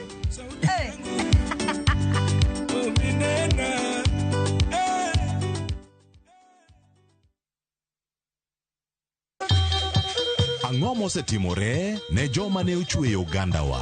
Adhi primary Kangonditi Primary School. Gin kanye sani? Amobilize kalerte ne wago poro to gibiro wasombo kidi to watero kacha jite e secondary kacha. Waromo gi jodgi to wafwenyo sigand ngimagi mopondo. Siasa ka ng'amoy wae maduong' katere siasa en Daniel Arap Moi. Ng'e ranyisi mabeyo mane giweyo. Ne japiny mopogore kata ng'ama ne nie duond loch ne neno ni kopo ni Kenyatta dhi Tom okawie thuolo ni mondo tano apinyni kaluwore gi mwaseneno kuome. Ang'o magitimo sani? To kata kamano be pod gin kodwa. Nakedo ne wach sukari ma jobunge jonjo kod biwot nochaka ne bwana sukari. Gin kanye kod Walter Nyambaga tich ang'wen saa 3 otieno mana e Ramogi TV.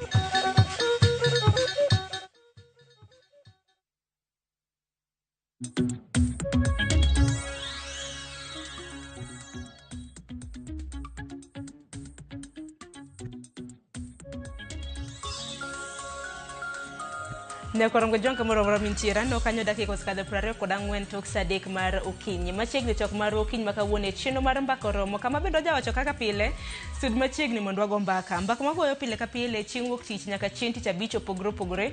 Okinyi makawuono yieno mar mondo wago mbaka kotenre kod rombe mago mag keto mwandu e gwenge magwa mopogore mong'ere gi dhongere kaka investment forums. Wajen no rombe baka magi gwenge magwa makaluo ber mage mabende rombe maka magi kelo.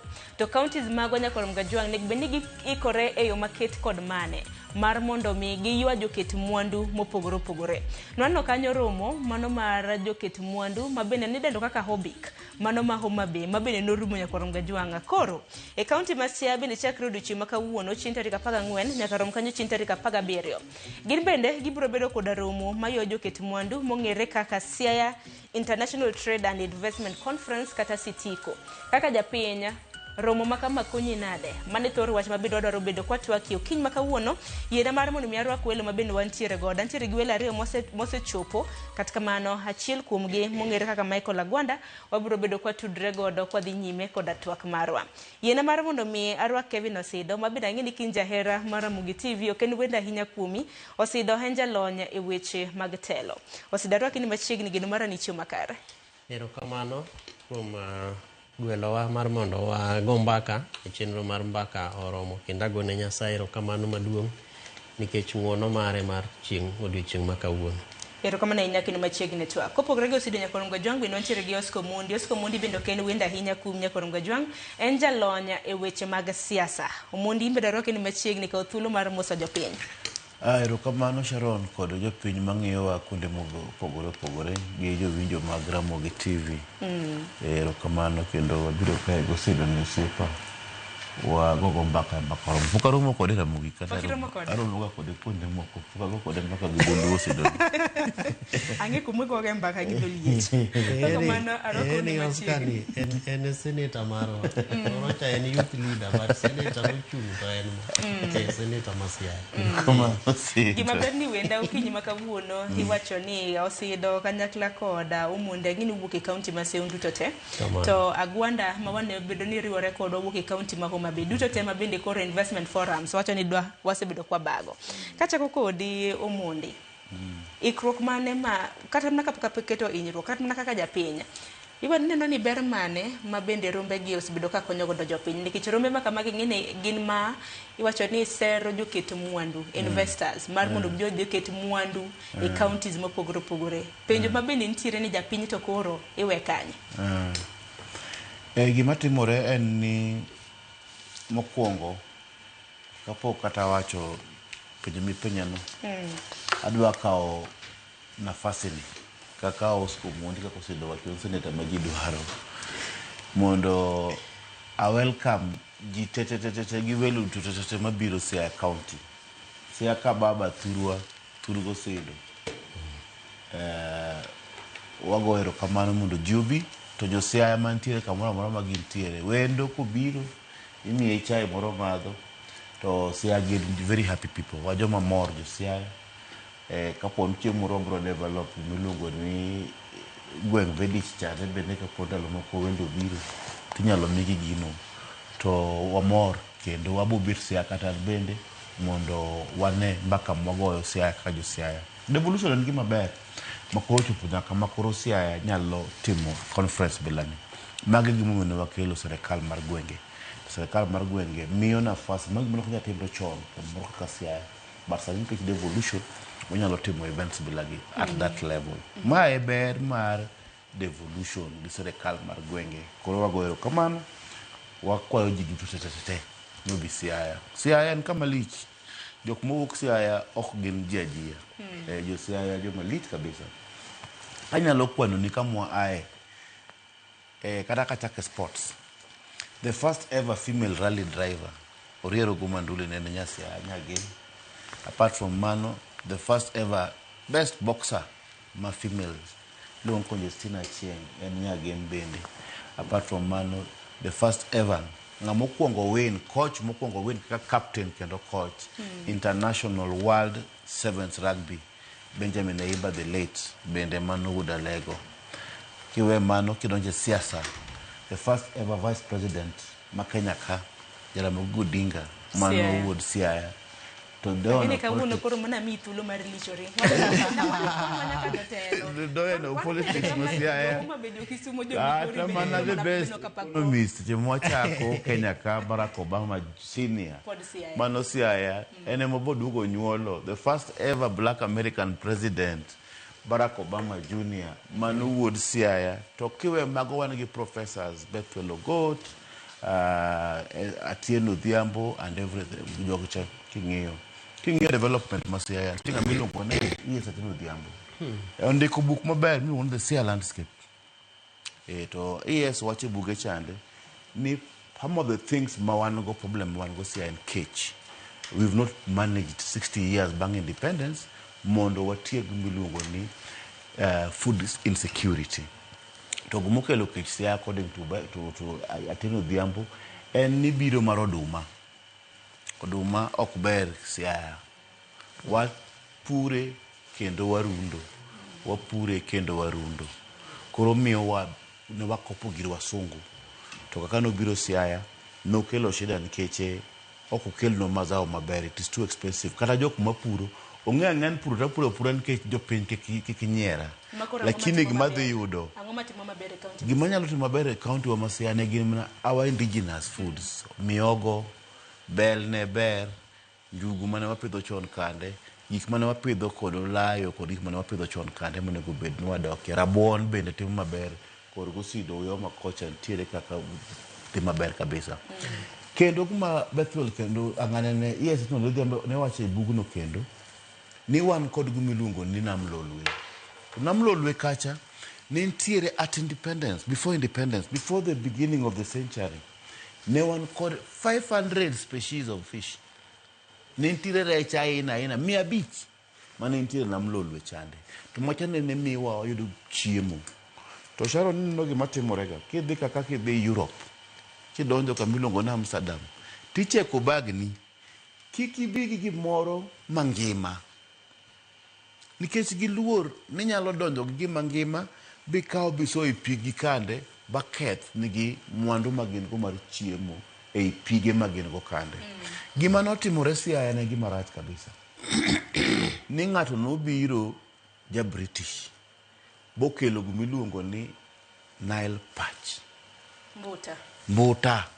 mbuta no esebedo disaster maduong' kabisa mbuta chaka no do so e pi kar mondo chamo niambo ochako chamo rech jowadgi chal dhano moro mikelo nen kama odak kod ji kar mondo cham ring'o mar dhiang' to chamo dhano koro mbuta cha chamo omena ochamo tilapia ma en gi nene ngege ochamo gik mang'eny kabisa koro mano nomiyo mbuta omiyo ketho Nam Lolwe monego bed kata sani nyocha wacho ni yawa weuru kawo rech moko mugolo China gi to populate go the lake nikech ok wang'e ka gidhi operate gi the indigenous fisherman kacha mosebedo ka gien koro mano bende onego bed ni wang'iyo maga investment ma wang'iyo Number 3, wan jo siama kuon nyaka professors go. En nigi we are fish eaters community. Joma chamo rech kelo gimiluongo no omega 3. Omega 3 ni miyo wich mar dhano bedo wich maler kabisa. To gimoro kendo monego bed nung'eyo ma ji ok ong'ega maber ni nitie gimoro makelo omega 5. Iluongo ni ng'wen kapo ni chamo kapo ni in kod mama pek to yudo omega 5 ma be kelo IQ maber kabisa. Koro siaya en kama lich, nyaka waus siaya, nyaka wager siaya nikech wang'iyo. Problem ma kendo wan go siaya katika. Penjo monego bed jotelo penjore. Nang'o momiyo rech miuso Gikomba, miuso Nairobi ka, mawuok Siaya, beche yot Nairobi ka moloyo Siaya or Kisumu. That is a fundamental question monego bed no penjore. Ang'o matimorega? Duto te mar emo min wadaro mar mondo mi watwakie to bendo kwalo na ng'weche nikech ang'in kaka Josiaya uduchi maka wudu ahinya nyaka luore kod romo mondo mar keto mwandu. Aside samoro mabende inyalo medo kapok wadonje thor wacho na gipenjo mabende wantiere god expectations mago mag jopiny e rombe mago mag keto mwandu nikech ang'in ni kamitie nitiere penjo mathoth mabende japenjo jopiny ahinya nyamo tenre kod weche mago mag lonya mago mag piny wacho. Erokamano Sharon, kendo penjo no en penjo maler kendo maliw.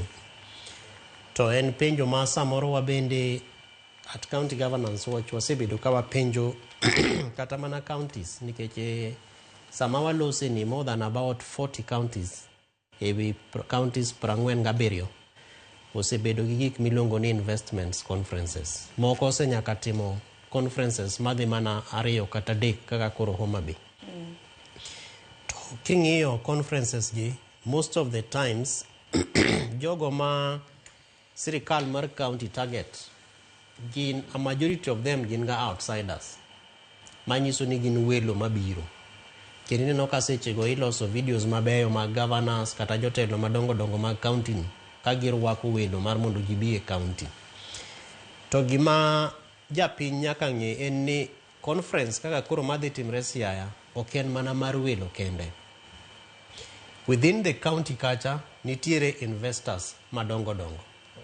To gini investors ma are drawn from different sectors. Onyalo bedo micro and small, medium enterprises.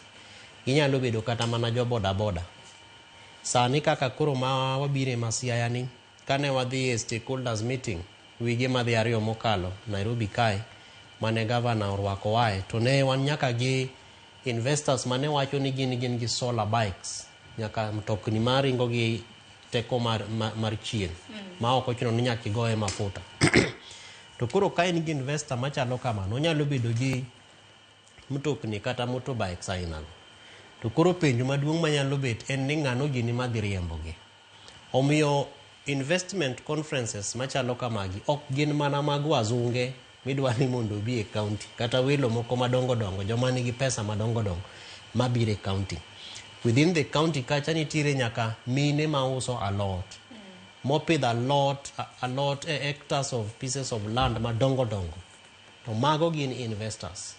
Nitiere jogo mopidho nyaka gwen machulo pesa maduong' madok ne county, mago gin investors. Omiyo ng'ato ka ng'ato kama intiere county mora ma gintiere ka owinjo ni iloso investments conference to ng'e ni mano en margi kich en part of those investors. Number 2, investment conferences kaka magi bende konyowa mar mondo wa assess gimiluongo ni ease of doing business. Samidwa tim investment conference kama nitiere gigo bende mamiyo jingo kendo kelo teko ne county. For example, penjri bende barabara ndara bende kata apaya mar ndara chal nadi e county no. Nikeche okinyal wacho ni nitimo investment to ndara to rach. Maka koth ochwe to chak ok nyal gole puodho materi gimiluongo ni society kama ichoko gi ae to bang'e te uso gi.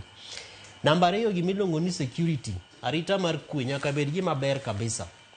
Nikech okinyal bedo gi investment e town ma maundu ng'enye makidhi nindo tipenji ni to ka ng'achiew to gik ma wawe e duka kabe ang' wayud gi adier. Omiyo mago bende yin gigo ma sama itimo investment conference kaka koro mitimo Siani to nitiere other factors bende ming'eyo.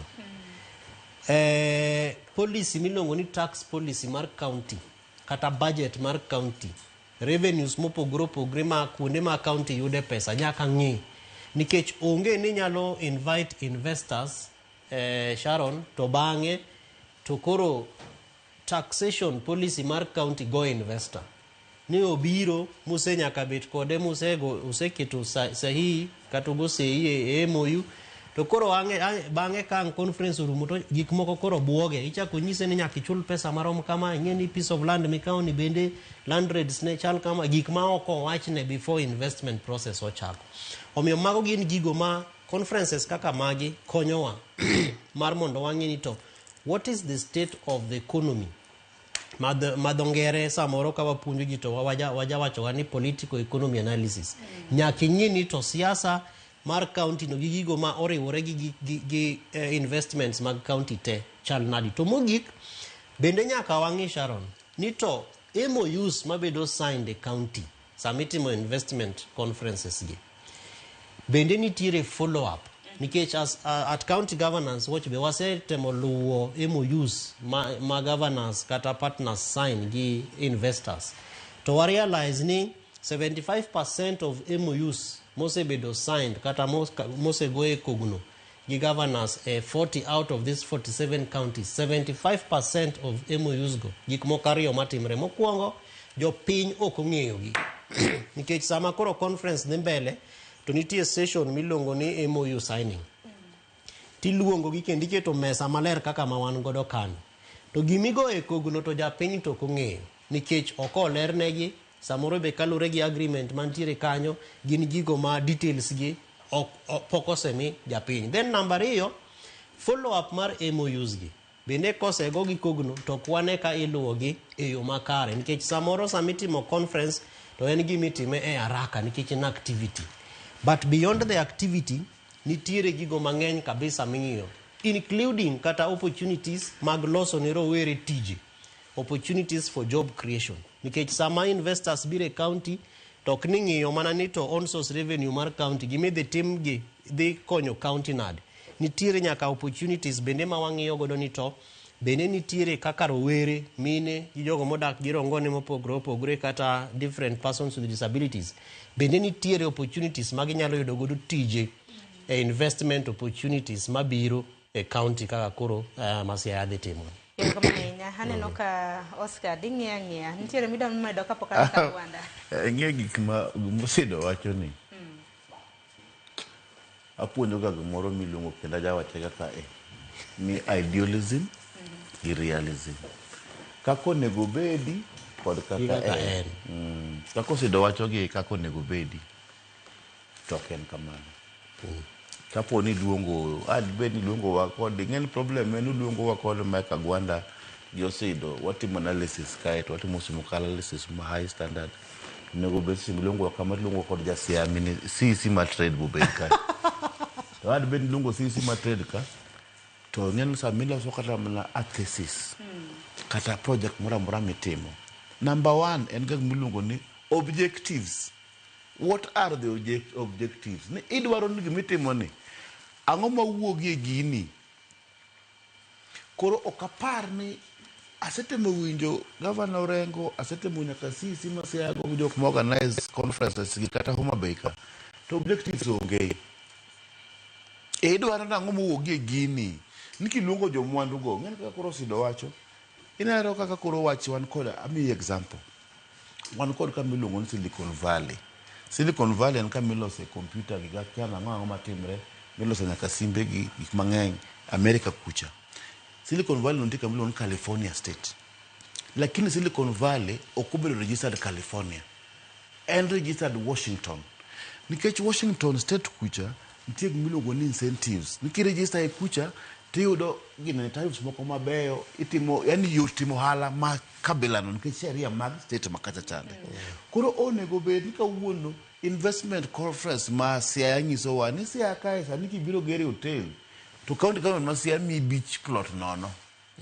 Nitiere incentives moko mana investment forum outcomes mage tinga luonga jok matimo miluongo ni jom kel mwandu tiketo gi piny kanyo tidwa kwagi koso timo giang'o idwa Lakini Oscar, iwacho ni rombe mag keto mwandu gi romo ka romo king'e na counties mosebedo ka nitiere koda rombe makamagi. Gin ga gi thoro wach theme ma bende tayo gi kamano siane hanene kod ike kanyo gi dholiech depositioning Siaya as an investment destination, transformative growth through trade and investment. As a investment destination. Ang'o mamiyo ng'ama seche moko ka kuzicha matiyo kamiluongo ni Kiambu or Kirinyaga County mondo wuok kacha mondo bika. Mane monego bed ni by now oseusi.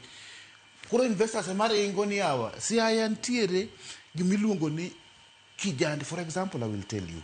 Gome wan wa survive ka. Jaluo gome survive ka kendo nyithindo ma Siaya. Wane mwa offer gimiluongo ni skill labor. Number 1, skill labor in Jaluo. Number 2, a skill labor no ngama offer ikae en ngamiluongo ni Mkamba. Matije moja luso tamre timo, moja luso mokoti mogu bei matek, ochoro bana mano terno Wakamba kama nyalo time. Jo wan mejo tokwa ma jo toko dera to gin gi ber rito kod issue mar tedo gi kabisa. Otherwise, the other people to offer labor ma unskilled. Skill labor en nango. Ni nyathi mowuok Siaya mochopo class adi? Adek. En onya biro Nairobi kae to within 2 years odhi grogon piny kacha, then obedo mechanic. Onya bedo welder maber kabisa. To ng'ani ja class adi? 2. Koro onge jaluo mang'eny man kata Nairobi kama kata Nakure ma ok offer miluongo ni unskilled labor. Wa offer skilled labor. Koro Siaya onego bed ni wauso ni kichopo Siaya to wan gi jok ma wigi ler kabisa mochamo rech ka. Ma you will get labor at hand. Ang'isi example, product kaka koro miluongo ni wheelbarrow. Wheelbarrow hardware ma Siaya kadwa uso wheelbarrow to order kuom Mwindi Kisumu. To Mwindi chande order headquarter mar Ginda Soleria Nairobi ka. Then ja Mwindi ma Ginda Soleria chande to order Jua Kali kama jo Luo ma jo Siaya ma jo Homa Bay kijande ma jo Luo ma tiyo kacha kama timo Jua Kali ka losa girse moko siling 700 siling 1200 to osechiwo wheelbarrow. Iting'e to kotere na Soleria tigo rubber stamp no wheelbarrow ni luongo koro ng'ombe timo ne branding.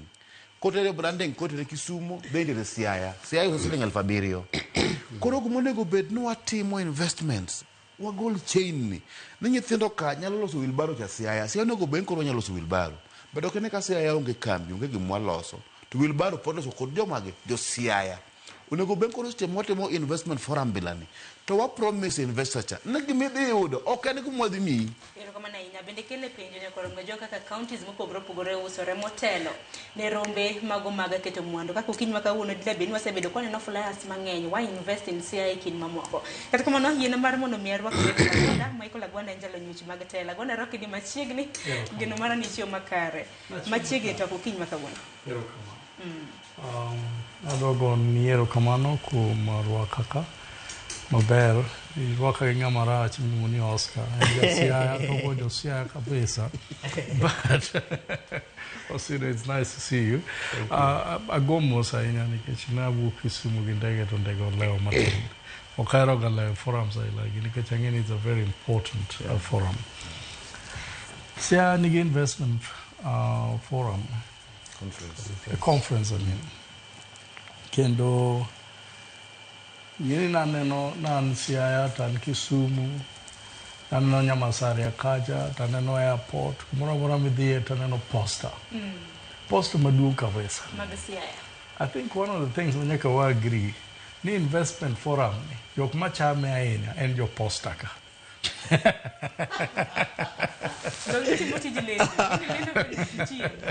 yo posta ka Jadi dua kongka. Gini investors. Dong kama na keto picha na matin. Tomo je care mar Kenya bu keto moro maduong. To kodi be chako keto moro bar baba. Mabe keto maber ni waruaki. To mera posta ochadho ma ng'ama loyo gi posta kende en mana pasta moro miluongo ni ngacha. Prophet.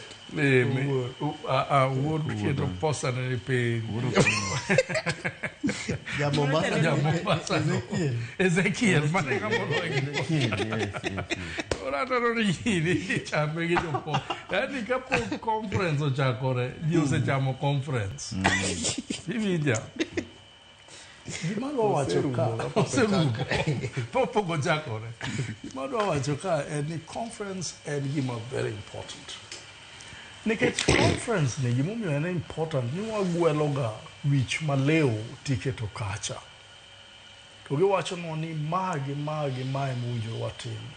Kendo wabere gwelo jogendi. Naneno ka owalo ka en minister.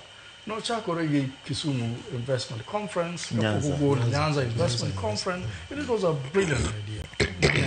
Kendo ji nogwel mang'eny kabisa. Oscar ne okahere ahinya. Lakini owacho point ma nyaka wa reasonet go. Owacho ni at this moment Oscar winji kabisa. Owacho ni at this moment siano winjoro wuogi mowacho ni ubire conference ni. But achiel, ariyo, adek, ang'wen, abich ema wan go jothurwa munyalo biro invest on. Wan gi land eka madhi kama. Ang'eyo ni Dominion farms nitie Siaya. Mzungu moringo mogo tiende piny. Kowacho ni josiasa okwe thuolo. Josiasa chame modong' nono. Josiasa invade nyaka farm ne na neno kotimore Siaya kacha. Mzungu oringo mowene gi Dominion Farms. Mano was one huge investment. To ka Dominion nowuok, the question is, kama nobiro mondo replace Dominion. Gi farms gi ka gi investment manentie kacha.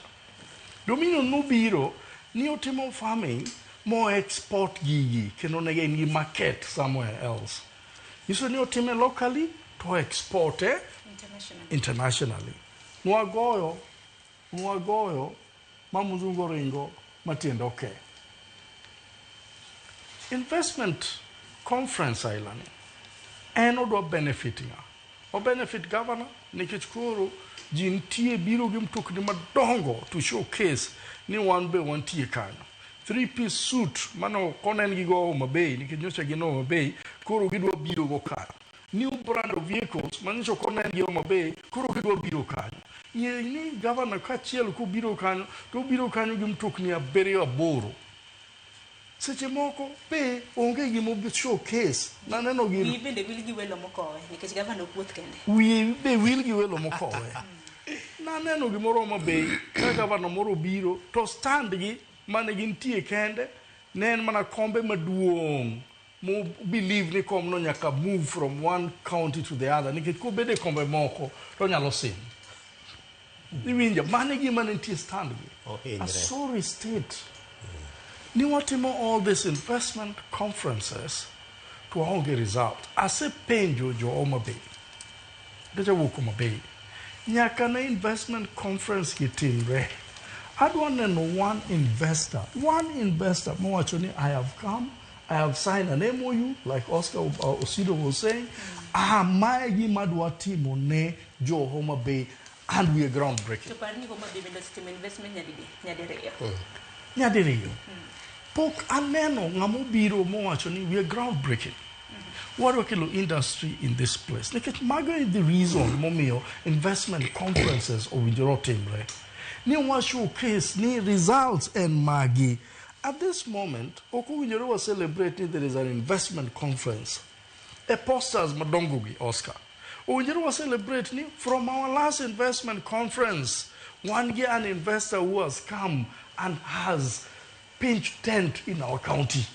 Man, is what we need to be celebrating. I have not seen, maybe I'm wrong, Osido, any of the counties, Mawantiegi, or Kaneno investor Moromo actually Ankoro as a biro atimugini. Other than Kisumu, manager tile biro industrial zone, manentie kacha. Maneno kajo moko no biro to chakotemu, chakoloso tiles, mag floors. Angomo mio, wadwa create pomp and color. Auditor General wacho kama.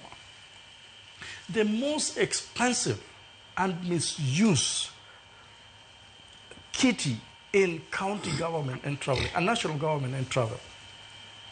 Pesa madhi travel ni wuotha, ng'eny moloyo pesa madhi development, which is supposed to be 30% of the budget mar county. nyiso ni gini an kaka nene ka ok owuok oko mowacho ni is it worth the money. Remember ni gini sama itimo investment forum to nawacho ni dwa chame osechak chame gi posters iwinja to osechak chame gi traveling iwinja to ng'ini magi pesa ma counties ema chulo onge governor Orengo ok dhi chulo gigi county ema dhi chule to osechak chame gi events iwinja mimiyo jo events kama dhi create this thing look like a presidential event nikech en a presidential event. Dongagona bende makile kram ni penyo ni kara county nego bende usore nade mani penjo maduong' nikech kan nak lose kotende kod posters ang'eni lendo bende samoro timo wang jowi radio stations mopogore opogore nego bende timo machal nade wachacha kotende kod mano kapok awinjo duondo seda. Adwa wacho ni moro kapok awacho ni mano an Agwanda Michael nayudo investor moro from Germany kendo naneno kosido no owacho gino in line of imadwa wacho ubiro Homa Bay an MOU was signed, and I'm sorry, Osido, this have no sign ne jo pin ne kia kake wachacha. One wakelo investors from Germany, Wabiro, Wadi governor, he signed $4 billion. Governor Witty was there, the governor. Governor Witty, umor kabisa, cabinet ne umor kabisa, was signed gigi. Was a signed gigi, or the 100 acres, Donam. Winja 100 acres joko wachoni akoro wadwa kao Hyacinth mondo wa generate electricity from it mondo wa distribute to the national grid kaeto for CSR purposes wabro kelo factory malloso fertilizer kaeto waketo kendo dairy cattle mobro miyo jopiny. Very brilliant idea. Wasign gini joko dok loka giduogo kagiduogo awinjo kosido no mention kochopo kacha to no ka jomoko bedo kacha di CEC finance to gibedo pendo gino to assign wasemi 100 acres wadwaro equity eni wadwaro share gini to mzongo penye ni share maram ang'o miwacho ni share iketa ng'o gini miwacho ni share wadwa miyo county 10% of all the proceeds from the national grid back nikech waketo gini ka ini dwaro as an individual idwaro equity nango. To jogo wacho ni kok inyalo miyowa equity to onge gima onyalo miyi ka. Mang'ano nodok moko keto gino Homa Bay. Kawuono Homa Bay will be generating electricity enough for everybody in Homa Bay. Iwinja penjo mowacho gimi penja ni tang'o mowinjore counties otim mondo gisell go their own county. And first of all nyaka ibed ni in gi infrastructure. Mar ariyo nyaka ibed ni in gi resources. Infrastructure ni nyaka bed ni ber. Ji nyalo riembo everywhere kuma ginyalo dhiye. Resources be nyaka ibed go. In gi land, in gi beaches, in gi gik moko minyalo kwano ni in go. And thirdly, owinjore wach ni and business friendly. Business friendly en ni bi kidonjo kaka wuono tinyalo kawo business permit mokimiyo ng'ato pesa. Business friendly en ni kidonjo kaka wuono kwa milo to ng'ato chak tele kote kech mano en lopwa. Business friendly en ni taxes wa tin moloyo Homa Bay. Mage gik bunjere wachi. Wani taxes wa mag investment ka tin moloyo Kisumu. Koro bimo ni invest ka. Business investment opportunities mawango ka en ni ka idwaro eka chiel midwa kete factory wan wabro miya beach moro mondo iket factory nikech wayie king'iyo gik mane timore Kisumu Kiskomi no milo nono Kenya Breweries no milo nono nyaka kawuono pod gitiye iwinja factories mang'eny mane nitie Kisumu ni miyo lo nono ang'o momiyo ok wanyal ng'iewo lo kake mar Dominion cha to wawacho ni ka iyie invest wa milo nono nikech sama gibiro cha nyiso ni giketo factory kanyo jogo biro chul joge mabiro mi taxes midwarogo en ng'ani we okel factory nikech ji matinde manyalo kelo factory. Ero kama na inyo sira mana minyalo mana medo e kinde thuolo mar dakika pok ka yuma tena. Sharon ok ni wawacho ni investment conferences ok ber. To dware ni mondo bed gi wan kaka Oscar wacho an objective. Tingeni objective no those here to nigi objective mare nikech giwacho ni it seeks to connect investors with opportunities that will create jobs, open markets and drive sustainable economic growth for Siaya County and the wider region. No objective. To gima timre en ni kata obedo ni theme gi objective tindiko e yo ma kare kendo maliw, but the foundational principles ema onge. Nikech kwa mfano kwa objectives kanyo to jo Siaya City konyiso wan gi thematic areas madhi mana 11. Koro giloso from agriculture and blue economy, giloso weche mag business development services, MSMEs and manufacturing ma wawacho ka. Youth and digital economy, giloso weche mag tourism and hospitality, climate action, healthcare, weche mag thieth, infrastructure, education and skills development, good governance, kama wawachi weche mag transparency, accountability and ease of doing business, chike ma wawacho and policies ka. Then mogik giloso weche mag mining and also financial services. But okwanya luwundre Sharon nikech wang'e Siaya. Siaya County nyaka bed deliberate. Wakauru gimoro achiel kata ariyo kata adek ma waberie mondo watim. Makoro neno listi mag gige 11 magiketo mageriedogo. Magi to mag jo diaspora miluongo ni wageni ma wawacho. Ulombo. Wanyiso gi anyisa gima nyalo bet. But academic. Ok ni gikopo. Oscar we bedo ga marach. Doge ene mokwaro nwa professors madogo masia. Yeni committee ni is chaired by a professor. Do you professor? I'm a professor no. Idoge ninga. Committee mar Sitiko ni Marcia Investments Trade and Investments Conference is being chaired by a professor. A professor's mane Oscar Somonwaka. But the reality manadwa mede gima mheshimiwa wacho waka urugi mora chiel ariyo adek nikech wange all these counties gi potential manitie. Kiwacho ni Siaya is good e gimilongo ni industrialization. Mani dhi wuondowa. Industry no akanye. Tidhi gere kanye nikech Siaya ber gima nyalo luongo ni agribusiness. Makoro wakete weche mag fisheries. Biera rieda ene kaka pamba nyalo chiek nikech ne chiek ka chon. But siasa marach ma mheshimiwa Agwanda wacho gi emogo nyaka sto mar pamba nyaka kama jinari mar pamba ogo piny. Iwacho weche mag beekeeping. Just one sub county miluongo ni Rarieda can feed almost the entire lake region. Managigi milongo ni honey. Kidhi Ugunja, there is something ma Ugunja berie. Kidhi korgi Alego korgi Oscar, there is something ma Alego berie.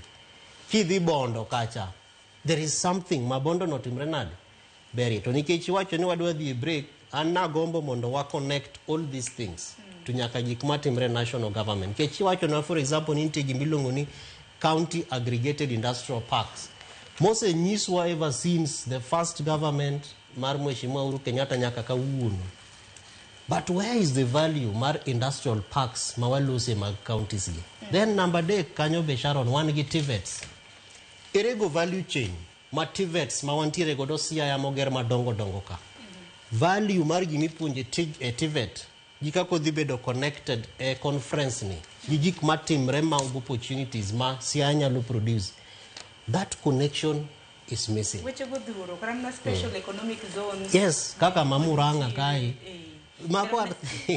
Weche te podang'e karama nyaka jonga ken nyane gi wang machal nade ornwa ote wabro bedo kwa somo kod nyime koda twak mara pod dongi thuolo mar saa achiel mano mar twak ber mag rombe mag keto mwandu lai mago magote machok karade ka uchiel nono mbui mago mag Uganda hanno kwantire live mbui mar Facebook, YouTube kanyakla kod Citizen Digital afayu matena.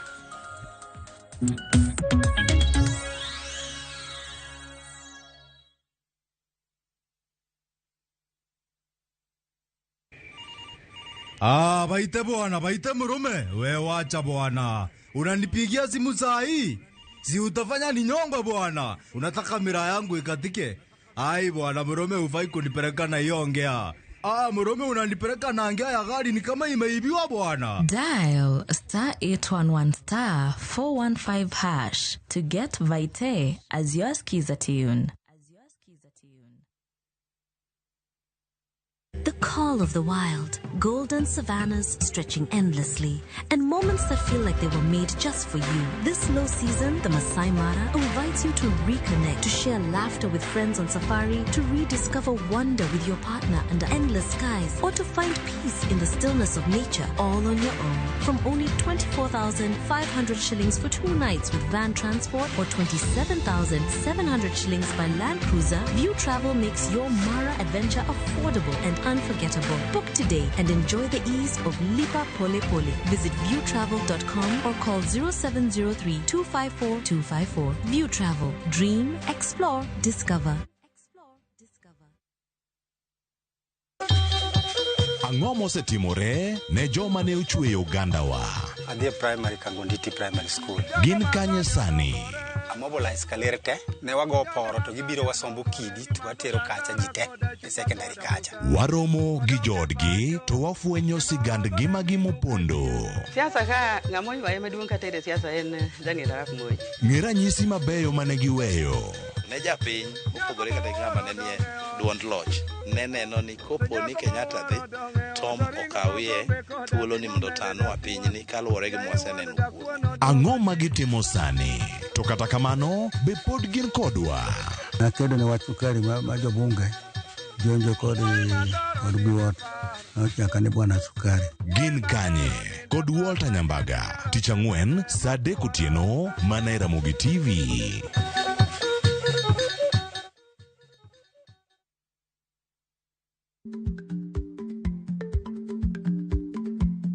Jarikni jamuod nyoyo gi goyo. Matiende ni dhi matek maok inono maber samoro nyalo miyo ng'ato midhiero.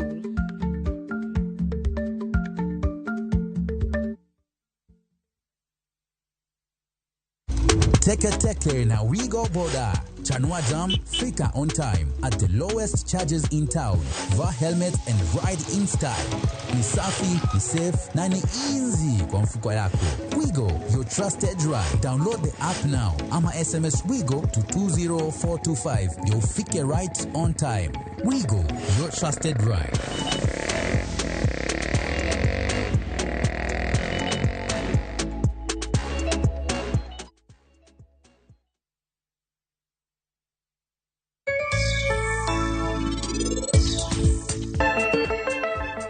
Laktar kokalo Ramogi TV kawa wacho ni ngima en mwandu. Nyinge Nduto Tieno.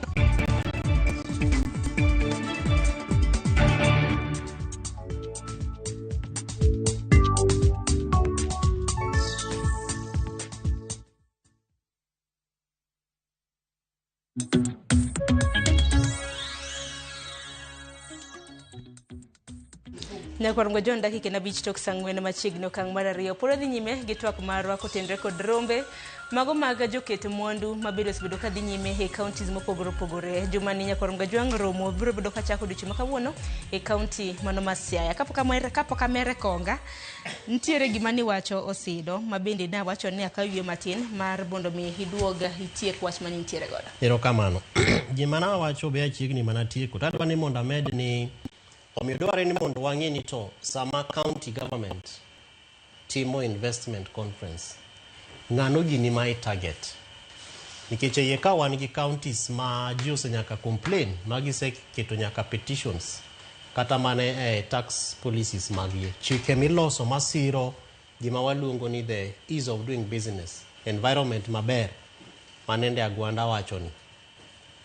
Koro dware ni mondo wang'e ni to sama wa target jogi, what are the stories mbaka maromo nadi ma wanyalo nyiso ji kata ka gibire county mondo giwinjwa nikech investor nyaka se osa ochayo nyako moro ma jaber miromo to mori idwa ni mondo iwach ne weche mamit to kanyalo bet ni ntiere stories ma ok mor the jok ma are already inhabitants mar county mano bende nyalo goyo investment conference. Mheshimiwa Gwanda ilose watch posters. Anto kane rach posters to the extent ni okonyo county to profile itself. But rach manyalo bet, one is the costing issues. Angono momiyo nyaka warit mana ni the team conference eka wachak keto gik moko out there for the people to see. donge pile pile wan gi county website mabe samoro kata gik mikete posters gi onge website kan governors mag counties wagi kaka koro governor Mheshimiwa James Orengo Nyatieni en gi website mare, en gi Facebook, en gi social pages mage. Kendo pile pile aneno kilosonwa videos mabeyo beyo ioronwa. Ang'ono momirito mana nyaka conference B. Wadwani mondo gigo bed stratified the service sectors kaka mag P. There is no problem in telling us every week ni county osegero pi maromo kama kendo pigno konyo ji maji 10,000.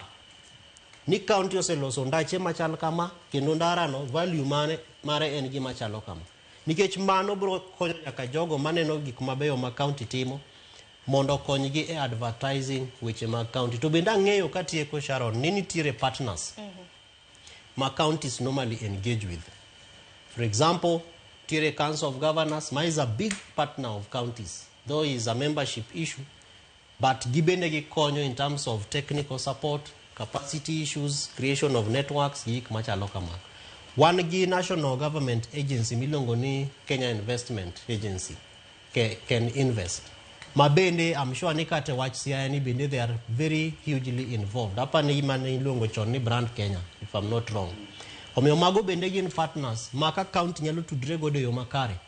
To nyalo konyo gi, but it must not be seen ni koro conference obed gi moro mar najis, gik moko mane jojenzi nyiso waka. Nikech ginyalo amua ni mondo gimuom conference magiwacho ni gima chalo kama ok wadwar nikech waseneno kosetimre kamano in other places. Nitiere packages bende ma county oseketo mar jogo madhi participate. Kidwa ni mondo iket tent mari, nitie pesa michulo. Kidwa ni mondo idonj kacha, Oscar wacho ni enta 10,000 ok onyal chulo ne josiaya. But the fact of the matter en ni capacity mar mondo conference odhi maber bende nyaka keti, so that for example registration mar 10,000 for delegates ngata madhi donjo siaya for this conference nyaka chul pesa. Omiyo bang'e to nyaka waket accountability ne county. Mawa wach ni to pesa mane partners okelo ne pesa di to no timang'o. Investors no biro mage manusa en godo MOU tango gini mane magidhi timo. Nikech I feel sad by the way ni part of the challenges ma conferences ki tawa wacho, and I have the statistics here, over 40 of our counties osebedo gi investments conferences. But kitime midterm nikech nitiere certain MOUs ma will bypass term mar Governor Orengo. Koro kusaine ka kin katusanye usaine tich ang'wen to en gima mar mondo utimne utimne gik milongo ni assessment, utimne assessment, utimne ki environmental assessment, utimne gik moko te is over 7 years. Governor mabiro might not even be in this conference kin nikech enoni ni kaka opposition katoni ni kaka ng'at moripo bed ni igoyo. Senator madhi biro iwinjo ka en koro sani owacho ni en ok onyal invest e conference no. Samoro ka Oscar oseyier gi josiaya as a senator in the next term obo wacho ni to conference ni miyauru report mar accountability maka ok ochiw to MOUs madhi bedo signed are going to be futile. Omenitiere certain technical governance issues ma ana kwayo ni mondo counties obed deliberate mondo girang, particularly on risk management mar conferences machalo.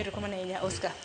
Mara wacho kama mokwongo ana mamba kama goni mar chulo delegates conference mar 10,000. Anything kata dhim na mele presenda. There's a value for medwa timoni. You understand? Mora kata bed na chudo tidonjo. Kana gidhi ka John Junior. Kana dhim na ka John Junior. Chudo timiel. Nikech gino ber ni there's value for money. I didn't see value for money for Kakanegi arrive at that money, 10,000 shillings. No? We might end up the local investors. You can just see among my local investors catch a job. I don't know if they can raise 10,000 to participate in this thing. Anyway, Manaton Thierry. Gimatimore, the list ma ose dogolo mangai chande Sharon. Anion list ni gikmoko apara go chip kusi gikmoko apaga chiel so much. Iwinja. Kamilungo ni Kwale County timo Korocho. To ntiere gitene ambele ni to discover Kwale County. Kitui County uso sand. A lot of kueme uso Nairobi kaigolo Kitui County. For example, Kiambu County they do coffee. Donge. Kericho County gitimo tea. Mombasa County, General County. Tourism. Koro nyaka bed ni intiere gi gima ibende timo as a county. Initimo ang'o? Awacho ni sani abede display. Wan wauso labor. Emomiyo jothurwa mok sia kucha Gwanda ji dro pesa en pesa. Nyathina nodhi skul. Ji nouso lowo, ji ouso dhok, jotimo ang'o. To gi invest e gimiluongo ni manpower gi technical know-how. What were we investing in? Jonguru ntiere sani. Ad bera no conference kata ni sani nyathini nyocha wuok kae to nyocha ok odhi skul maber. To waseloso technical universities kata mna technical every secondary school koro one called TVT because that is what we can produce now. Watch mar agriculture, we've not done so well. Pok watimo maber ahinya agriculture. Cotton no nebe stop ambago gintiere. The infrastructure is there. But jok mineno ka leadership makanyo onge gi vision mar gino. Wang'iyo ni sama nene wa fail kaka 60 years of independence. Where did we go wrong? Mumiyo nene serikal mane nitie mbele kanyo nene marginalize wa. But ne wa struggle wa kelo miluongo ni devolution. Serikal mar gwenge mondo pesa nego bed ni dhi piny koro. Nikech ne wa believe ni miluongo ni trickle down effect. Ni kan tiede malo kacha to nyalo olre nyaka piny ka. Ok osetimore. Koro ne watimo devolution mondo wabed kod serikande mag gwenge. Ema miyo koro wan kod devolution na serikal masiaya. They should pick up from where we lost it. Ni stop amba gintiere. So how do we now develop them? They just need repairs. What think local? What team moko? For example, at the bed nan investor masaya katafani kapona idwanye ogmoro kata wati ni hotel ngato usoni. What do you say? Kel na book of accounts. Usoga pesa di per month. Nika wa usoga 3 million per month. Mwa yodoga. A rooms what mokama. Then me bedo code evaluation. How much can I use to buy this business? Potential mar besa njal kama. Koro josiata penyo ni eromia books of accounts magi. Nkichani investor dwa keto pesa sia kanya. Did you don't books of accounts masiaya? Also revenue. Bigger chunk of the money major Siaya county government collect your pesa and subtal. Yes, kanya magi collect your pesa. How do we invest on sick people? Ni need one money invest. Nidio matuo ikawa pesa kuomgi no manaka keyodo pesa. Ose me 7 billion give the treasury of the national government. Invest this money. Bende makile kram ni penjo mar auditor general ngeni kinde bende gisa jatimo nonro nyalo paro on source revenue bende nagitimo nonro kaka counties osbido ka choko omenda kegena aparo ni counties magwa makalvu bende nitie kaka nok watim maber kadwore gi projections mana giketo counties magwa watim maber nikech ka wa end up on source revenue marwa maduong' ni Mabei county, Kisumu county, Busia county ni pesa magi collect kuom jok matimo hala en timo 100 million per year. Pesa maduong' wuok e subtal. That means ni en gima ji nyaka tigo. Sani koro wasekelo SHA. SHA en ni ok chul pesa cha. That means some of our countries won't even get money. Yes. Nise chemlo komundo governor mtoke oring. Nyaka gusi CEO mar health. Nike liet pesa kama mundo governor mtoke oring. This is what is happening. It's a very sad situation. Really. And now choka gigi nikechingina. Mano en ranyisi do. Apana is a reality. Okay, ranyisi. And the management team ready counties the kid in your books of accounts the biggest on-source revenue ma counties mago makaluo yudogo pesa and from the health dispensary. That is where they collect money. Wacha mar mtokani. Macha to exam. No. Kata mar mtokano. Department. What happens? What is called Matimbesiaya? Because I need Matimbesiaya. I need Matimbesiaya. Revenue collector Masiaya nigi pesa. Iwinja? The revenue collector Masiaya nigi pesa. Iwinja? Seche moko yudo ka ntiere problem ni the revenue collectors have money to governance, Department of Governance. There's no money. That means that system is not working. Ngata be ko choka mare. Tutiyo kode. The hospital ibodo hospital Masiaya seche makuro jotich poko chul Siaya. Pesa ma spend katana mi nyengo governor mtoka ginene fuelonge lakini Department of Health Masiaya to the retreat Naivasha. How can they go for retreat Naivasha sama onge pesa a governance department? That is the To sani kaki wacho ni on source revenue mathoth wuok e sector mar thieth county maseto. Sani bende wangi na chid nade makoni kod kocha. Osebedo ka kelo iwacho na chid nade osebedo ka kwako sector mar thieth bende county maseto. Ng'anyo mar lakteche, tije manyawawa mabende minyiso Yes. Because the thing is ni gomotimore ni county onego bed health department is devolved. Onego bed ni gichulo daktache kande. Problem en budgets are not implemented well. Makarata ni last week onego bed ndiko ng'at mulungo ni Nyamoya. Mondo nyise ni winjo gima timre in a controller of budget Masiaya. Officially ni county assembly Masiaya kan osedo. Yes. You get me right? The controller of budget is in charge of that budget. Ni budget mana wakado kaka county government Masiaya. Is it being implemented to the letter? How comes ni jok makao loans ya kaka koro nyawa manene jok ma complain go giwacho ga ni pesa mo ng'adi gi NSSF ong'adi gi SHA to ng'adi gi nyaka loans ok bed remitted. That means ni a budget to ne waketo pesa go nego bed remitted. Seche ma kore ng'ado gi to gibed remitted, that means ni ng'ato divert pesa go. That is why iyudo ka moko jomo osetiyo also revenue collect hospital kacha joko tiyo ba pesa yud lakini kosechopo agulu to koro wami jotich bende invest kidwa invest environment bilano ngata madwa invest environment bilano nyako par diriyo nto kamunti deni iguma gwanda wacho mar Yala Swamp. Can you assure an investor niko biro Yala Swamp this time so there will be no political interference? Okay, assurance no. Nyisa mnani jo siasa ok they interfere with anybody who is going to put his 4 billion ingeni mo de invest Yala Swamp kan pesa mate and swamp maduong. An investor Monego Benudi Yala Swamp must demonstrate they can be able to raise at least 5 billion to 10 billion shillings. That is the much you have to invest in that thing. Angini konti mase ukinyi makawuni mantiere rameni marwa nikech kaluwore koda investment forum mabende dhi investment conference mabende dhi e gwenge go Nyakorongo Juang kata kamano gwenge mamoko ramna kopogore ramna ikaluo ginto investment forums magi osebede machal nade kile mabende giyo jokitimondo ka ono osewuok kanyo japinya winjo wega mane angina gwanda hintiere koda minyalo medo bende gimano. Na wacho mokwongo ni Oscar ni ok ng'ama ber ahinya. To koro adwa cancel mano mondo wach ni en ng'ama ber ahinya. Kech kawuono aneno ka wiye lew kabisa.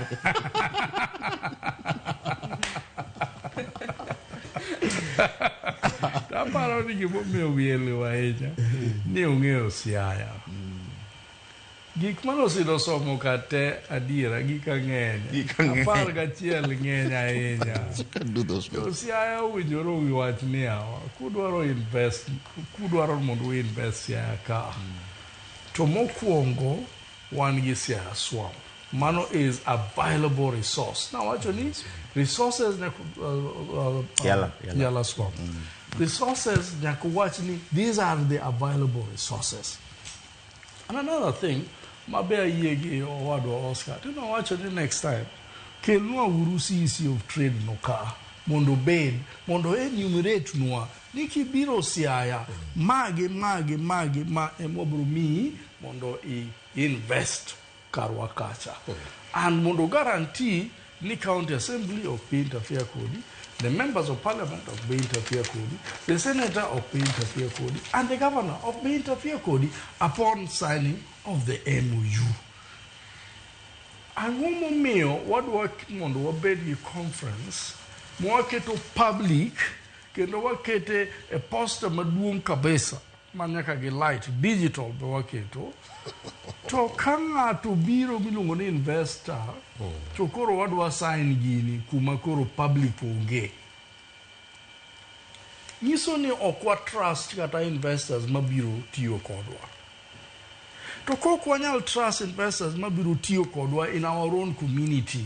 Ere kaka wanyalo dwaro mondo gi invest.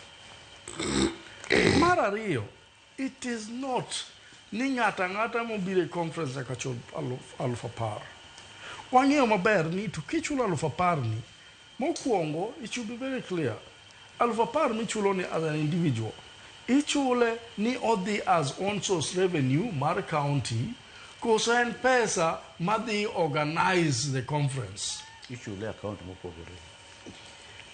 Mano should be very clear. Gimomiyo awacho kamano ni kata obed mana ni chule account moko opogore. Is it on source revenue for the county or is it ni of the organized conference? Mano has to be very, very clear.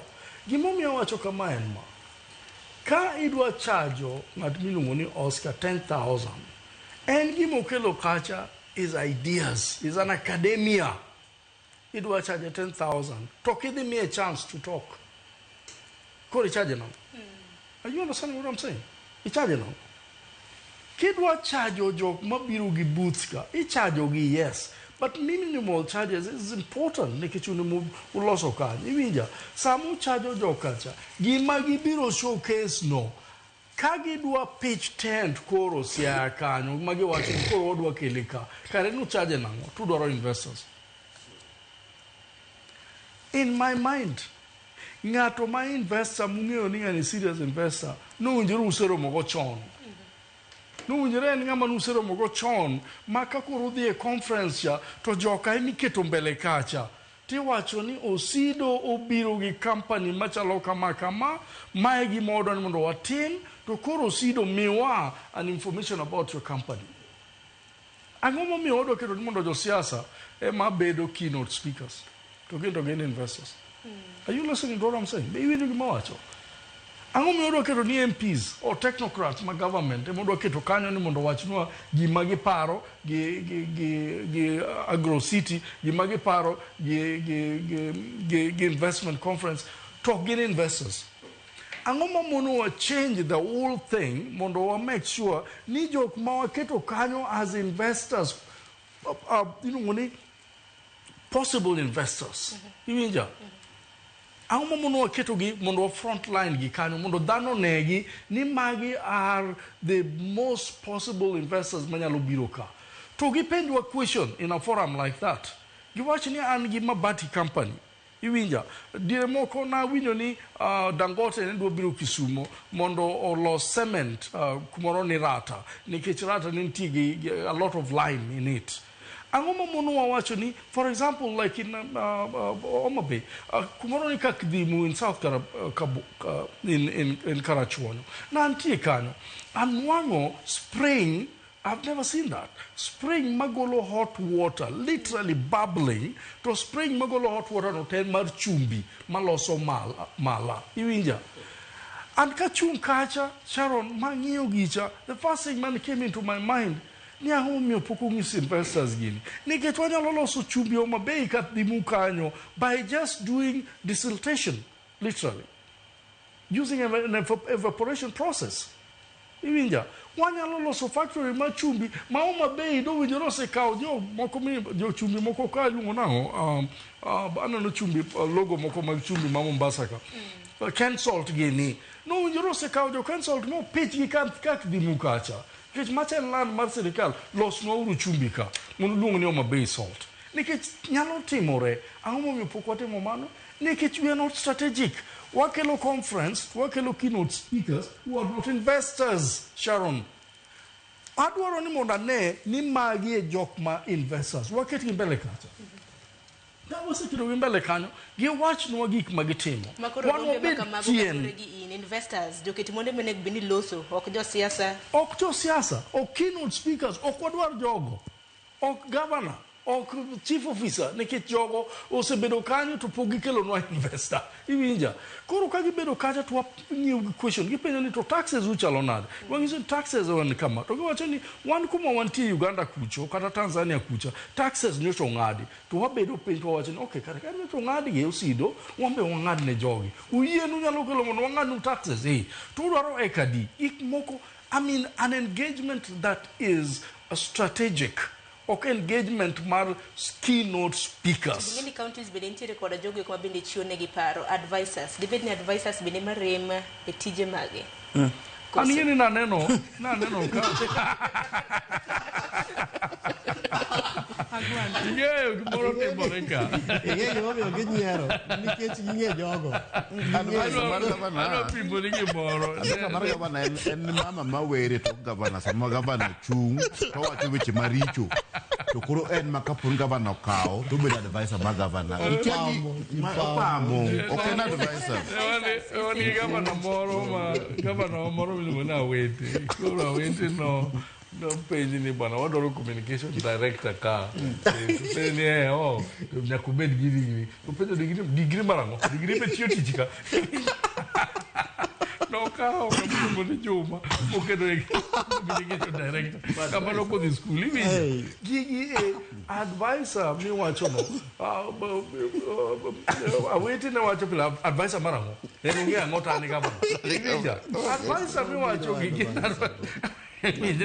Ki wacho ni advisor wicho ko tusipege unge serikal ka wadwa bedo gi psychophancy majok mabiro one thing kanyalo medo gimoro matin e wach mar investment Homa Bay ne watimo investment moro miluongo ni Mokwa e ba serikal ma Homa Bay noketo pesa e project that was an investment man notimre kod county government ma Homa Bay not well thought of sani kore use dwa use kakidwa use bende I don't know kakibro use to nyalo bet ni governance ma Homa Bay jok maran Homa Bay maneno keteno omiyo gore piny no ema bro nyiewe ichano ko gore piny ichane pongo wadwa nen pong anyway manek no wacho ni gimoro malich nya pare ka Sharon gino landika ginene koro gimatimore mano Kigoto maize milling plant Kigoto maize milling plant where did it go? It disappeared. Number 2, last 2 years ago, I think last year, serikal Masiaya noketo 500 million to Moses Kuria, Minister mar Trade and Investment. National government boketo 500 million kwa gero mulungo industrial park Gotakara Siaya. Gino ogore piny okuti lumi matwiye. Nikech mokwongo kama nodhi ogere kambilongo Gotakara no. En bungu kamoro ma joko dakie. Kuru kata kaka no chak gere ongo mo gere kama ji onge. It's a problem of mistake. Onego bedno beda piny yawa gindwa gere no kae. What do we need to do? Feasibility timo. Kamiti gere chande. Idhi gero nyaka udi ma ji dakie koso ji biro bet ka wuok kure ka dhi e tijno. Is it viable? Mondi kete kacha. Koro gino mano was an investment. Mano nene koro. County government say okay to 500 million. National government okay 500 million. Gotakara. Chieng mane itimo launching mar gino. Pomp and Kala, the best speeches ever. Nikoro wa bedo first world country makoro gini kore gimoro malich kabisa. But you know wuoyo kanyo wiche madongo ano kadhi. But you know wuoyo ni gini en gima lich kabisa. Sa nikoro wani around the line, there's nothing out of that thing. That project has failed. We've lost 500 million. For example, Kanasa Nikoro investment for money. The county is spending 35 million on this one. On this event, for 1 weekend. Give me the room Friday or so. Kurumu Friday, you will never hear about again. You will be 35 million gone. Kama subtal ongea. Get me right. Priority magwani kanya. So we should get back to our people now. It is sad situation. Jo telo mwano go. Jo pinyo se konyo unde. Buyodo mwando. Koro omre uru kamu chopeno. Dogie uru back to the people. Kada kiti mo investment. Kada kiti edo katamna sondu miriu kana nege edo nyakach kacha. Kagiteko gero dino kacha. Togi gero school. Togi gero dispensary. Ilungo ni getting back to the people. Koro wa builders magwa. Koro se romo. Dogie uru time uru gik moko maparo ja pinchande. Wetima gik moko makoni kendi. Kendi. So nikech koro ngene tok mar mbakoromo to mbakoromo ngene bende ber bende ma jopiny yudo enye ni rombe paket kod magi japiny bende nego bende yudo ber moro joma ntiere gi magawa gin bende giyudo kata to magawa bende ntiere moromo magotende ni loso kotende kod milion 50 kwa 35 ma bende sirikal kaunti ma Sebro bedo katimogo road networks to chal nade ndara ma bende bro bedo kidwa moko aparo ni mano bro bedo kwa losi bang' yo matinya kod nga jonga duogi ote magi bende asene kuoro ema bende bro bedo kacha kogoda ka yo matena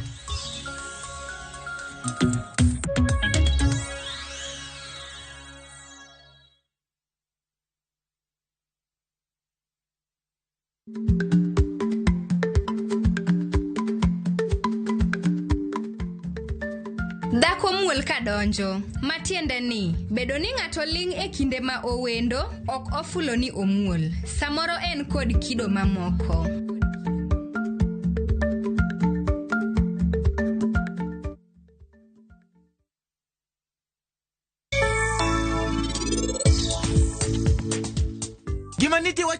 adier.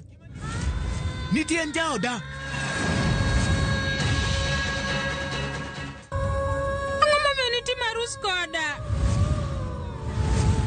Inang'o momiyo Sanju wuoyo kager kamano? Monti anase wuoyo gi nyakoni maber diriyo. Koro nikech wachno en oparo ni an ahere. Be mano nyalre? Ha? Bende nyalre adier? Samoro nyalre lek mari. Anero Rajiv nigi hera mar adier. To koro sani otimre koda kama.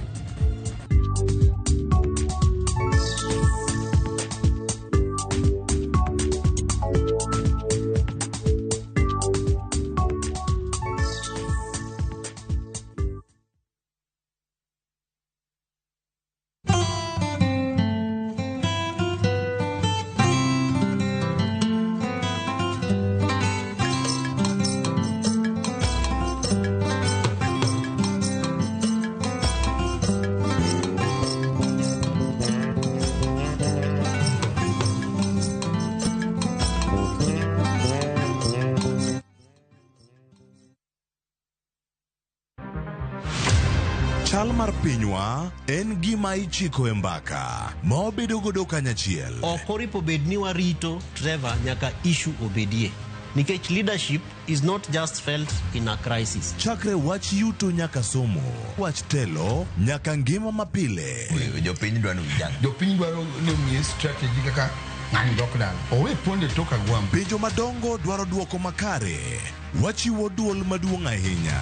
Jotelo, jotim nonro kod jogo matemo kelo lokruok. Kitwa mokwongo namba 1 en ng'iyo kaka warito kendo wakonyo jopiny. Omiyo ka joka dhi marach to nyaka koro wanyisgi. Dwarore ni wang'e, wapenjre penjo kendo wayud duoko.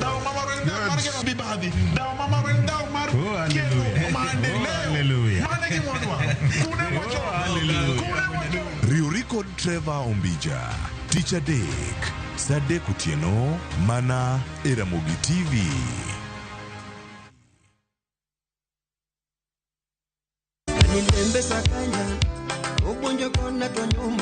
Chakre sulwe mapod nyien nyaka duond jower mang'ula. Winyo sungore mamo wang winyo sungore.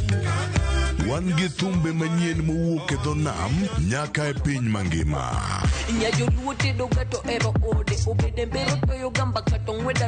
Wakelo ni thumbe kata ngolo, kata banjo, kata pado maliet mowuok e studio to chiko iti tir.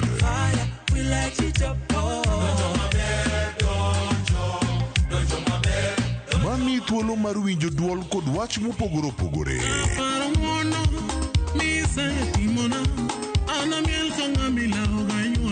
Pado manyien. Wuok tich nyaka tich abich, saa 5 onyango.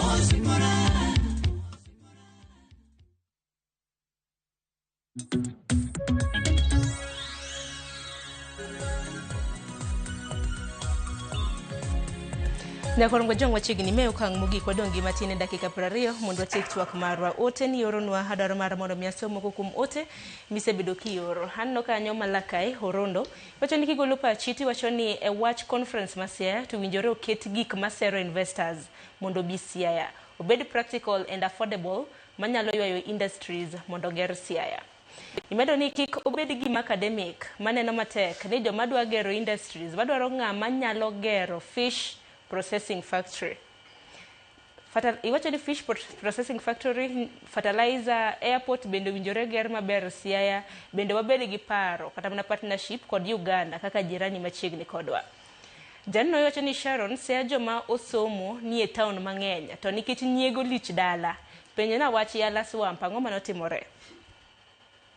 Cartels madongo ema thiro investment mar Siaya. Investment conferences ng'eny ndi to onge results.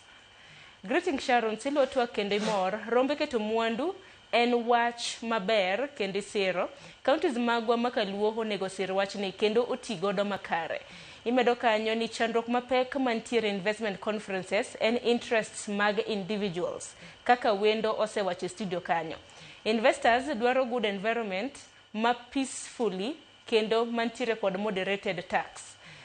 Imedo kanyo ni kaluo nitiere joma osomo kendo omeo manyalo bedo nwa investors. The problems en brain drain ka jok mani kod pesa invest oko mar Kenya. Rieko ma gin godo bende gikonyo godo pinje maoko. Mano bila shem otho. Imani kanyo bila ni gimose doko wa chien en koko mathoth mag siasa. Mose bedo ka neno ka luo to imor. Ni pinyi luo chako lokore. Then counties nego beni kao mileage mag projects mag then counties kao mileage mag projects mag national government. Most counties ka luo ni koro ni duk dina onge projects mag national government ge. The contact corruption within our counties must stop. Omondi hiwacho ni investments forums baka luo chal mana fashion show just to beautify the day but no results. Wacho ni nwaki Ntiere County ma Kisumu. Owino penye na welo ni niang mopidhi yala swamp ngama benefit. Ine nwaki Ntiere County mano Masiaya. Osido kawegi kanyo gi moko kum penjo mabe nyalo duoko. Moko kum doko nyalo duoko kum penjo.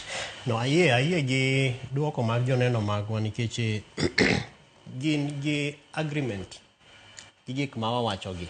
Adieri kaka obila shemo to wacho ni sani county governments oseloko environment. Kendo part of lokruok ma waneno en ni jo county no ema loso nyaka chike mag giwegi. Weche mag budget gina ma gitimo, weche mag policies mag taxation gi kaka usuru idhi chok. Mago are part of the budget making process. But shida manitie en ni mokwongo jo county okne kaka pesa ni duogo negi. Nikech en pesa ma ichoke kendo samoro bendi chuni ni mondo igole kata kandara kama uripo bedni taxes go tiyo mondo loso bed maber richo ka koth chue to ji kaka wan jo yoma kuma waae piny kucha nyaka warit ni chieng' rieny mang'eny kabisa ma black cotton soil no tuo ni eka wanyalo wuok mondo wadhi watitijewa. So the same applies to jo Ugunja gin gi shite gi mopogore. My expectation maja piny Sharon en ni pesa manendo ka kuom wacha oripo bedni tiyo tich machalo kamano. Weche mag ichlit tawinjo ka je wacho ni ichlit mar joluo. Mano karakta marach ma Nyasaye dwaro ni mondo okonywa. Emomiyo sani wawacho weche mag other counties. Ineno ka wapime mana gi Siaya Homa Bay. To kidhi Murang'a ne kaka koro kata investment conference mane gitimo has great impact ne local farmers nikech gini gitimo gik ma where it matters to the citizen most. For example, in healthcare kanye kama Kangata Care is investing in where it matters most, dairy farming, agriculture margi nikech magi gik magin gi wacho ni wan wadwa ni mondo koro wabed gi chagwani wanyalo loso godo kata mana gimiluongo ni yogurt. Ai koro gimanyo investor manyalo konyo gi loso ang'ono yogurt. To gineno ka gigo timre. Kidhi Makueni be the same thing. Ne gichago gi loso juice mar maembe. Sani they are doing massive things kata mane governance. Ni kanye kama koro counties dhi mondo gitime benchmarking. Omiyo investment conferences gi kik beda gik ma kaka jowinjo wabende gi joneno wa osewacho no. Ni ena fashion show. It will be a shame. Sharon kane wadhi stakeholders conference 2 weeks ago mar Siaya County nasego ni mbakani to nene wan gi jok moko bende moa e counties mopogore matiye counties mamoko mano gwel as part of the stakeholders to giwacho ni jo Siaya nyakubed deliberate mana gik ma wawacho kagi manyuru gimoro achiel munyalo timo ma kata mana 10 years from today en gima inyalo nyis ji ni no bedo discussed e conference to no time motimre. Magi miyo examples yao Malaysia, Singapore, kiango matimre kuondego gidhi nyaka e local counties West Pokot, Kia Samburu, Turkana gik matimre kuondego. Omiyo we are hoping ni part of twak kata mbaka manoromo kanyono is going to inform the design mar gima dhi timre Siaya. To as part of the stakeholders nitie bende kwayo mane wakwayo governor ni ka investment conference ni biro. Two major things manyaka team. Number one, in research. Nikech kaka Oscar osewacho, Siaya to nigi wiye ma very clear, very intelligent minds. Truth of the matter, ato hawa mnawachi ni Siaya has good brains. Tineno ka joneno wabendi pento koro brains gi. Where are they? Value magi add to the county. Where is it? Kata ka Homa Bay bende ni godo. Where is the value? Omiyo nyaka wabed gi research mitimo motegno. Nito ere kama nitiere opportunities and the value. Gi dongere giluongo ni investment mapping. Then igero godo profile mare. No nyiswa ni nitiere 19 priority projects masia. Asebedo ka penjo kata meeting no chieng' no na penjo. Nito PowerPoint mutango nwani. Tuwacho nwani there are 19 priority projects. Where are they? So that as an investor, I am very strategic and deliberate. Ka en weche mag labor, kaka Oscar wacho, then I'm saying, okay, anadwa the invest in TVETs. Then ape yun to koro ungi TVETs adi. To courses machalo nadi, ma utrain TVETs go, to ka use graduate jokmani TVETs gi, give kanye post that graduation. Then number rio benene wakwayo, ni mondo team gimilungo ni, of course nitiere other urgent issues mane wakwayo. Energy. Nisi ya en kama kapolo mura diche ni brr koth dwa chwe. Stima oselal. Magavana no comment. Mo wacho weche mang'eny conference but ne wakwaye ni as part of the conversations jo Kenya Power nyaka bi mondo gi explain wattage marom nadi kata ngono masia onge go. Tangono madware ni mondo tim. Maka koth dwa chwe ni to stima oselal.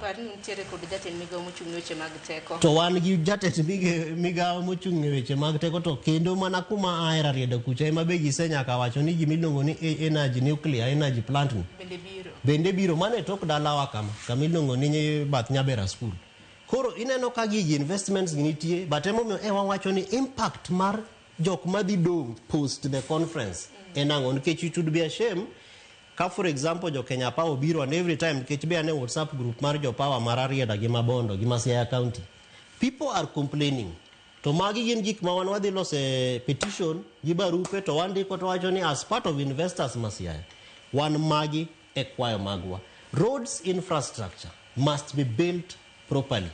Ok nyal bet ni jok mahao feri madhi Mbita gikalo kamilungo ni through Luanda Kotieno to ndara Manyabera through Luanda to en kama okinyal imagine to pare kata mana on source revenue ma mzige ma jogi otingo magi wes ya county through that road infrastructure ok en gima timre maber to mano is a story maru Gunja onyalo bedo story maru Genya onyalo bedo nyaka story mara Lego korgi Oscar onyalo bedo story nyaka mar jogem until mane koro ne president biro Siaya ni eka no pano wandara mo yar ndara ma Siaya town through to Luanda. But king'iyo kaka notime bende it is not sustainable nikech igolo bungu tiolo maram. Ae kan kutho sechwe tango madhi timo. Emu na penjo ni kile mabende investment forums karam na rumbi magiketo mwandu makamage ibago. Ngini ndara bende nyaka bende iyo makara nderni to chalna. Aya, ador mar bun wa TikTok makama ngini uskinchire gwinya lomedo heavy mana. Wach mar onego bed no solve, okonego bed no solve gik madongo. Wach moro kata mi wacho kat mane nuclear no. En gani maonge. Nuclear plant. Onge na. Samoro bende kaber wapuoyo yes. Chakro bichi makawuono bende jopiny biro bedi kika opach gigi magidwaro mar mondo bilos rem ewi nuclear. It will come odhi biro but probably ok en gima biro sani moko wauso gima biro sani. What happens with the nuclear plant ni kata Kenya pok wayudo ng'ama dona and project ma 350 to 500 billion. We've not gotten somebody who can give us that money as we speak now. Number two, pokotimo legislation mar nuclear plant ko nyago ko bed no bedo supported legislation. Number three, ki order nuclear mdo lose the loss Korea to lose to wanyalo order 2032 emawa order because order 2032 then okay 4 years mdo lose mano 2040 okay ngi madango cha kuzo sani watim kama watch gik ma simple en kama nangomi rech mawuok Usenge Gasembo Bay beche yot Nairobi to beche tax ya kichame Siaya. That is the question.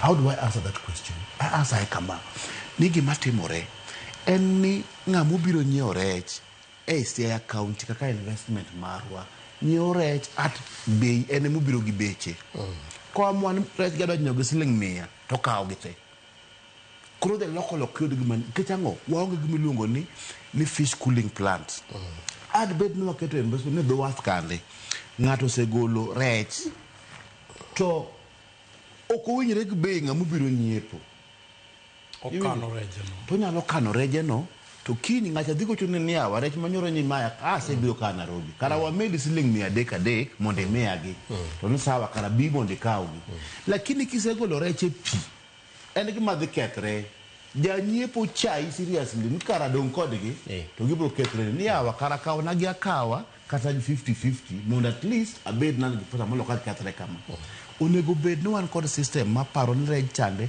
How do we preserve it for those people? Mago investment mono go bed no apa. And in addition, and just kamede wach rech no.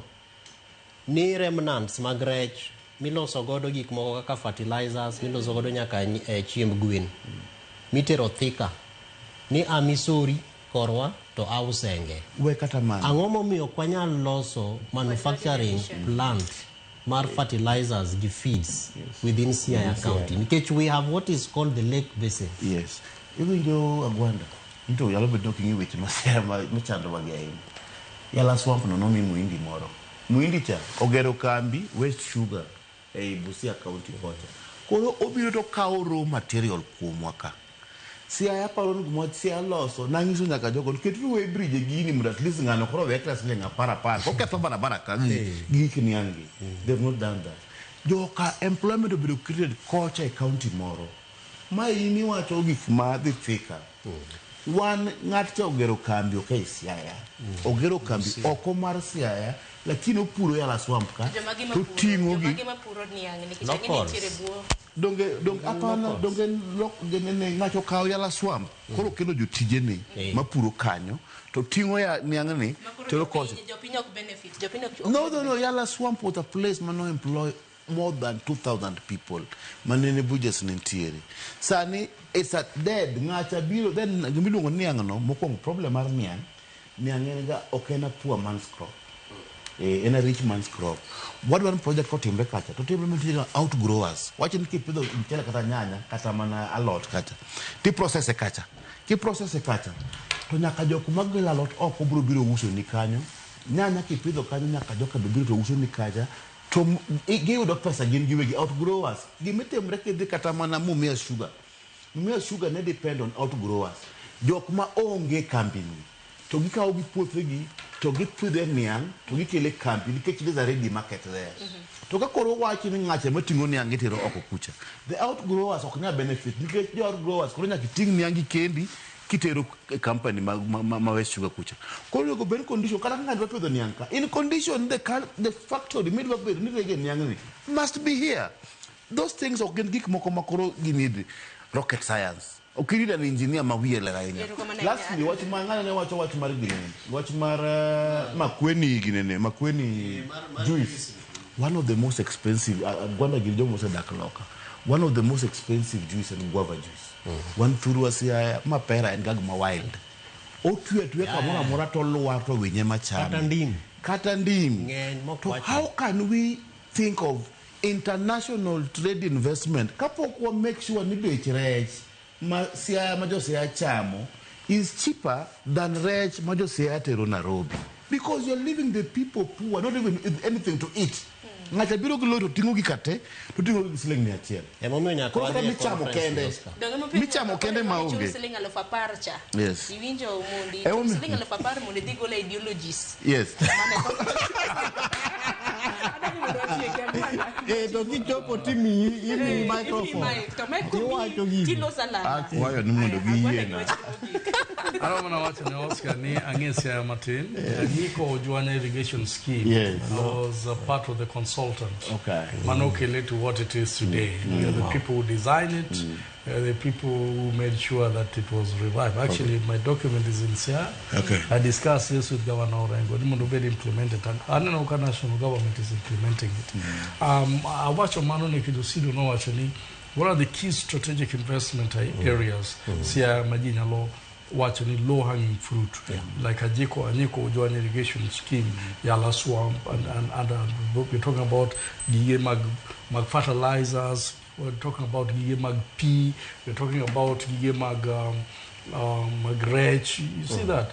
Those are low-hanging fruits. The question more in your watching, before we climb up to to a national conference mar investment, what have we done about the low-hanging fruit? Amacha International. Amacha International. Okay. Oh, I understand. Low-hanging fruits, ma mention gintiti miango. Nikech magi kende ma watch mar factory and storage mar rechni. En gima jaluo se wache from the beginning to ne ogidwa time. In fact, jaluo se go koko kata Kisumu njero bele factory moro maru nanano ka Capital Fish dintie Homa Bay at one point. To Capital Fish no be mi wacho ni no gero gima duong maduong ni not deceit too, but one of the places man obedo bombed in Nairobi nga wuon kanye man ogero ka iwinja gi pesa muwuok e nam kanyo. Pesa mawuok e namwa ng'eny. Kisumu njero bed gi factory gi ujiro bedgi cold room gi na Homa Bay ujiro bedgi margi Siaya ujiro bedgi margi makoro kwadwa uso fish international. In fact, one of the reasons Momi Kisumu no get international airport any mondo wakao fish wagol ka to the oko direct, but ingeni Kisumu be any international airport to kingie to Ken International Airport. Mago be gik manyaka wawachi. Nikech Kisumu ere kaka wacho ni en international airport to onge ndege mawuok kanyo direct madhi Uganda bathwa kanyo en 1 hour flight madhi Tanzania kanyo to nikech waonge gi gima iluongo ni hangar.